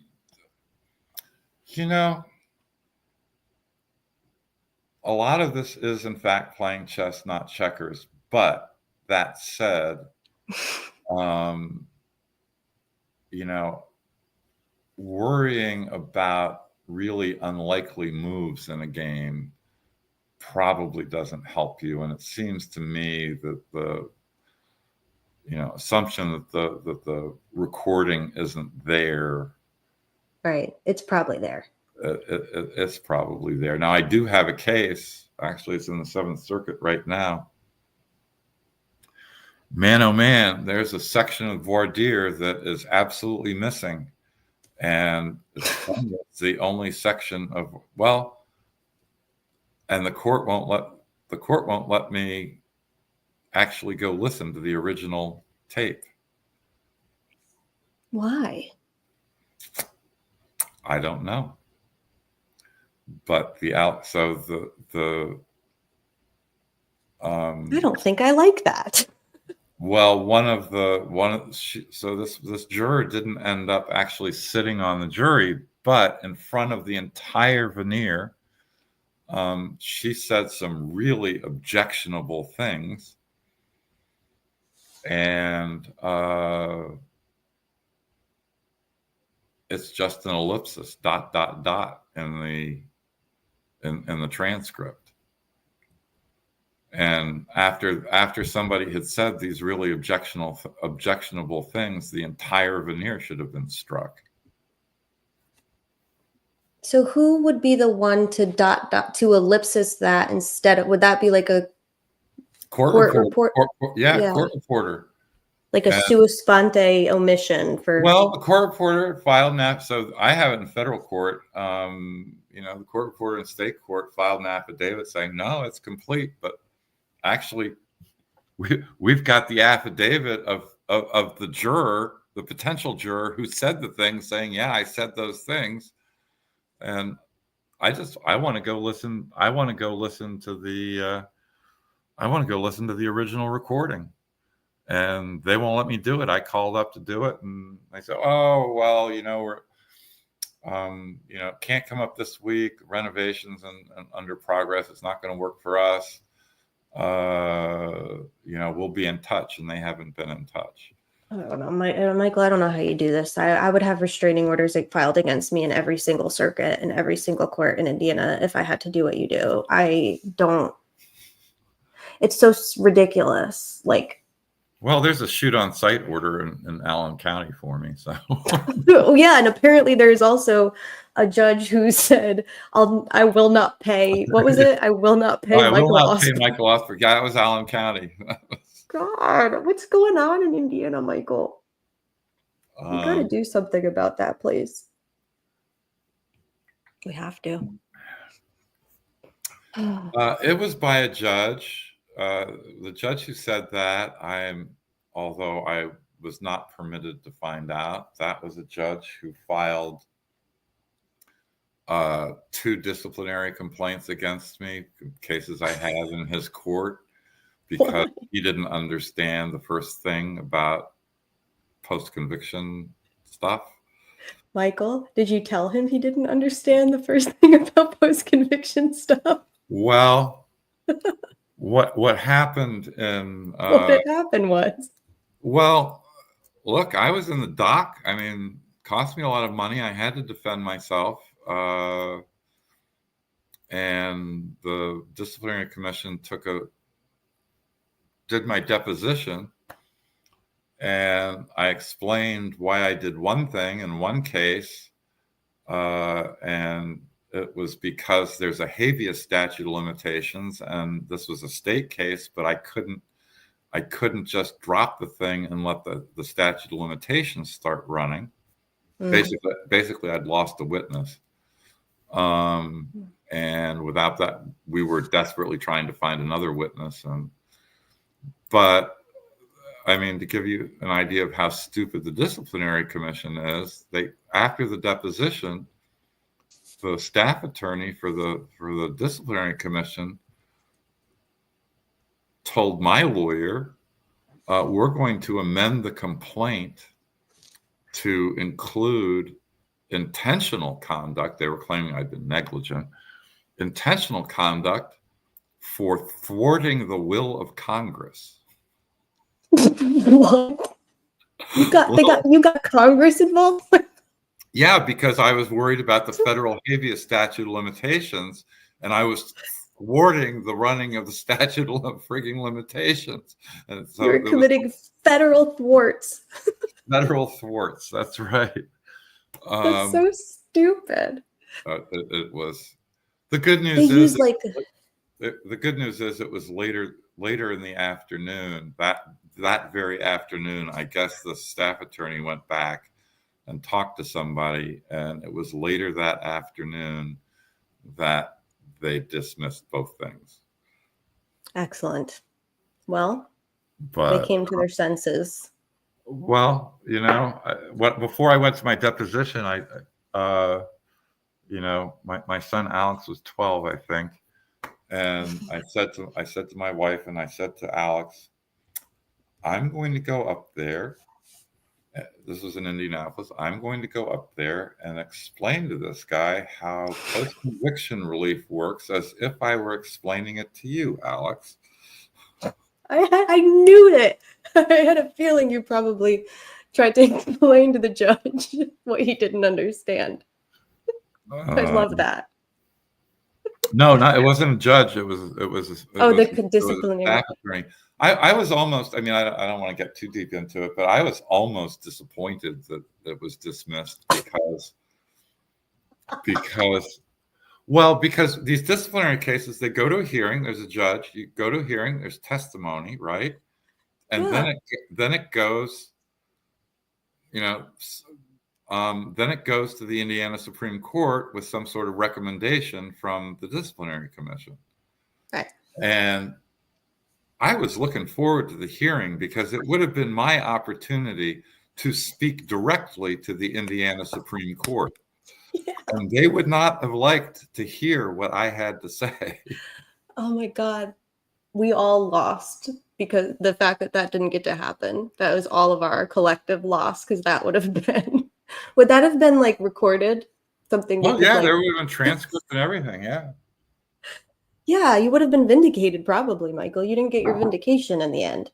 Well, it was dismissed. I mean, that was plenty of vindication. No, it's there was a guy. There was a guy who got disciplined. He was an out-of-state lawyer, but he'd shown up in a case in Indiana. You know, he had local counsel, so it was okay. But he dropped a footnote.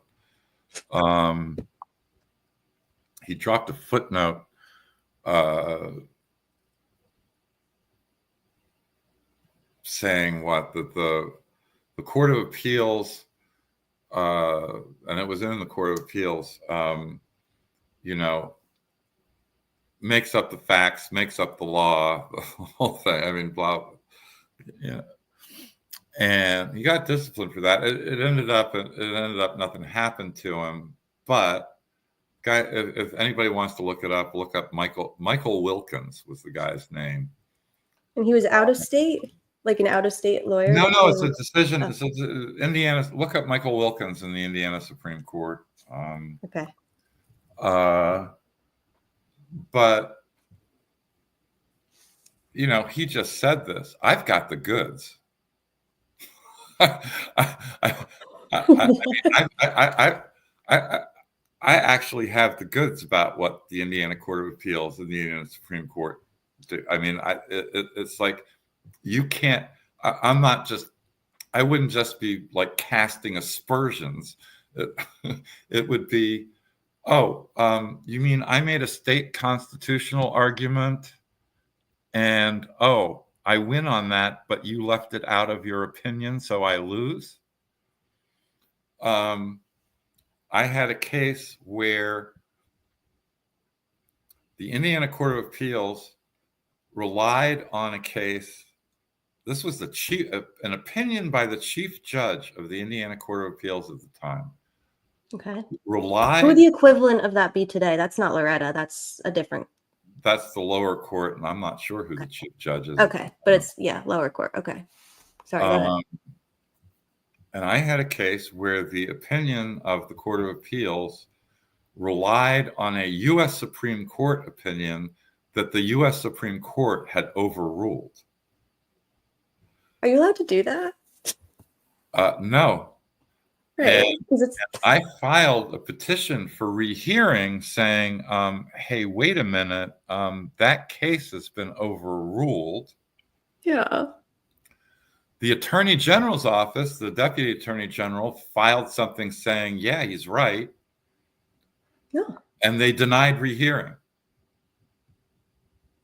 Why? And who knows? Okay. I mean, look, for me, you know, I'm a chief judge on the Indiana Court of Appeals. First, I'm going to be really mad at my clerks for not having caught that this had been overruled. Yeah. Second, I would be granting rehearing in a hurry because I don't, and I'd actually like unpublish the opinion. This isn't a published opinion. I'd be embarrassed. Right. I'd be like, I'd want to like. And I'd want to fess up to my mistake, saying, I'm right that this case has been overruled. We withdraw this opinion. We substitute this new opinion, and but no, that didn't happen. Now, in this case, the Indiana Supreme Court did the right thing. They granted transfer and sent it back to the Court of Appeals saying, would you please decide this case without that overruled case? Yeah. That's something they don't often do. Usually they write the opinion themselves. They don't usually send it back. They didn't even want to touch it. They were like, clean this up. Clean this shit up first. But that's just the beginning. I mean, that's the easy one to explain. A Court of Appeals judge said to me once, so that they pride themselves on being the rocket docket, deciding cases in a hurry.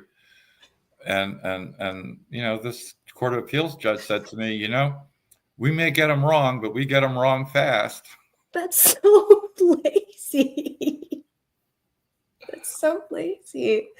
Why would you be proud of that? This feels like it feels like kangaroo court.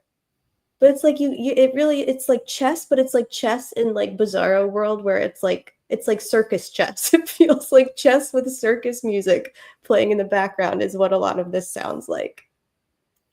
I feel like I'm far too I have a little bit of some rigid kind of ADHD spectrum-y thinking, right? Where like if something is wrong, then it's wrong.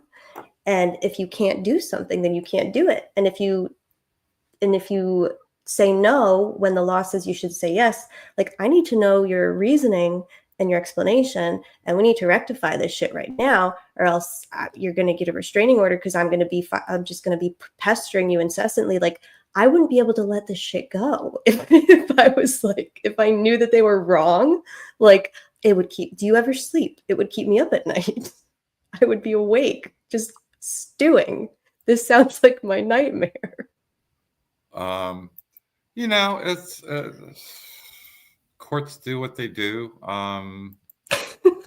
and all you can do is look. I'm not one of the people. There are people, and I admire them. There are the revolutionaries, right? I mean, they want to change the system. I would like to do that. I don't have the energy to do that. What I want to do is use the system as best I can to get the best result I can for the people I represent. Use what you got. I'm not out there. I mean, I have certainly, we certainly won one case in the Indiana Supreme Court, and it was part of the Habeas thing because it came back. It's complicated, but a second year student of mine argued a case in the Indiana Supreme Court. I mean, I was sitting there, but he did the argument. I mean, he was just brilliant. And we got a 20-year lousy precedent of the Indiana Supreme Court undone. That's pretty systematic in terms of changing things. Yeah, but it's using this right. But it's not. I'm not going out to do legislation. I'm not doing legislation. I'm not bomb throwing. That would be funny though, Michael. We would all be very surprised. There's a place in this world for bomb throwers. I mean, I'm for sure.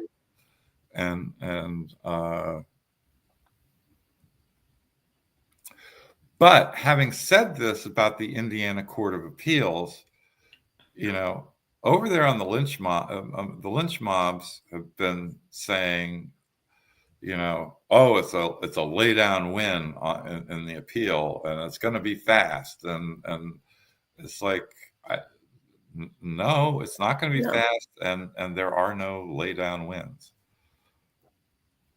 No, especially not in this case. There's been far too many examples that we could draw from where something should have or could have gone one way, and it's just been uphill at every single turn.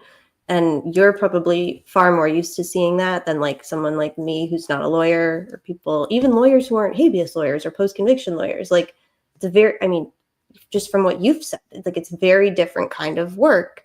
And I've become far too, like, my soul has died so many times since the beginning of this case. I've been so disillusioned. I think it's a good thing because my expectations are very managed, which I think is a good way to avoid burnout. I have no expectation that any part of Rick's appeal will be easy, seamless, a shoe-in. No, it's going to be difficult, and I have no reason to think otherwise. It's going to be impossibly hard.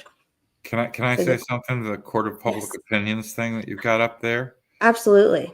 Well, court, let me tell you, the politically correct New York Times spelling bee does not have in its word list the word Indian, small I. Mm-hmm. Yeah. Which infuriates me. Why? I was waiting for you to go further with that. This is a perfectly good word. Yeah. Yeah. It's just like, we're not talking, sorry. I mean, yes, people can use Native American, and that's fine, and I don't have any objection to that. But Indian, small I, is a perfectly good word. I get that.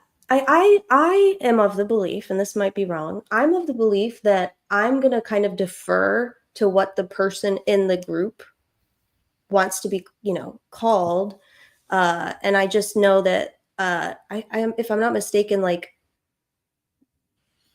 I feel like that word is still used. I mean, I'll use whatever word, but I don't know. I feel like I can go either way on this issue. I think sometimes I'm way too rigid, and other times I'm pretty offensive. So I don't know if I feel one way or another. I will say that, I mean, maybe it's just being a boomer, but I kind of draw the line at pronouns. We need boomers, Michael. It's okay. We need you. It's fine.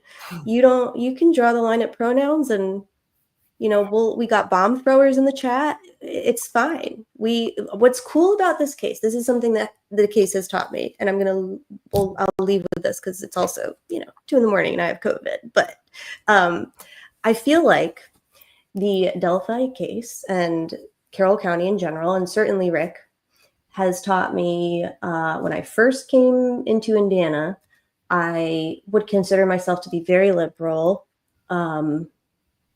Definitely, some would say pretty radical in some ways.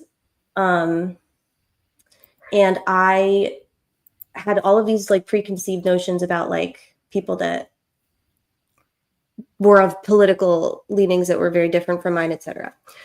The case has been cool because people that have really come together for Rick, we have a lot of shared values and a lot of overlapping values. And it's made me personally a lot less rigid, and it's made it a lot easier for me to see commonalities and find common ground. And maybe just like, this is just my own, like, who gives a shit? But for me, it was meaningful. Like, really have a lot more grace, even with people like in my day-to-day, like family members who are super obnoxious, that I'm like, oh, we don't have anything in common. Like, really, we probably do. Does that make sense? Like, we can find commonalities. Like, people really don't like innocent people being railroaded, right? Whether you're like right, left, middle, like that's something that a lot of people, a value that people share, if that makes sense. Yeah, it's a value that people share. Let me quickly answer Judge Jessica. Yes, small I. Yeah, let me find her. Small I. Oh. Capital I Indian are people from India. Small I Indian is American Indian. Interesting. I don't think I knew that. But here's the thing about, so yes, I think everybody agrees that people don't want to be railroaded. But the problem is that people think some number of the people who all included in the group who don't want people railroaded think the system doesn't do that. So that if somebody's convicted, they're convicted and there is no railroad there. I mean, that the system works, we don't, right? There is no railroad. Right. Yeah, see, to me, that's fucking ridiculous, Like, I'm just not going to accept something because someone or something, whether it's an entity or a jury or like, I still feel like I don't know. Yeah, I'm not going to, just like, I don't know. Maybe I'm like just not a rule follower, but I also feel like I need rules. This feels like a conversation I should have with a therapist, but it's conflicting for me because in some ways I feel quite rigid, and in other ways, the rigidity of law makes me insane. Well, I mean, if it were rigid, I would love it if it were rigid. It's not, and that's the problem. So right.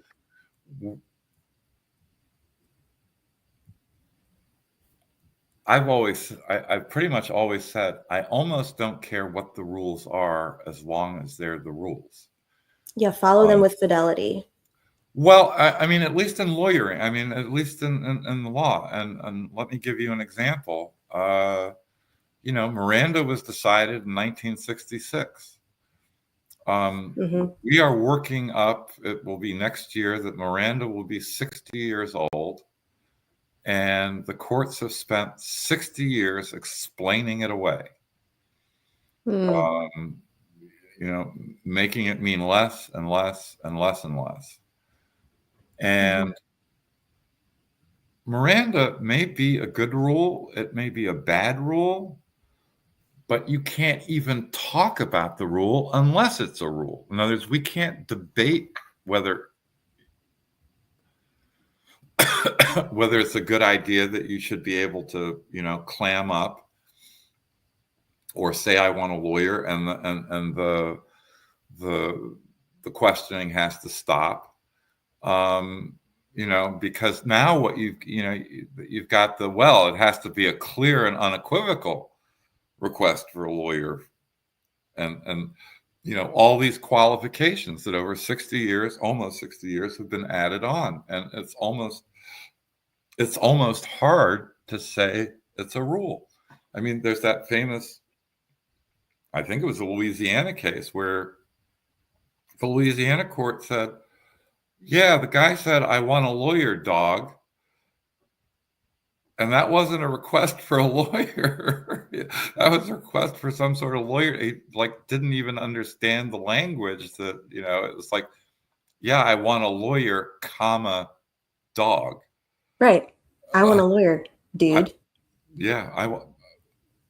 Well, if he'd said I want a lawyer, dude, that would have been an unequivocal request for a lawyer, because the dude is going to be human. This is the shit that makes me crazy, Michael. This makes me crazy. Like that's such a ridiculous distinction to draw. You know what I mean? Like, you knew what he meant. You fucking knew what he meant. All I can tell. So all I'm doing, Angela, is pointing out to you. You were talking about. Oh no, I know. I don't mean you. I mean like they. No, yeah. But you were talking about the rigidity of the law. Yes. That's not rigid. That's right. That's practically. It's both. It's both rigid when they want it to be rigid, and it's literally borderless and gray and abstract when they want it to be abstract. And I need manageable, clear expectations. That drives me crazy. Well, the rule. Yeah. Yeah, and there are, and look, I'm not saying there aren't areas where there are hard questions, and you can have multi-factor tests that courts can manipulate and stuff, but there's some things out there that are just plain rules, and yeah, it's, if the courts aren't going to enforce them, then they're not rules, and they become very plastic and yeah. So suggestions basically. Yeah, right. Yeah. It's a suggestion. I like that. Yeah. Well, and it feels like the spirit of the law should matter, right? So if Miranda's purpose is to protect our, constitutional right to, due process, and it's to protect us against self-incrimination and to protect us from the overbearing, oppressive arm of the state, then that's what it's for. And if I say I want a lawyer, dog, shouldn't the spirit of it just feels like, if you are a lawyer, why do you hate law? Why are you trying to pervert and break these really important foundational, fundamental things that matter? It's gross. You know what I mean? I know that's really Pollyanna, but don't be a lawyer then if you're not going to respect the fucking spirit of why are you here? You know what I mean? Oh, that makes me mad. Can I answer another question? You can answer all the questions, Michael. Go ahead. Well, Jen is asking, the evidence needs to be preserved, all of it. How is that vague? So I was talking a little bit about that over on T's channel. Mm-hmm. And, you know, I can't fault Gull for saying that. It is vague. Right. You know, all evidence. What's evidence? Are the tips evidence? You know, I mean, evidence is. I mean, one version of evidence is anything that was introduced at trial. That was what was admitted as evidence. Yikes! Yeah, that's slim. Well, but you can easily come up with a list of all tips, you know, past, present, and future, because they're still collecting them. You know, all the entire police file. You know, there's a statute about the biological evidence that was collected. And so, I mean, we use this word evidence in different ways. I mean, you know, they have all this evidence. Well, it's not evidence yet in a way because it hasn't been introduced into court, but it is evidence in another sense because it's part of the investigation. So, you know, I really can't fault Gull with that. I would have filed the motion with a specific list. I wouldn't have just said all the evidence. Right. Yeah. I feel like I could see it from both angles. I could, in one lens, I see it as, given the context and the history of Gull and this defense team, and this is not any criticism of anyone in particular, it's just the fact is she's going to make things difficult for them because she can. She's within her right to do that, and she will, because she has at every turn. She's made things difficult, or she's at least made them meet every single burden, you know, that they have to. So whatever, if that makes sense. So she's gonna. So like, why not go above and beyond up front on the front end and just assume that you need to go above and beyond, because otherwise she's going to, you know, spike it down in your face like that. To me, it's like the wiser, you know, way to proceed. On the other hand, I feel like a more reasonable judge who wasn't taking every fucking thing personally and on some personal kind of vengeance mission, I feel like a reasonable judge probably would also have granted that motion, right? So like I could see it from both angles, if that makes sense. Well, here's the problem. You grant an order to preserve all the evidence, and that's really not, you know, you need more specific direction to the prosecution and the police and law enforcement. I mean, right, because what if something happens, and like, then how do you determine what was or wasn't? Yeah, was that evidence? Was yeah. it? And I will tell you, I will tell you, I had a case. It was a former death penalty case where, I mean, it's pretty unbelievable. There was a specific court order to preserve all the biological evidence, and the Indianapolis Police Department destroyed it. Over the order. That sounds like something they would do. Yeah. Well, they claimed, you know, they kind of did a Mullen. I mean, it wasn't, you know, it wasn't a technical thing. We just like destroyed it in the normal. I mean, this was 15 years after the trial, right? Right. Yeah. We just destroyed it in the normal course of our spring cleaning. What we do with evidence, and it's like there's kind of a hard, you know, no way to you know, prove they didn't do it that way for that reason. Accidental.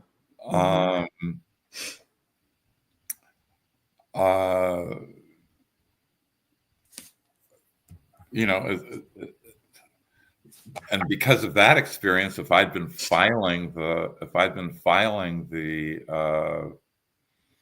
motion to preserve the evidence in this case, I also would have included as what I wanted in the motion that Mcleland instruct all law enforcement agencies involved in the case that has, and any law enforcement agency that has any of this in my list, to preserve it. Right. So that they can't claim later, oh, we didn't know that there was an order to preserve out there. Right. It's really, by doing that kind of what might seem unnecessary or obvious, by taking that extra step, you're actually protecting, the evidence essentially, which makes sense. Yeah.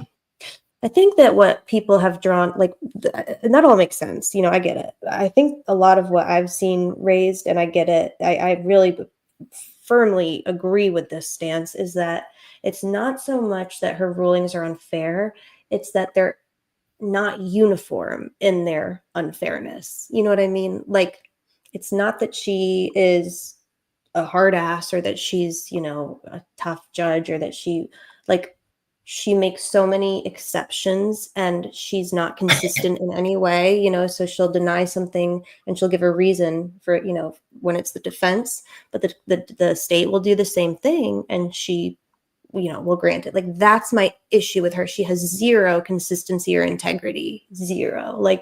Either be a pain in the ass across the board and fairly, or you're biased.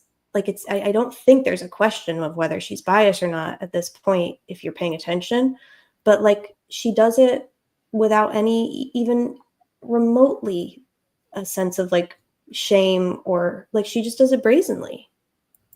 And before I address what you were just saying, JC the Music Man says Indiana law requires all evidence to be held for 20 years.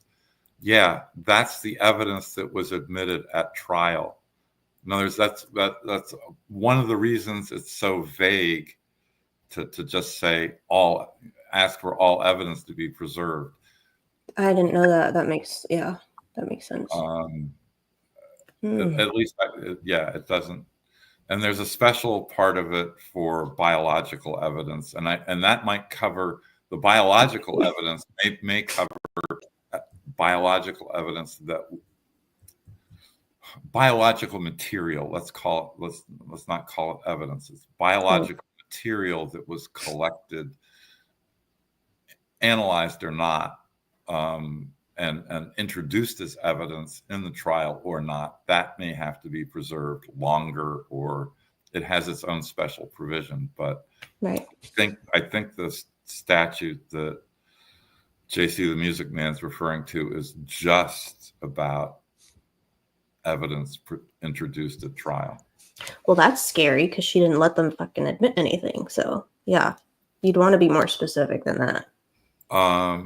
So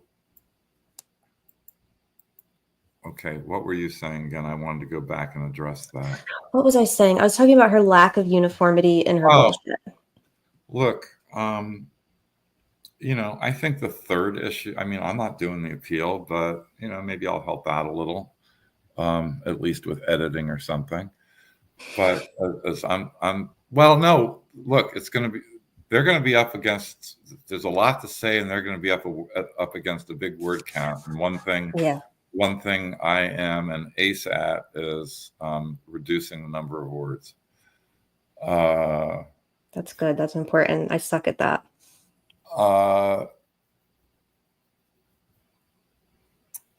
Look, Andrea Burkhart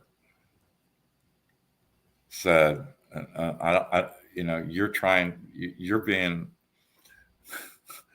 you're kind of saying the girl was meta biased, and that biased squared. It was like the bad rulings went one way. Right.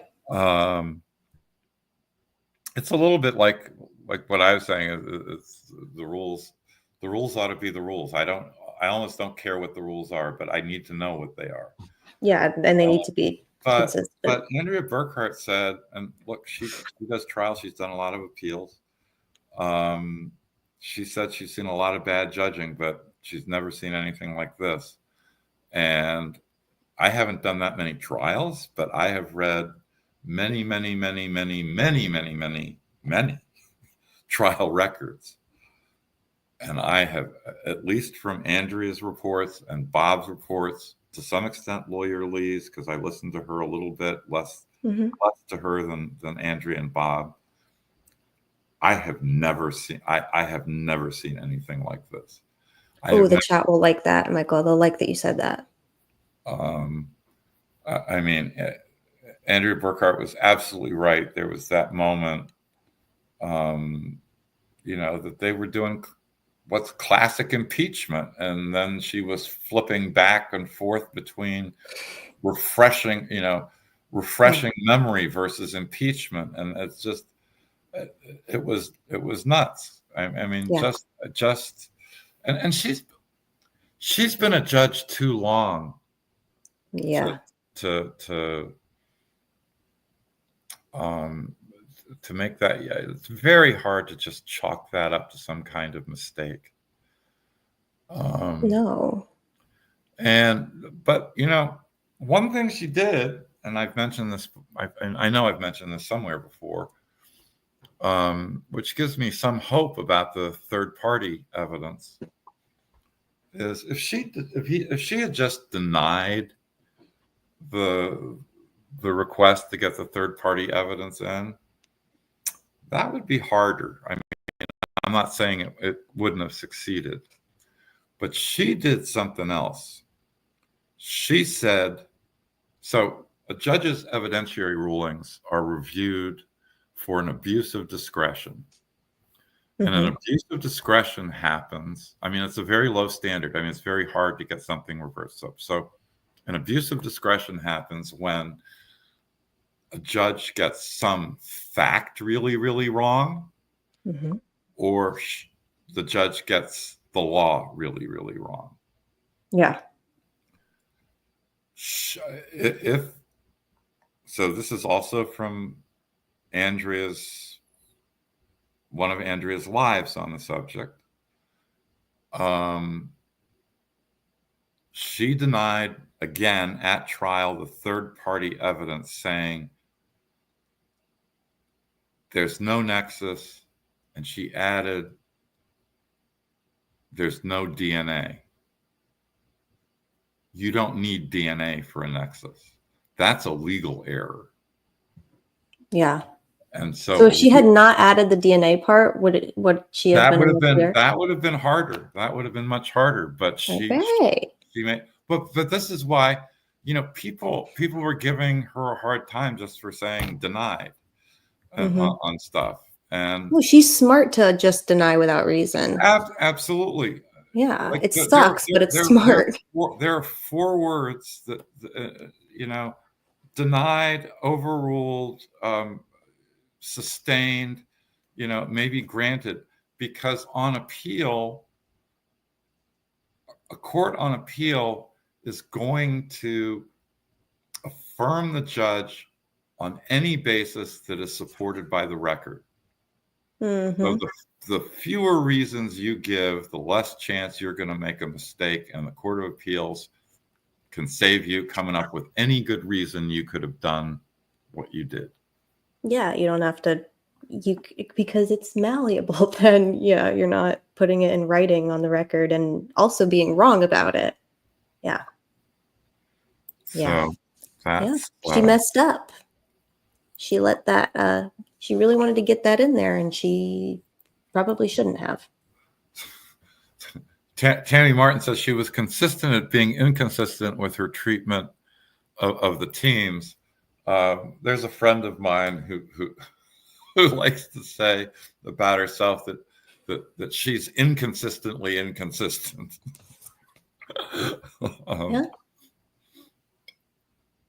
I get that. That makes sense, though, to me. In my head, I can conceptualize that. But I agree with you, Belmayam. Belmayam says that's why she gives the perception that she's lazy, but it's actually calculated. I would say it's calculated. It's strategic, or perhaps she's just really well versed in not having her stuff questioned. It's good. It's pretty good judging. I mean, you're trying this. Well, I'm not saying the rulings themselves No, are, right. Yeah.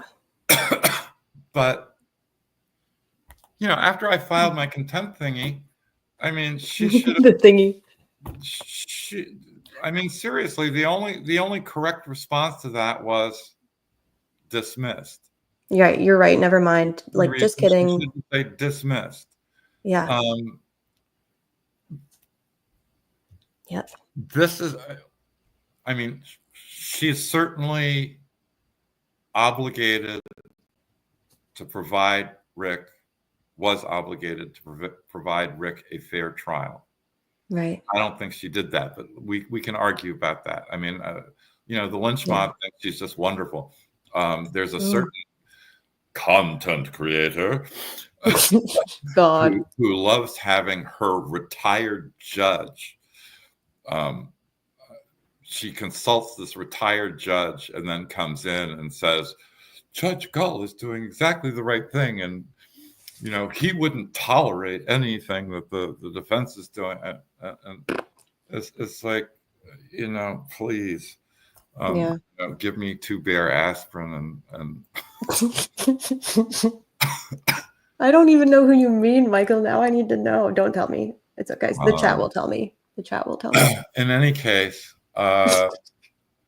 look, Michael, beyond the obligation to provide Rick a fair trial, enormous resources have been put into this.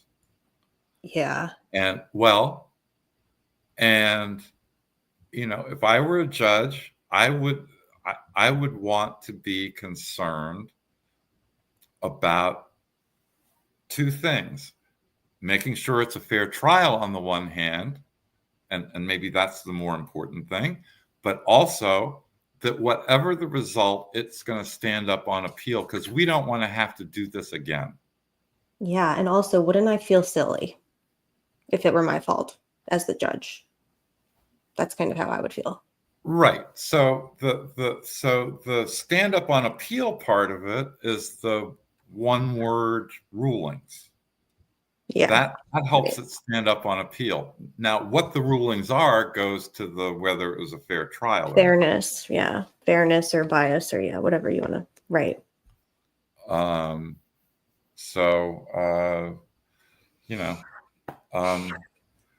see where it goes. I'm hoping somebody. I'm hoping somebody's going to be able to go see Rick sometime soon.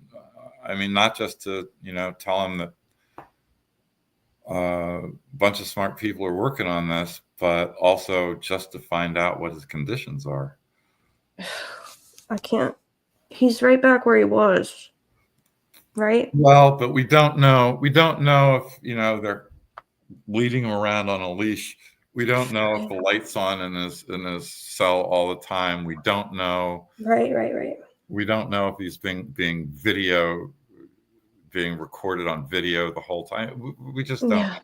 Just from like a trauma perspective, this is probably not like a hopeful, happy thing, but just from a trauma perspective, my biggest concern, my biggest fear was that he would, for some reason, either be convicted or whatever, have to go right back to what was essentially his personal hell for 13 months.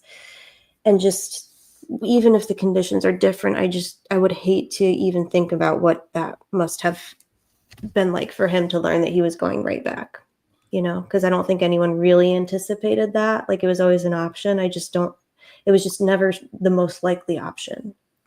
Maybe I'm wrong. No, nobody. I mean, the only reason you're putting SAG, so there, my understanding. I'm not a DOC wizard. There are probably other lawyers around who know more than I only know sort of from my own experience visiting people in prison. Yeah. So if they're worried about his safety, there's a thing called protective custody, and right. And I think the way that works, I mean, I know how it works at the state prison. I don't know how it works at Westville, but that's a group of people who are but they're not in solitary. It's a group of people. They wear red or orange, jumpsuits. Jumpsuits, yeah.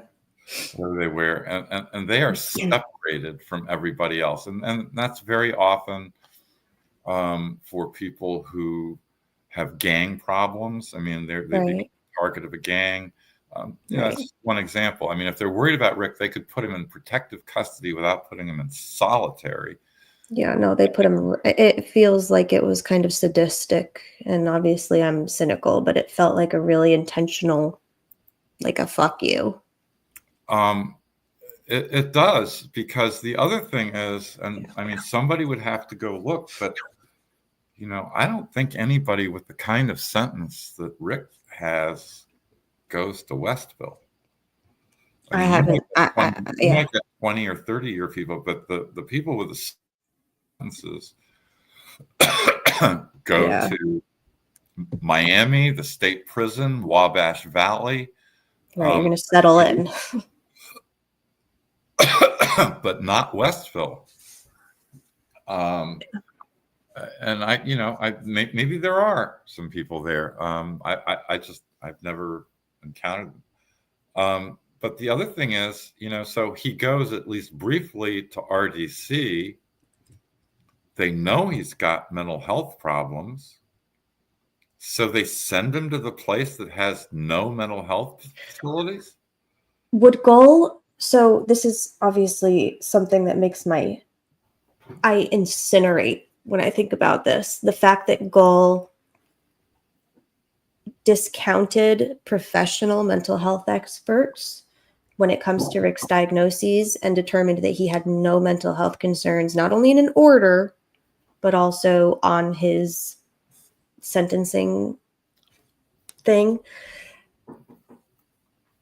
That's a problem. Like, red flag. He absolutely. In the sentencing thing, I think she only said that he has mental health problems, but there was no nexus with the crime.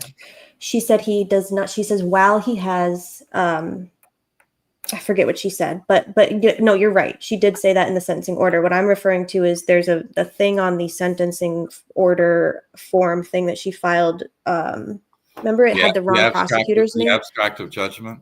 Yes, that. And it says mental health concerns for, his confinement. She said no. Huh? Really? I didn't see that. Oh, geez. Yeah. Oh, yeah. Twitter lit up about it, because that to me is why he's back in Westville, because she said no. Because had she said yes, like, isn't his placement at least in some degree dependent on like that? No, it's dependent on what they come up with at his RDC. Intake. It's RDC. Okay, so in what world would RDC, which is DOC, which had the first-hand experience of Rick being severely mentally ill in their care and custody, which is a problem for them. It's a pain in the ass if you're a CO to have a severely mentally ill inmate who you're not equipped to deal with. So why would they want him back there, Michael? I have no idea. No, it is just mind-boggling. It's I really figured he was going to end up either, I don't know. I thought it might be, so Miami has, Newcastle has the mental health facilities. Isn't it like Newcastle and Wabash, I think, are like the two that have that were in that lawsuit for like the severe, if you're severely mentally ill, like you either go to the psych hospital or you go to one of those two.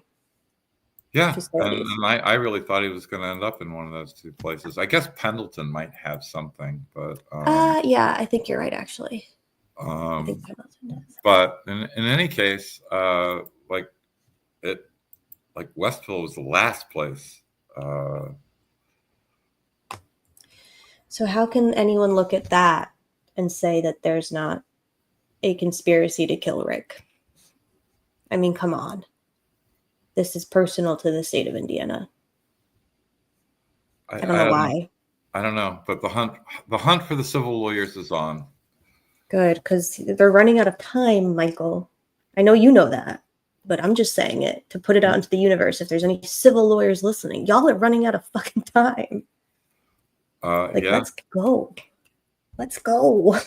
God, they move. So I'm a New Yorker. I'm sorry, but they move kind of slow in Indiana for my liking. I'm just going to be honest. Not everybody, but They do.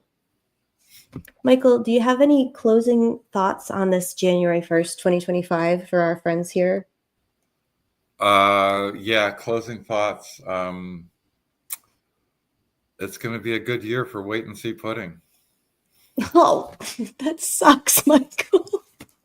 I thought you were going to say something like it's going to be a good year for justice, for Rick, for due process. It's going to be a good year for wait and see pudding. That's probably accurate. I'll give you that.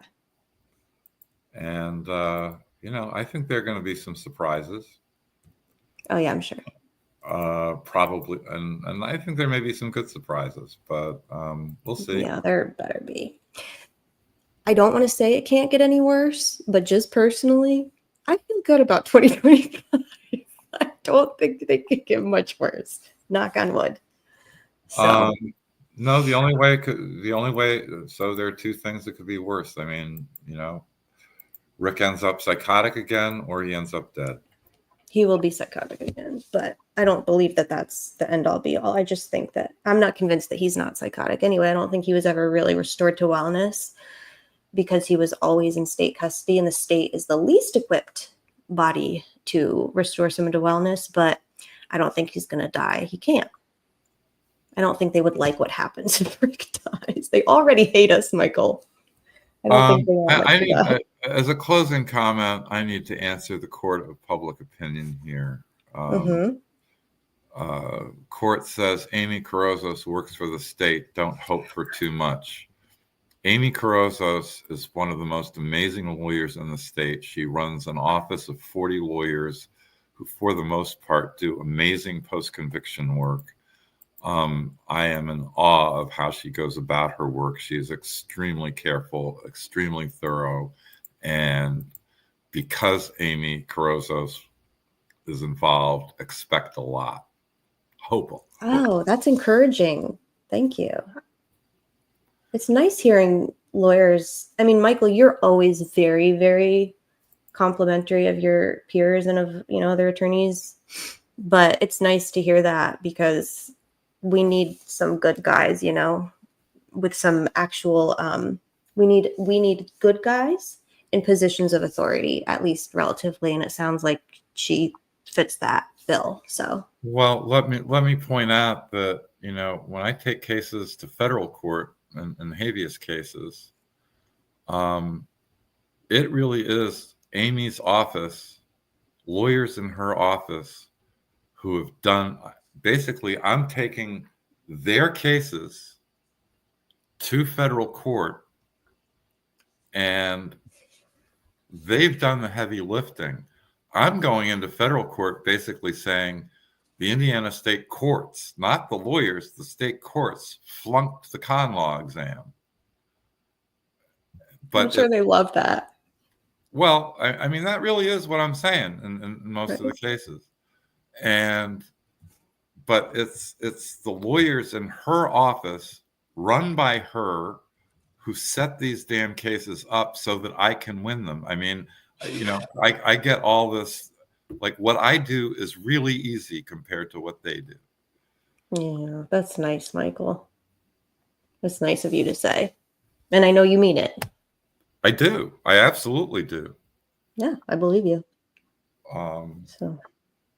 Well, that's a nice, encouraging word for you to leave us with, Michael. I'm glad that you said that because I will take all of the good news that I can get right now. So Amy is a good one. Yeah, she's terrific. I mean, I can give you a real quick example. There was a guy. So I'm the faculty advisor for a group of students here called the Incarcerated Individuals Legal Assistance Project, ILAP. And prisoners write in with questions, and somebody from a jail down here in Greene County wrote in saying, hey, I just had my post-conviction case dismissed, right? Files a post-conviction petition, prosecutor comes in, says, you know, you lose. The judge says, yeah, he loses. this guy writes in, and he writes in fast enough, and I get to it fast enough. On the post-conviction petition, he checked the box saying, I want representation by the public defender. And they didn't give him a lawyer or anything. They just got, they just dismissed his case. Yeah. I got it to Amy on a Friday. No, I got it to Amy on a Thursday. She got the motion to correct error in on a Friday, and the thing was undone on Monday. Jeez. Damn. So, Yeah, that's cool. That's cool. Yeah. And I'm not saying the state PD's office, I'm not saying they don't make mistakes. I make mistakes. Everybody makes mistakes. But, and believe me, I've made some whoppers. Well, the most fun about teaching is teaching my whoppers. Yeah. You can go. You can go. Somebody wants to. There's an opinion.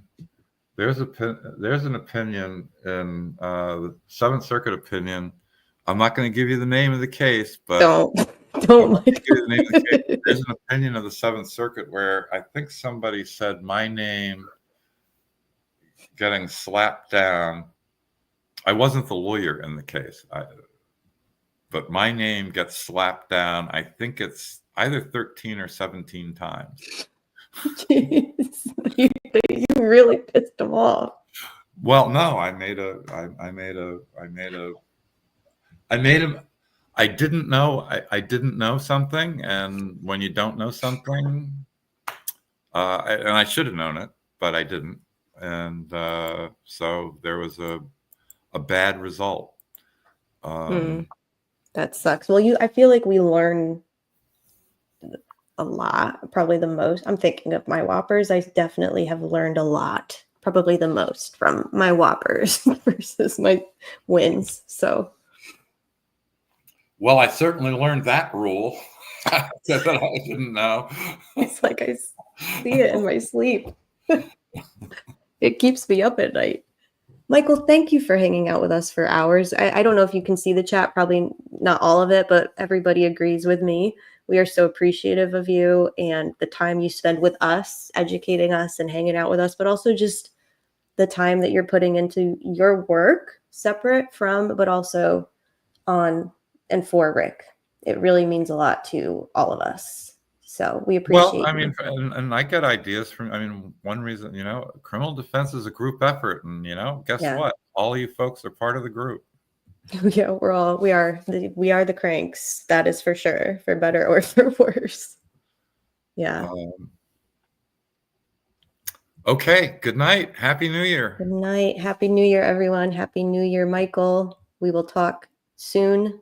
Happy 2025. Okay. Thanks. Bye.